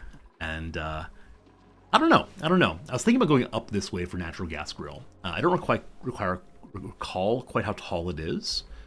I believe that it might off-put carbon dioxide. Is that true? Let's see. Natural gas grill. Is this gas grill possibly? No. Is it grill? Yes, that's electric grill. No, is it gas? Something involving gas range. There we go. Gas range. No, so just natural gas goes in plus some power. I don't know why I thought it had an output also. It has this little output tube. Maybe it's actually an input. Maybe it takes oxygen or something. And I'm guessing it's relatively hot around it. Oh, there it is. It does put CO2 out. Okay, it does put CO2 out. And so they have a pump by there also to pull the carbon dioxide in, and 9,000 DTUs is not nothing. So, yep. This need to get done. Once this is done, though, we'll be able to make the food that the hermit needs, and that will be a good step in the right direction. But as you can see, there's so much more complex foods. +6. Frost burger. Is that the happiest of all possible foods right now? +6 food seems really quite high. Okay, so I'm thinking of remaking our kitchen by getting rid of the spice grinder. Because I haven't found any way to use any of these that feels especially nice now. Like, I'm guessing the brawny spice, more strength, more good, would be great for everybody. But I wonder if we can put the grill up here and have a cooling pipe right nearby. But we'll need to get that research done. It's going to take a little bit to get completed.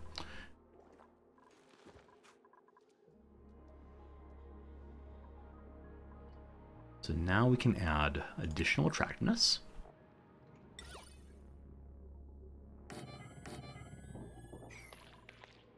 Here as well. Not much of a hermit anymore, this guy. This guy's feeling like he's a superstar. I think I really assumed that initially it would just be like, make it look less terrible. Definitely already less terrible, but no, he wants more. Maybe he'll suddenly pop out like Willy Wonka and declare that he's actually the emperor of this planetoid. And who are we to be here? Where's our golden ticket? And oh, how he will sing.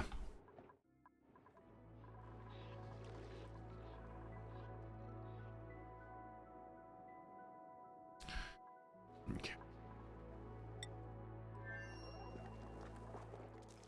Osmocy, we have made it all the way over here. Swamp chard needs to be grabbed.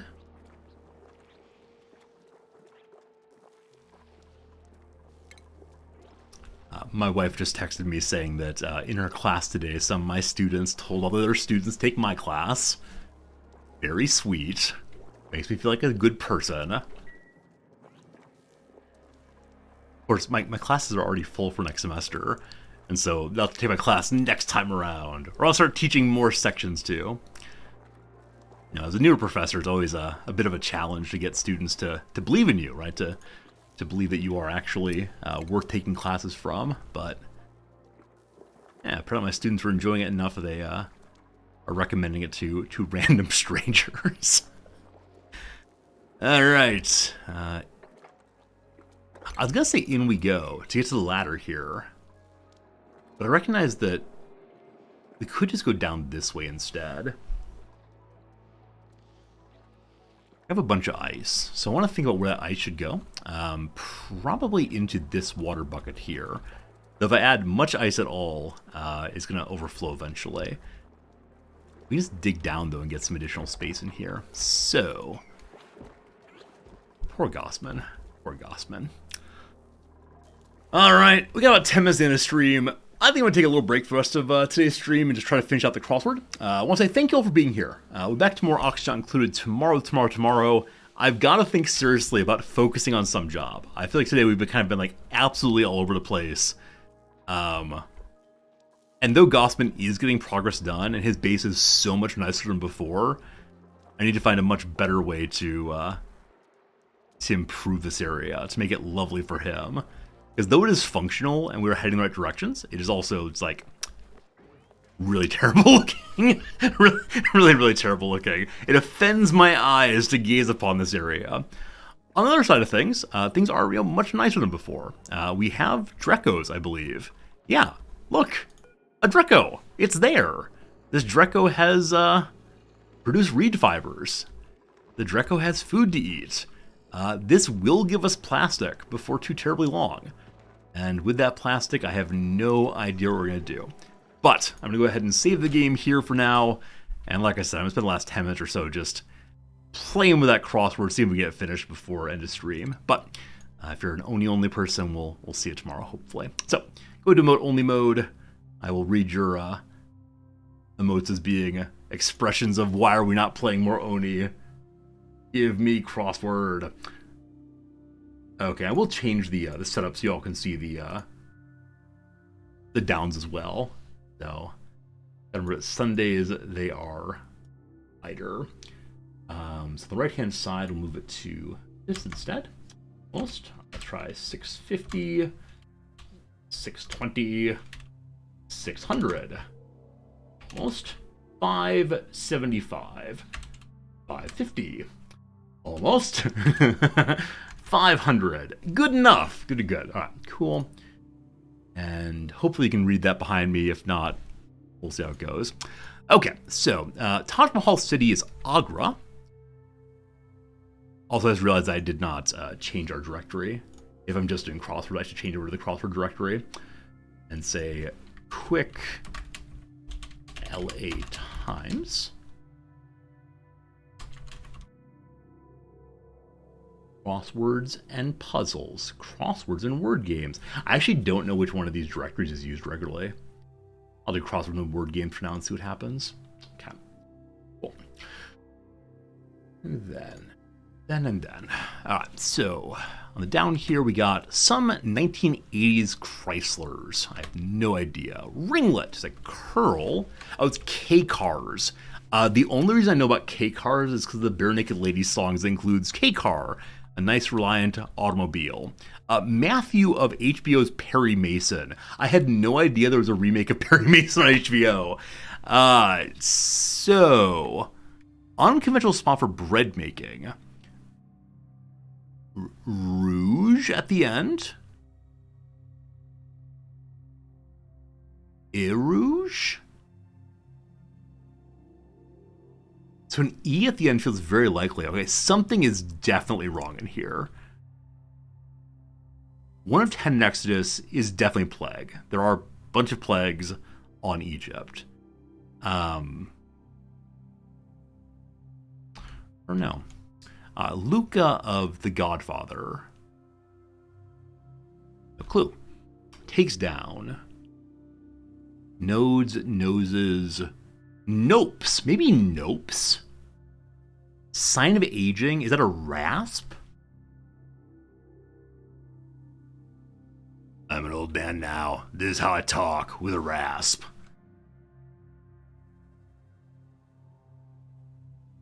I'm not seeing a word on that, though, so we'll return to this later. A coffee vessel with broken handle. Urn is a possibility. Napa's not the only wine valley. It's the only one I know, though. H.H. Munro's pen name, no idea. Men never eat flaky pastry or brunch, for example. Oh, it's be quiche something, isn't it? It's be quiche. Don't know what, though. Don't know what is going to be past that.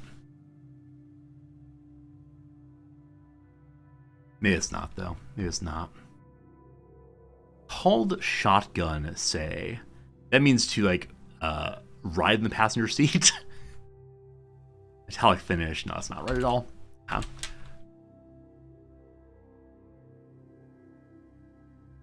Let's just try to go on the crosses the rest of the way. D-Day Fleet. D-Day Fleet. Because D-Day, it might be an abbreviation. It's like a Navy fleet. It is an invasion fleet. It's Operation Overlord, I think. Not sure. The abbreviation on author here throws me off. Like, writer abbreviation might not be off. And it could also be like some weird, AUTR or something, but who knows. Remote hiding place, probably like under a sofa cushion. We'll see. Pay attention to, probably heed. Colorful Hindu festival. Is that Holly spelled like that? I think that's right. Male deer, a buck, I assume. Stag, I think, is for elks, maybe. Media revenue source. Add something, probably.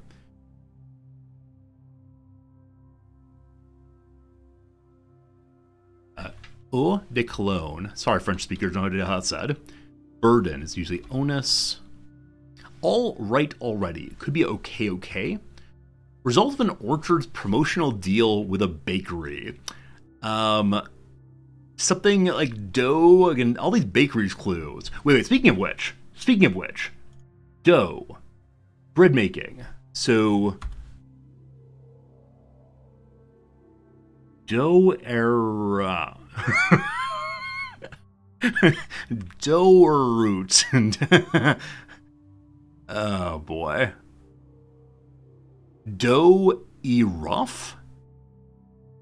I bet there's be some clue somewhere about there's like a joke about dough in this thing. I think we're seeing multiple clues that include dough, possibly. All these bread things. Former Fed Chair Bernanke is Ben Bernanke. Website known for feminist cultural criticism. Jezebel, I believe. There's some other, like, one that, that's her dead name, or his dead name. Daniel. There was a website that had, like, text from Jane Eyre, I believe.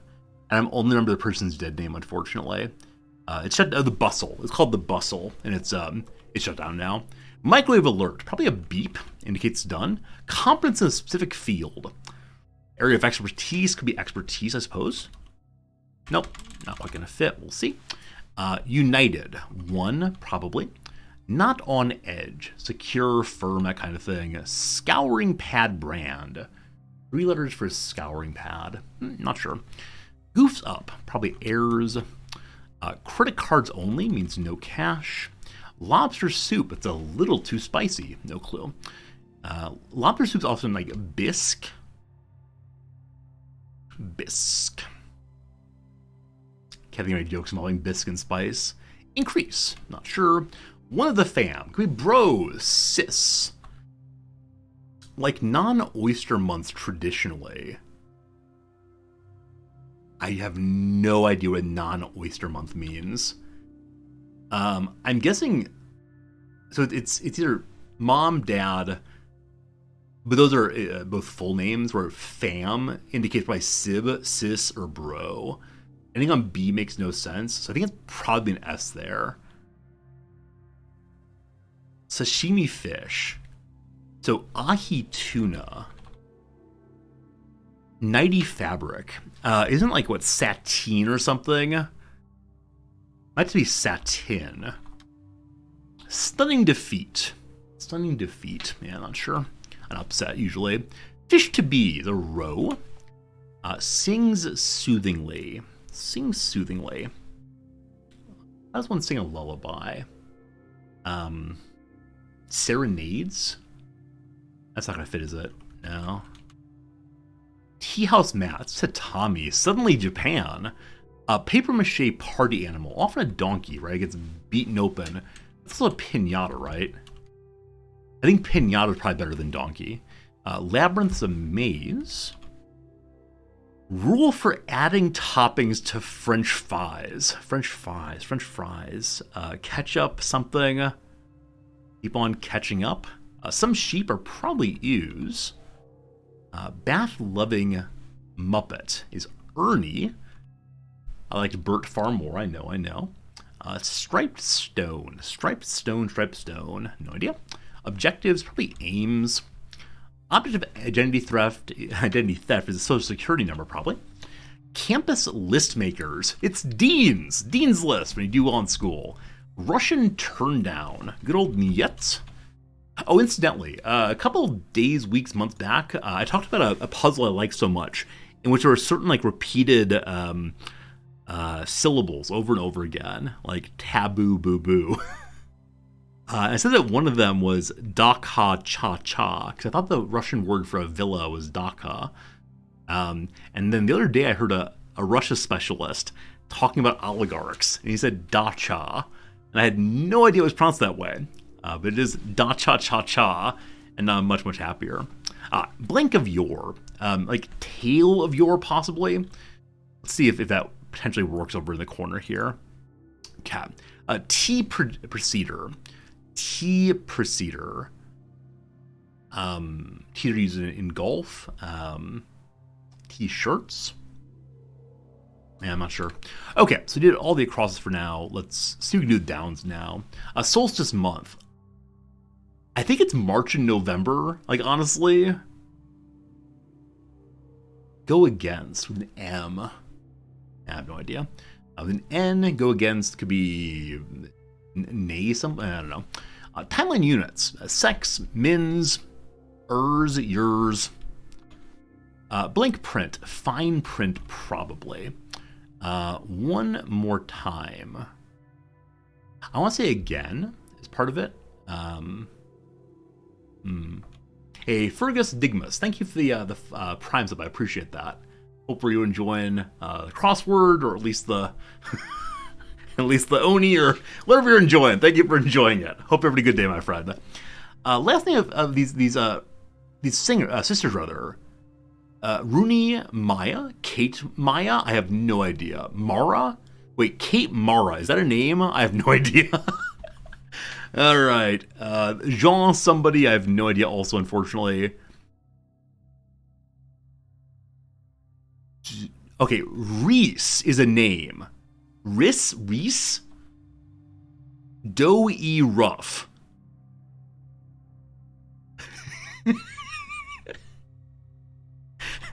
What is this? Sign of aging with a U. Cusp, rusp, busp. Nope. All right. Yeah, I wish I knew this actor's name. Something is wrong here. I do not know what it is. We'll deal with that at the end. Anyway, on with continuing. A sledding spot. Sledding spot is a hill, surely. Sledding. It could also be like an incline. I don't know. That's one I don't know at all. Beginning on. Is RNC not right? Oregon elephant mascot. So maybe the Republicans aren't the only people with elephants. I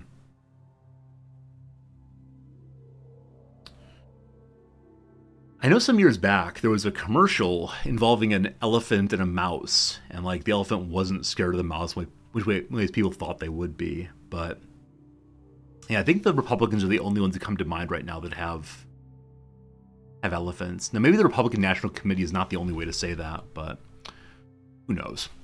Grounds crew concern. Turf. Metallic finish ? Oh, so metallic finish could be like a medal that one gets for winning like a race. So winning, placing, showing. Because of the question mark, it's not chrome. It's something joke-wise, but I'm not getting right now. 32 card game. I have no idea. Absolutely no idea. Cherry red. We looked at before. Might be a color word I don't know. Seems likely. This is wrong, and I have no idea what is wrong with this. I'm relatively sure that Anchors Away is the correct answer there. Scat and Begone. What's this? Wood shaping tool. Oh, this is wrong. Okay, because wood shaping tool is lathe. Awesome. Is it James Agee, I think? Scat. Beat it. Beat it.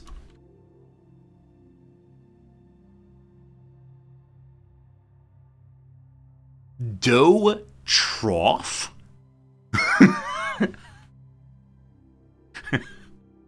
I have no idea what a dough trough is. That would be a very unconventional spot for bread making. I have no idea. Okay, Luca Brasi. I said, okay, it is Luca Brasi is correct, I think. And then it's gonna be rasp, like I said. Do-agged rough. Oh gosh. Not sure on that. Agra is correct. Ringlet is curl seems very likely. RC I think is good. Ashes is fine.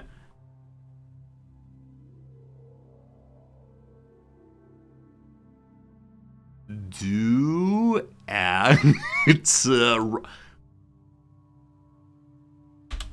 maybe rasp is wrong. Whichever way. On we go. Deal with other stuff later. Okay. Squirms. I said earlier wiggles. That seems wrong. So squirms. Wither? No. Called Shotgun said, had dibs is the correct answer there. Over here we have corporate leader as a CEO. Potato pancakes, a latke. So that's incorrect. Manga made for adolescent girls. I have no idea. I'm happy to say I have no idea. I think that there's a subgenre of like hentai called ecchi or something. It's like male on male love that the young women like. At the big manga store, there's a section for like everyday slice of life and romance. I have no idea. Genuinely no idea. I'll need to learn that. Like some Chardonnay barrels. I assume they're oaken. Not sure on that though. Box of donuts kept on ice. Frozen dozen. Frozen dozen. I love that. Like I said earlier, remote hiding place is sofa cushions. Good. Male deer. A heart actually. And okay. It's called shoujo. Shoujo is manga made for adolescent girls. Now we know. All right. Novelist Erdrick. Well, surely Lolo Erdrick. Yeah. Still competing is in it. Take turns. Take turns.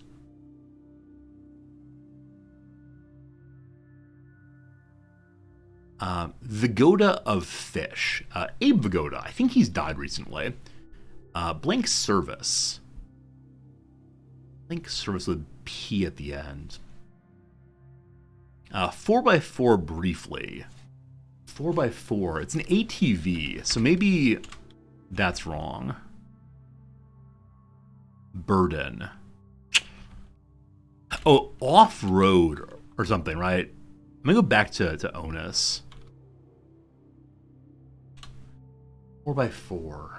I don't know. Greek salad toppers feta, surely.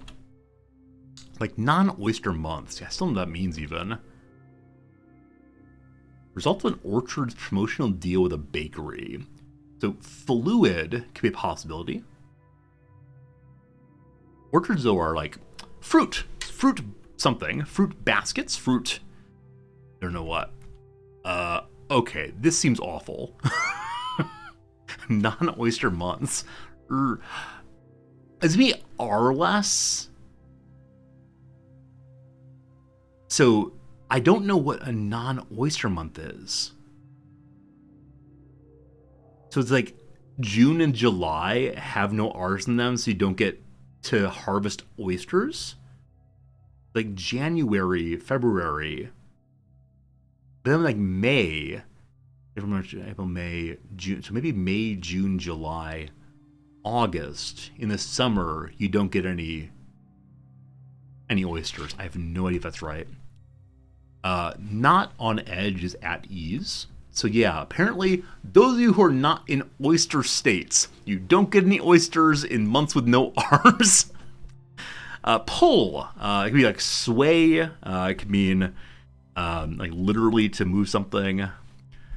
Root beer eponym is Bark.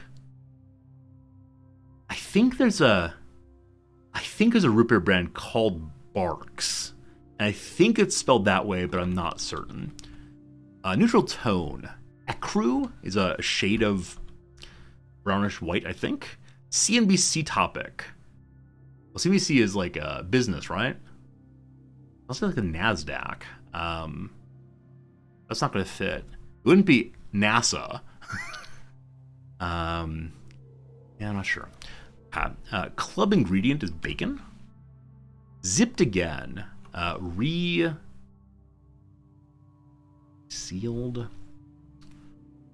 Lenny's pal on Laverne and Shirley. I am not this old, and yet here we go. His name is Squiggy, I believe. Native Nebraskans are Otos. Persia today is Iran. Not nice. Something probably so mean, I would guess. Wedding party. Wedding party, wedding party, wedding party. There's a reception. A wedding party could refer to like the people who are involved, the bride and groom.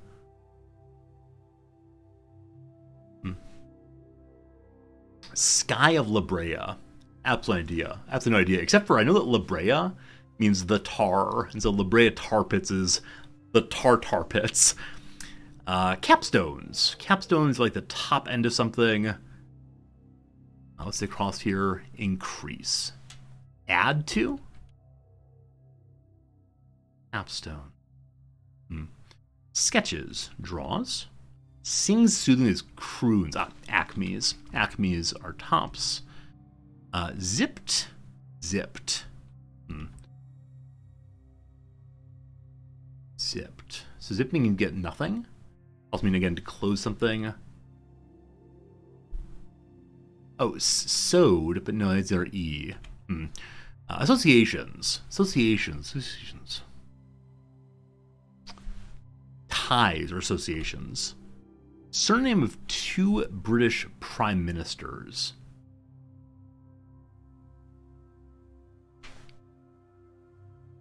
Queen Sugar actress Lifford, no idea. Comedian Andy Ricker, so not Ames. Mine extraction, there's ore. OPEC member, well, there's Venezuela. There's there's Iraq, there's Saudi Arabia, there's Oman, I assume, various other nations in the Middle East. Yeah, no idea on this one right now. Tea procedure, still not sure on that. Okay, let's see if we can work on this very long across we got most of. So, rule for adding toppings to French fries. Poutine. So, zipped is to speed, sped. So, poutine gravy something? OPEC with an R. Not sure. Okay. So, back to crosses now. We've added some downs. We'll see what we can do. Go against.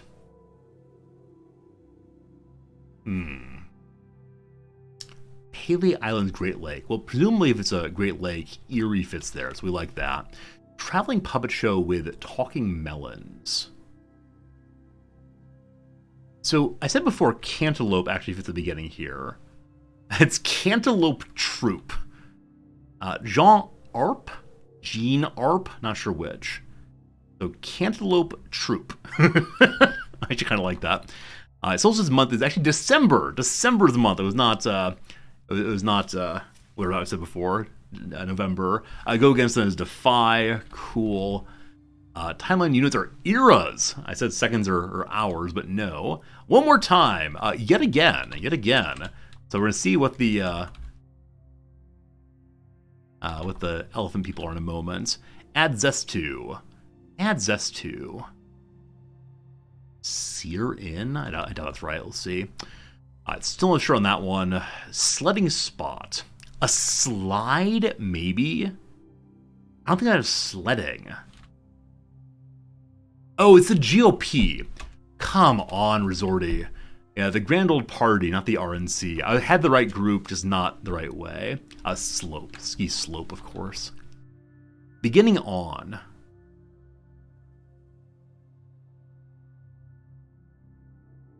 sear on. We're doing crosses right now. Okay. Coffee vessel with a broken handle. Unmade.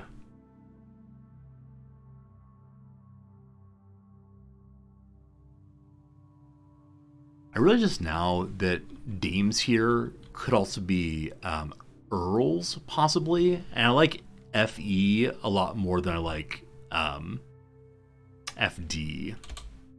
So this is probably carafe, which I thought had 2 F's in it, or 2 R's. So I think it's now earls. So Berry, Nevada? Nevada Berry? Maybe. Maybe.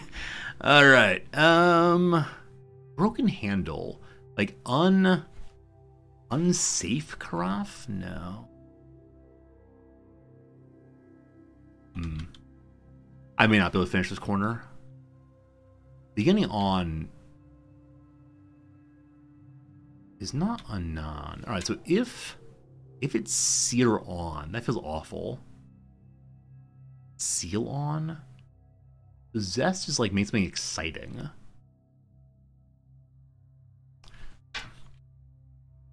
Men never eat flaky pastry breakfast. I think quiche is the beginning here. But quiche what? It's quiche cliche. I think the Bari part me wrong then. It squirms. Quiche cliche. Quiche cliche. Oh, this stuff. This stuff though. Writhes. Writhes. Okay. Cherry red. Don't know that word. D-Day fleet.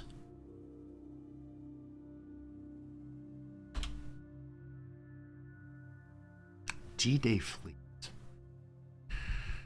So IQs has got to be correct. With heed being right, I think off is also. I don't know enough about naval history, unfortunately.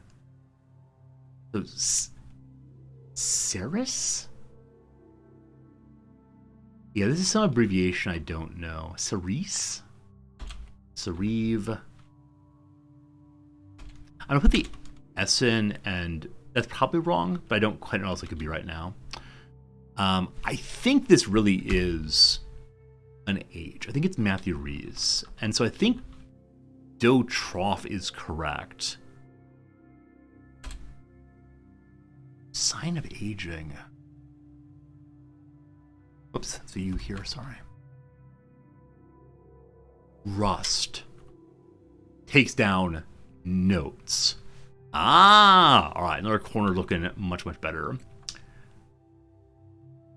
Okay, media revenue source. I was thinking earlier it could be ag rate. That seems wrong, though. Take turns. Take turns. So steer, probably. It's ad sale, actually. Result of Orchard's promotional deal with a bakery. Fruit. Is it like fruit biscotti or something? I don't really know names of baked goods. Lip service. So I think biscotti is all the C-O-T-I.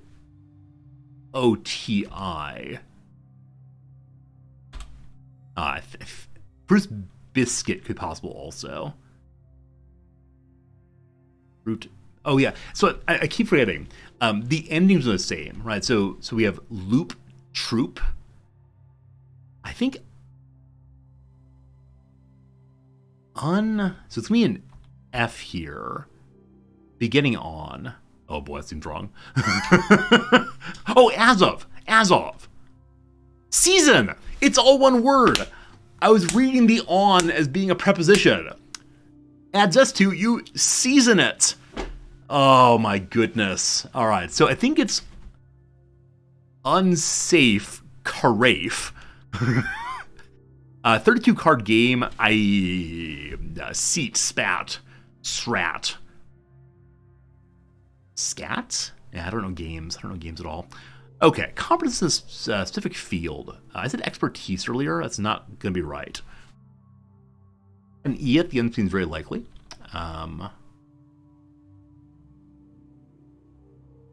The New York Stock Exchange is the discuss there. So it is, as I say, competency. It's not right, though.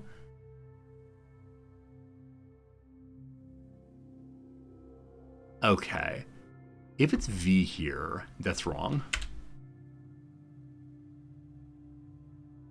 Bit by bit, we're making progress. Skyrim Pad Brand's SOS brand.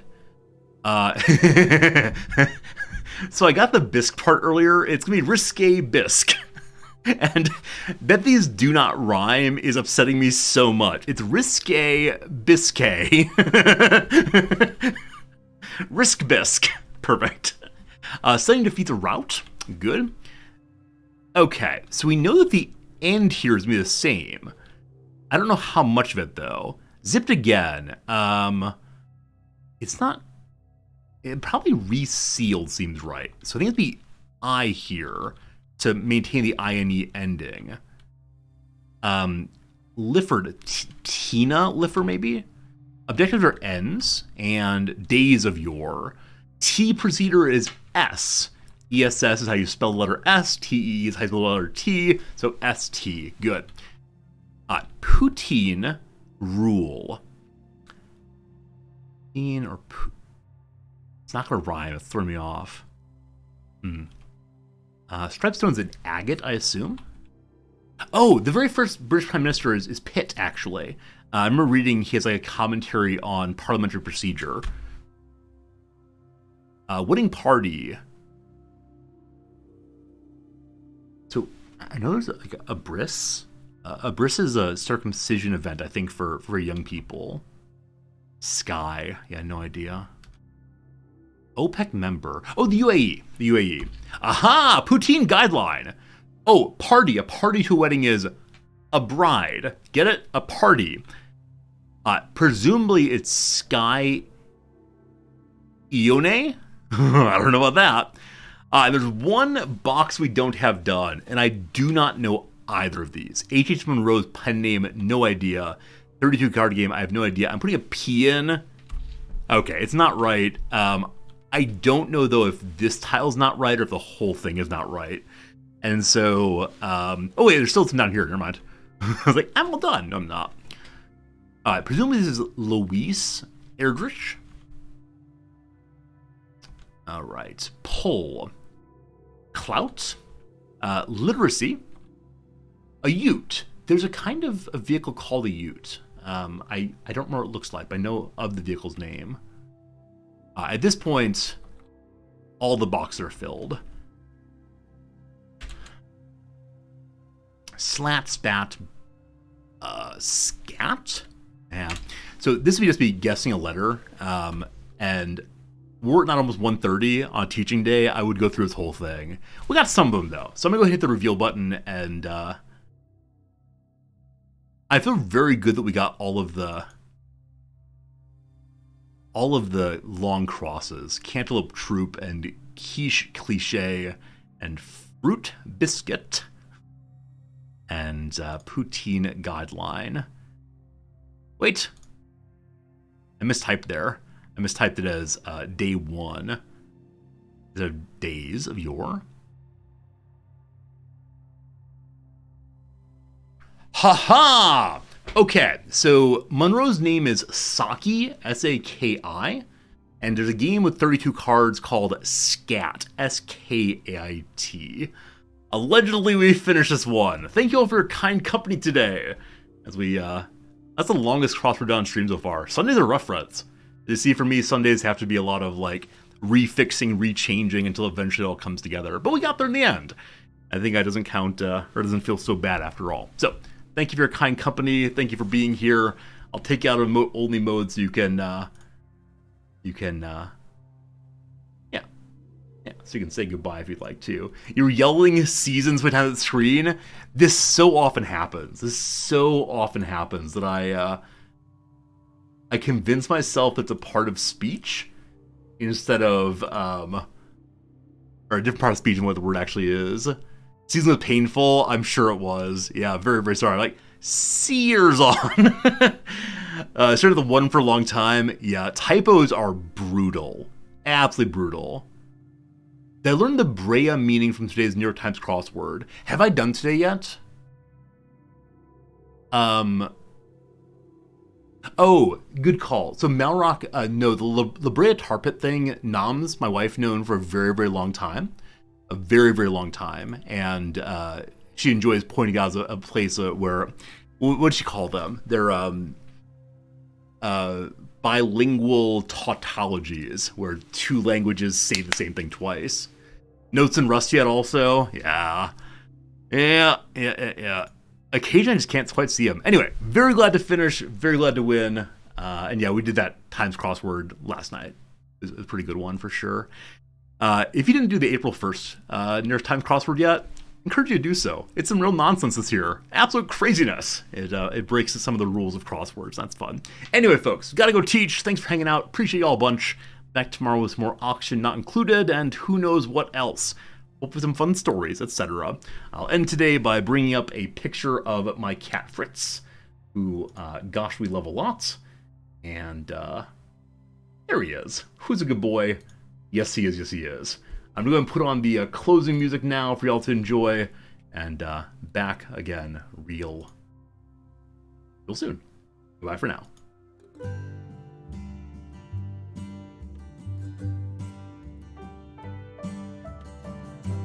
Terry werewolf singing songs of Dixie. He don't know the shape he's in.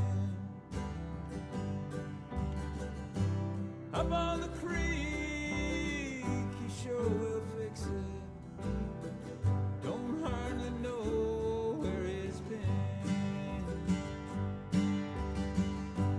Come on, baby, let's dance this last waltz. Caribbean moon is coming in. Life is driftwood, ain't no one's fault. Winter Park Quality Inn. It makes no difference, piano keys would sing. Keeps his brandy bottle handy. Down in Nazareth, his freedom bell will ring. It's hard to know what keeps him standing. Come on, baby, let's dance this last waltz. Caribbean moon is coming in. My life is driftwood, ain't no one's fault. Winter Park Quality Inn. Carnival con man singing cold and lonesome sound. He don't know his weed is on fire. Off of the mountain, gonna seek some sacred ground. Something to which a drunk boy can aspire. Come on, baby, let's dance this last waltz. Caribbean moon is coming in. My life is driftwood, ain't no one's fault. Winter Park Quality Inn. Come on, baby, let's dance this last waltz. Caribbean moon is coming in. Acadian driftwood, ain't no one's fault. Winter Park Quality Inn. All right. Thanks again, and see you again real soon. Goodbye, friends.